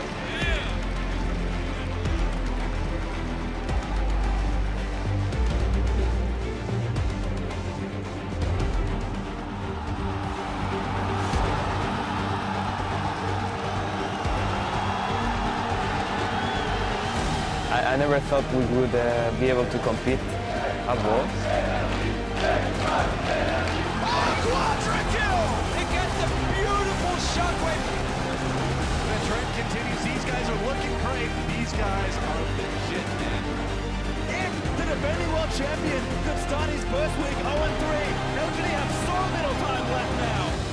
일단 저는 EDG랑 가장 만나고 싶었었기 때문에 이번에 조 편성이 굉장히 잘 됐다고 생각하고. In a battle that many people thought was a preview of the finals, SK Telecom T1 make it look easy. Coming from a small country where, you know, nobody knew me, to be here right now is really amazing. Com certeza, o dia de hoje eu acho que é um dos dias mais importantes da minha vida, um dia que a gente pode fazer história representando o Brasil. Best showing of an international wildcard team ever at the World Championship. Flash Wolves might just be Coup here. Coup Tigers too far behind, can't do anything. What is up with the upsets? Cloud9 versus Fnatic. It's a long-standing rivalry here. Double kill for Balls, a triple kill for Balls. Holy cow! It's not gonna get the kill for Balls. Week 2, Fnatic came to play. It been an absolute massacre of Cloud9 in this game. Alistar's camping on the lantern. Oh, he ball! Peekaboo! My story ends here, but even with me gone, I still want everyone to support TSM and all of my teammates. It's gonna be enough! There are no respawns, and Fnatic pick the first seed! Elvis gets stunned up. On flashes forward, the last auto attack calculated right there. Their bottom lane are legitimate threats at every single part of the game. There is no base left. There is only victory for AHQ. Tigers have punched their ticket to the quarterfinals in London.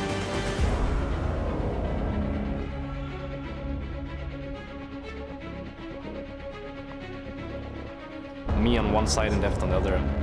Cannot possibly see it becoming anything less than a great game. 너무 빨리 만나게 된 것 같아서 좀 그랬어요. It's a double for Reckless. He wants to run down more. Deft, his brother in arms, will be his dead man in arms. That's a triple. Fnatic will advance to the semi-finals.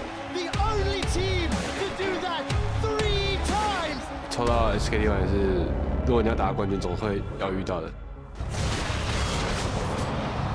Westor follows the flash. One more hit. Westor wins the 1v1. Everybody is being killed. SK Telecom destroy AHQ's Nexus and are one step closer to the Summoners Cup. Well, not gonna underestimate them at all. It's gonna be interesting. He gets a quadra kill. He's on the hill, and it's gonna be all fun to save the game. Boom! The kills come in, and this could be the semifinals for Origin. 그때도 쉽게 이긴 게 아니라 정말 어렵게 이겼기 때문에 In summer season, it was KT Rolster, but Coup with a chance at revenge. And there it is. Coup Tigers go to the semifinals.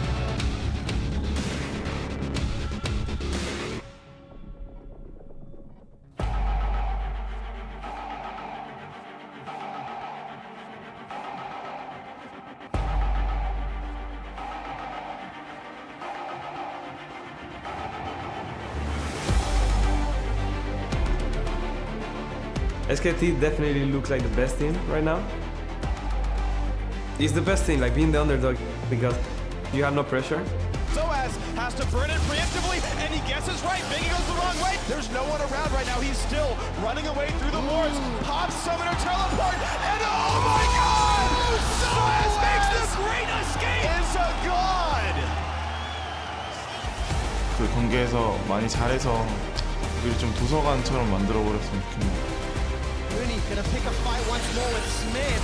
And Grand Challenge throws down. Smith flashes away from the third proc of the broken wings. Rooney will find a stun, but fails the flash. And Smith will be smiling with that one. Are you kidding me? Fnatic pulls out a miraculous fight. And it was a European eulogy as both EU squads drop at the semi-final stage. We are gathered here today to mourn the death and celebrate the life of the European teams at the World Championship. I think we had the potential, but not enough experience. We have a lot of stuff to work on, and maybe next year. I'm really proud of them. Faker wreaking havoc inside the base. There's no stopping him now. It's time for SKT to make it to the finals undefeated. Coup will get themselves the ace, will get themselves the base, and will earn themselves a shot at the Summoners Cup in Berlin against SK Telecom. 정말 존경 어린 눈으로만 보던 곳인데 They're well on track to become the most dominant Worlds performing team. And the scary thing about it is how easy they have made it look. they have a chance to be the first real League of Legends dynasty. And they take down Prey, they take down Gorilla, and it's just chaos. SKT is 2 wins away from the Summoners Cup. Bang jumps over the wall for another kill, and it looks like it's going to be an ace in the base. SK Telecom T1 are 1 win away from being your 2-time world champions. That's the grand challenge on Bangy. Thrust parry, and he gets the kill. For the first time, SKT is wounded. We are the ones to ignite the darkest skies. SKT isn't bringing their A game. Have they even opened up Pandora's box? Baker and Kuro went hard, so there's no flash for this. Hojin in a real bad situation. He goes down a full 3-man Gnar ultimate. That's going to be Smackdown now. SKT will be your first ever 2-time world champion.